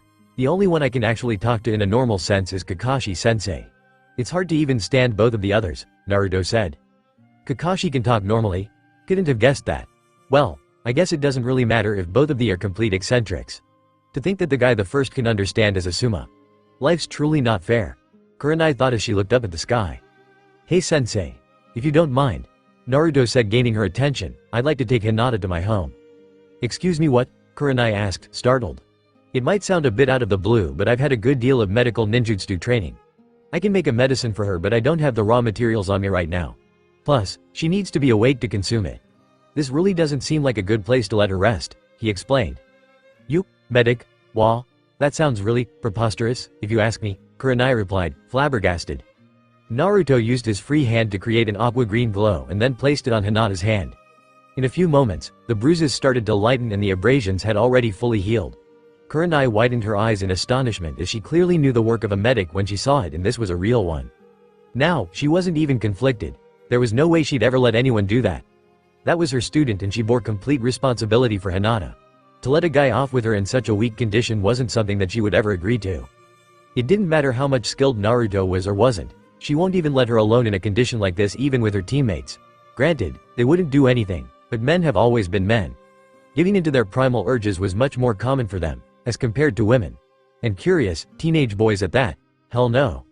I appreciate the sentiment, but it would be best if I take. Na Naruto K-kun. Do you think that I have become a little stronger? Naruto looked at Hinata, who was mumbling in her unconscious state. God, she was so cute. Anyone present there would have thought of precisely the same thing. Naruto had a warm smile on his face. Even though she couldn't see it, she could somehow tell in her dreams. Of course, you have. I won't let you be content with just this much though, he said and grinned softly. Kuranai looked at the unfolding scene and let out a sigh. As I was saying, I appreciate the sentiment. Looks like I'll have to drop both the boys to their homes too. Kuranai said, take care of her. I know it's been Alonzo, I feel a bit bad for giving you another responsibility. I'll make it up to Kami. I have been saying that a lot lately, haven't I? Haha, it goes without saying. I'll make sure to do that, he said. Naruto picked her up bridal style and got ready to leave. Let's do this again someday, sensei. Also, I'll hold you to that favor. And before she could say something, he vanished into a swirl of leaves. Kuranai didn't even know what to think of at this point. She just met this boy today and let him off with her most vulnerable female student. It was an impulsive step, and she couldn't really point out what made her change her mind. Still, she did not feel even a bit concerned about Hinata as long as Naruto was with her. Ironical, isn't it? All she hoped was that no one else got wind of this little occurrence. Especially Naruto, with his expressive behavior, didn't seem to be very reticent at first sight. If the Hyuga clan finds out, I'm definitely a dead woman, she wondered. Speaking of which, I never got to ask him how the hell did he survive that final devastating blow to his heart, she said aloud. Scene break and time skip. Hinata opened her eyes slowly to find herself lying comfortable on a bed, looking hazily at what didn't seem to be a familiar ceiling in the dim lights. She sat upright with some added effort, as she hadn't really recovered completely from the exhaustion. Looking around, nothing actually seemed familiar either. There was a bright white light coming into the room from what she assumed was the hall. On the other side, there lied a desk on which books, scrolls and stationery were as neatly arranged as a map.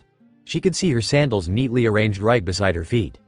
She quickly walked out of the room stealthily through the glass doors into the open. She was mostly certain that it wasn't anything bad, but as a shinobi she had been taught to survey unknown surroundings as much and soon as possible. Also, being out in the open had a better chance of escape and being conspicuous as compared to inside. She was surprised to find out that she was in quite a spacious corner balcony of a double-story apartment. The place wasn't anything unfamiliar, as she had been through this part of Konoha numerous times. Just another regular quiet street in a comparatively less populated part of the village. This house wasn't anything fancy either, else she'd have noticed it sometime passing by. Nonetheless, she couldn't help but admire the beautiful variety of flowers and ornamentals lining the whole edges of the mini-roof terrace, which weren't visible from down below in the street. Had they been, maybe she'd have been more curious and noticed the place. A cool breeze passed across her face, and as she closed her eyes she realized that it was actually quite a nice place in the darkness of the night to relax and enjoy the view of the streets and the stars. Sure, she had plenty of room in the Hyuga compound to do that, but she felt a certain sense of belief that she wouldn't be able to relax as much with prying eyes in that cage-like enclosure. She turned back to enter the house once again, and in an easier frame of mind than she was a few minutes ago. She walked directly towards the door and squinted her eyes as she adjusted to the brighter light. There was a cute little dining hall. By no measures it was that small, it's just that Hyugas are too rich to compare, which joined many of the different rooms. Seems like such a nice place to live. Kuranai-sensei's apartment is smaller than this, I believe. But again, she lives quite close to the central parts of the village, which could be costly, she said to no one. Walking around, she added, speaking of which, where exactly is she at? Is this her friend's house? Oh wait. It can't be that she brought me to a doctor's home just because I was a bit hurt. I can't put it past her though. Guess I'll have to thank both of them then. Her gaze automatically fell onto a huge frame that hung across one of the walls of the dining hall. It was quite difficult to be ignored in the first place, being the sole decorative feature in the entire room. However, it seemed beautiful enough that nothing else seemed to be needed in the first place. Upon a closer look, she found out that it was a picture frame rather than a wall painting that she expected it to be. A blonde kid was sitting on the lap of a beautiful young blonde woman with a noret holding a cute pig in her hands beside them in front of a waterfall. Hinata had seen enough the moment her eyes fell on the boy. She didn't even have to consciously think about identifying the person in question, as it had almost came as a reflex to her, given how much she used to see, stalk, him back in the younger days. The same whiskers, the same hair, the same eyes. Nah, hey Hinata. You awake already? She turned suddenly towards the voice instinctively and saw something which she didn't think she'd ever see. Her crush was standing in front of her, completely bare from his waist up, save for the towel draped round his neck to dry off his hair. She had seen his toned frame quite a lot from when he was training, however this was the first time he was aware of the fact too, or so she thought. She felt so much blood rushing to her face that her legs suddenly felt weaker than ever. She was about to fall down as her mind went blank, but she found support in the end. To be precise, someone caught her right before she could pass out. As anyone could imagine, she opened her eyes only to find Naruto, who did that. Now, don't pass out again on me, Hinata. I'm starting to worry I went too hard on you today, he said. Hinata couldn't help but blush even further at how the sentence was phrased. She could see his blonde locks fall down, dripping water on his wide shoulders. At that moment, no one could tell who was more wet. After all, Hinata was sweating crazy because of the heat on her face, winking face. She immediately found the strength only due to the reason that she had to get some distance between them or she'd have a freaking heart attack. Naruto-kun, what is this place? What am I doing here? And where is Kuranai-sensei and the others? Hinata asked in a single breath, somehow. Okay, calm down first of all. Don't worry, I asked Kuranai-sensei if I could bring you to my home so that I could give you suitable medication. She agreed and here we are, Naruto replied. Wait, here we are? This is not your home, I'm pretty sure. No, Hinata. That used to be my home a long time ago, but now I only use it for decoy purposes. This is where I actually live, he said, and only a few people in the entire village know about this. So I'd really appreciate if you could keep this under the covers, between ourselves. Hinata was not expecting this kind of information right from the guy she had such a big crush on. And what was with the sexual innuendos today? She couldn't stop blushing. The author seems too horny thanks to NNN. Hi. You can count on me, was all she could say. That's all I need to know. Naruto replied with a wide grin and moved into his bedroom while drying off his hair to find something to wear, as he realized he was still only in his track pants. Hinata stood there wondering what she was supposed to do. Say her apologies, gratitude and be on her way. Now that she was awake, she couldn't possibly have any reason to stay here any longer. However, she was surprised when something was thrown suddenly at her and she barely caught it. It was a towel. Keep note of your surroundings, Hinata. You can't let your reflexes be dulled even if you're at home, Naruto said, but then paused. I'm sorry. You may be wondering why I was lecturing you even after the training session ended. After all, I brought you here so you could recuperate. But it's been a habit for me to never let my guard down since most of my life. Before Hinata could express her concern, he added, well, thankfully I did have additional towels and sheets for guests just in case. Although I really didn't think I don't have anything for you. If it's not a problem, you're free to wear whatever you want from my wardrobe. Those might be a bit loose for you, but they should do the job nonetheless. Huh? Hinata asked. Hua? She also just realized that she was lying on his bed and her clothes had probably soiled his sheets. She immediately apologized for that, even though both of them knew it wasn't intentional on her part. She added, I don't think I should intrude any more than I already have. Thank you for your help, Naruto-kun. I really appreciate it. Naruto shrugged her comment off and replied, what are you talking about? I'm not letting you go until I'm done with you. Hinata asked, stuttering. Huh? I usually take a cold shower in the evening because the weather is quite warm. However, you'll find both warm and cold faucets there. You may use whichever you wish. Now hurry up and go, Naruto said as he pushed her towards the bathroom. He paused before he shut the door and asked, oh, I nearly forgot. Which flavor do you like the most, Hinata? As if it was the most common thing to ask in this world, he waited for her answer while she turned red. What? Why would you ask that, Naruto-kun? Well, it won't go down your palate easily if you don't like the flavor. Trust me, I know for a fact that you'd never have had anything like this before. I'll push it down your throat if push comes to shove. So you'd better behave. I've already done that to a lot of people who don't listen to me the easy way. Naruto added, I got a variety of the flavors just in case. You know, this is the only reason I brought you here in the first place. I'd like you to enjoy this too, if possible. Hey, I know. I guess we'll just try them all to see which one you like the most. But wait, I only have so much material on me at the moment, so wastage is out of the question. You understand, right, Hinata? I mean, reproducing so much of that material takes some time, doesn't it? Hinata was getting dizzy and her face was burning by now. What in the world are you talking about, Naruto-kun? Huh? What else? It's about the potion I'm making in there, Naruto said, with a completely oblivious look. I told you that you're here to get some healing medicine. Look how hard I'm working on that right now. She was confused at first, but a peek into the kitchen let her see his shadow clone mixing in some herbs and putting it into a kettle to create some kind of a concoction. She shouted, I don't want any flavors or anything. I'd be more than happy to take it just as it is, thank you, before she banged the door in front of him. Naruto wondered why she was acting weirdly all of a sudden, but then left to do his own work. She was hyperventilating in there, wondering what exactly made her say those specific words out of anything she could have phrased. A.N. Everyone must be wondering why every part of this conversation is a cringeworthy fucking sexual innuendo lol. Well, that's just how the author is. But at least she was alone to compile her thoughts in here, which made her breathe out a sigh of relief. She looked around to see that the room was as clean and tidy as it could be. She had also noticed that in the other rooms that she'd seen, adding one more to her Oli Crush's good qualities list. Just for information purposes, a bad qualities list for him doesn't exist in her mind. Her focus went on to the shampoo bottle that lied on the corner shelf as she proceeded to remove her clothes one by one. She giggled slightly as she said, Now I know why I couldn't find the one which smelled like his hair. Who would have thought he actually uses a kid's shampoo brand? Come to think of it though, it doesn't seem out of character for him. She went on to check out the bathtub in the corner and a shower outlet right beside that. It was very minuscule compared to the huge onsen-like baths that she used to have in the Hyuga complex, yet she didn't care a bit. A bath would perhaps take too much time, so I guess I'll take a quick shower, she thought. Turning on the faucets to the desired temperature, she let the warm water wash away the weariness from her body. She decided against using his soap, else someone would definitely notice her smelling like him all of a sudden, especially Kiba. As she finished off her shower, she looked at her own self in the mirror. The bruises on her body had already lightened a lot to her surprise. All of her curves were also clearly visible from the side, and she felt self-conscious for a bit as she realized what was happening to her. She could never have imagined when she woke up in the morning that she'd be butt naked in none other than Naruto's house. Life is full of surprises indeed. Come to think of it, she felt so much happy knowing that Naruto entrusted her with his little secret which only a few important people in his life know about. Now she could always knock at the right door and he'd be available to listen. Not that she'd ever have the courage to do that, but still. How good it would be though if in a small little home like this, someday both of them could have a fam. Hey Hinata, I just wanted to tell you that the medicine is almost about to be done. It would be great if you could drink it while it's still warm, else its effectiveness won't be the same.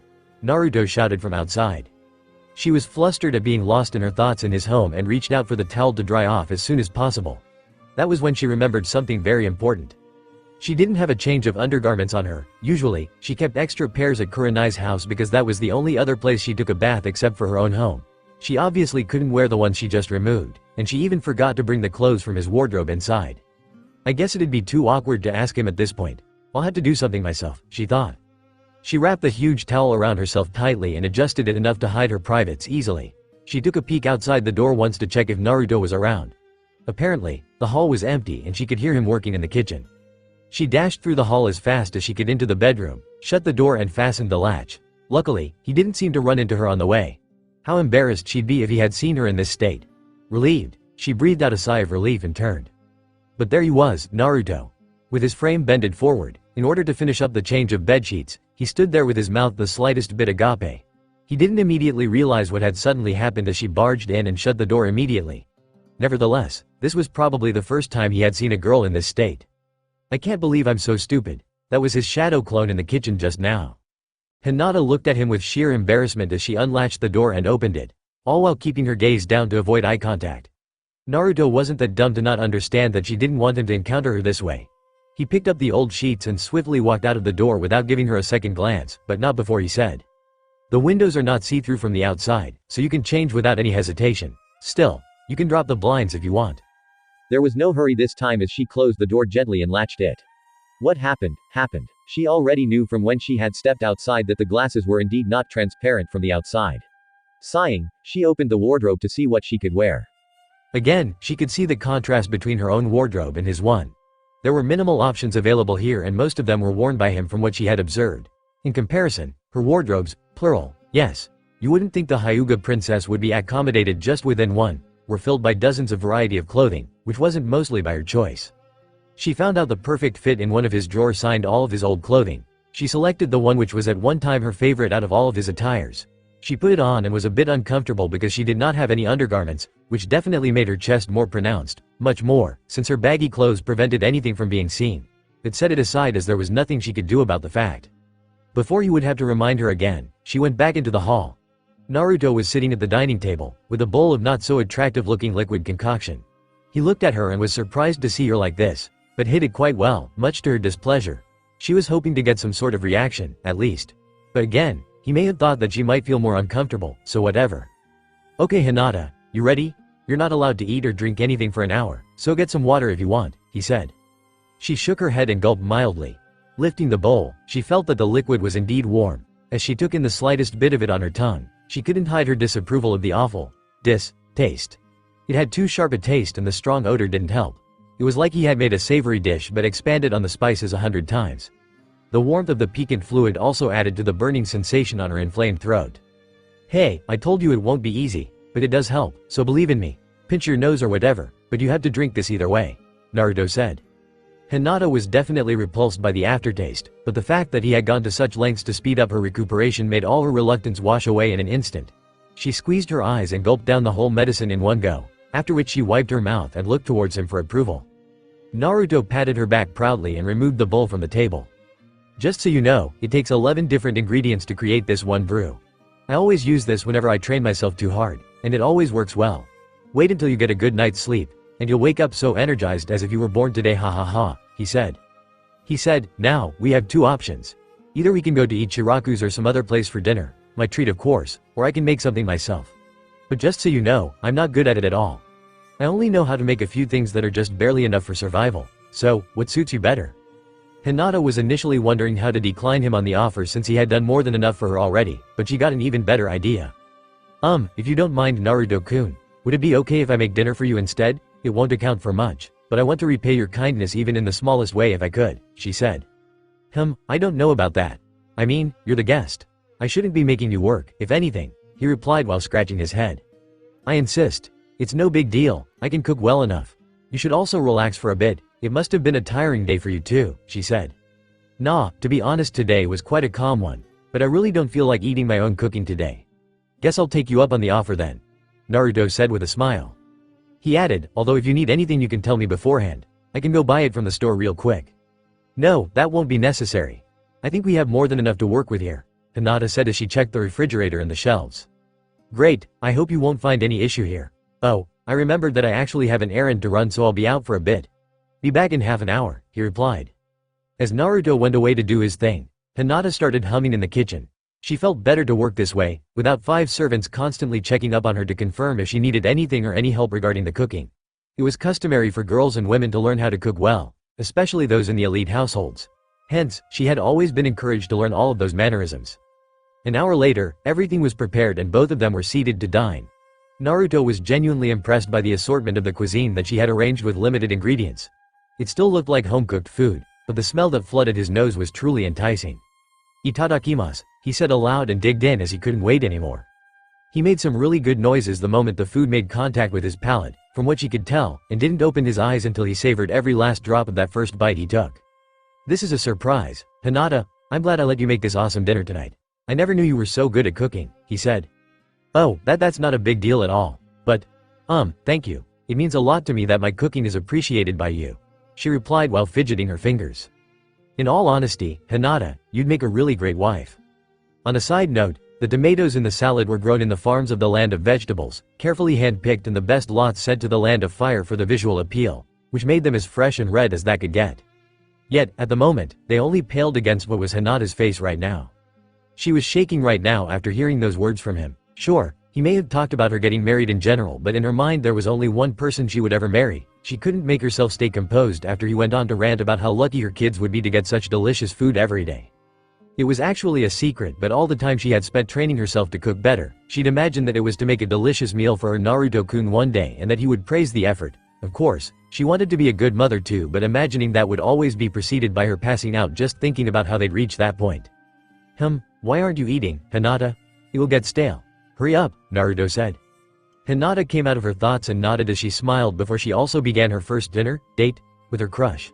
She was also giggling internally as she observed in a corner that Naruto had gone out to buy a bag full of instant ramen, probably in a supermarket sale. After they finished, Naruto offered to do the dishes alone since she was the one who made the dinner, but Hinata was adamant on helping him out. As soon as all the work was finished, Naruto went out into the balcony to look at the night sky. Hinata approached him soon and said, "Naruto-kun, I think I should leave now. It's getting late and since you trained early in the morning, you must have to sleep on time. Thank you for your hospitality, and also apologies for any trouble I've caused you." Naruto looked at the clock and was a bit concerned over the request. It wasn't that much late into the night, but still he was reluctant. It was pretty much past the point where you could casually knock on your door and announce that you were back home. "Why don't you sleep here tonight?" he asked casually. "Haha, what?" Hinata shrieked as she couldn't believe what he had suggested. Naruto grabbed her hand and pushed her inside, after which he slid the door shut. "Shish. Try not to make loud noises which might attract attention outside. I really don't want someone getting suspicious and finding out I live here. Not that they could do anything to me.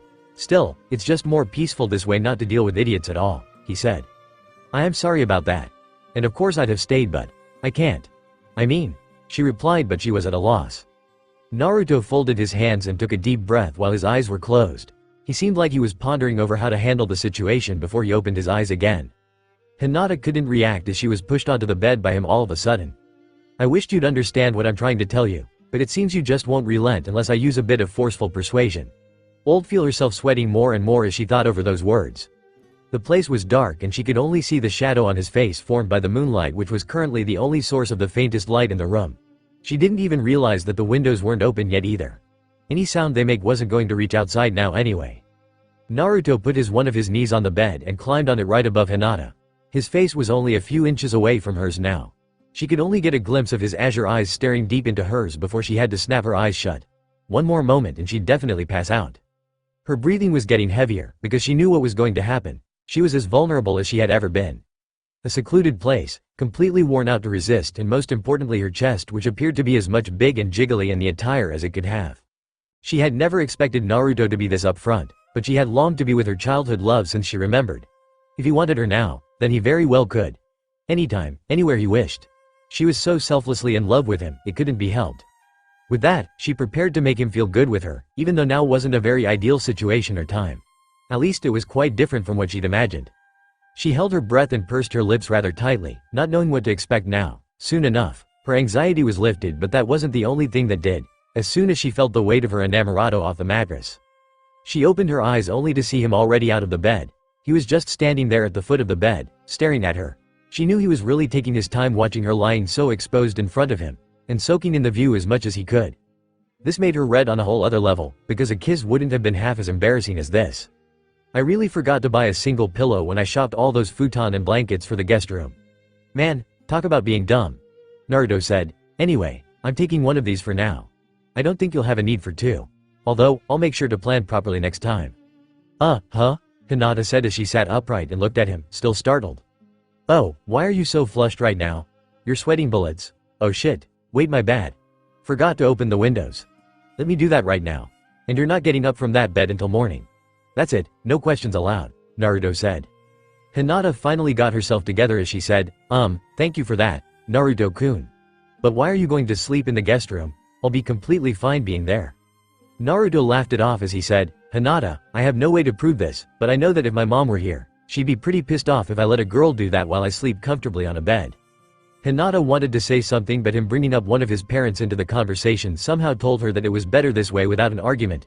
She knew his parents weren't around, and he would have to be quite comfortable with her to talk like that. She really did prefer it to stay that way. Naruto held the doorknob as he stood at the entrance and said, "Today was quite fun. I hope you didn't have any problems here, but apologies if you did even slightly. I'll be going to sleep now. Sweet dreams, Hinata," winking face. Yes, that was intentional. He did wink. As he closed the door, Hinata realized that Naruto wasn't oblivious to what had transpired and he was actually teasing her quite a lot. She felt a tinge of embarrassment and annoyance for a moment, but then crashed into the bed as a cool breeze swept through her hair from the window. She took the pillow and hugged it tightly. It was as if she could almost imagine cuddling with him because it smelled a lot like the boy. She was about to fall asleep with a smile on her face, but suddenly opened her eyes wide open as she realized something Naruto said. "In next time, the end."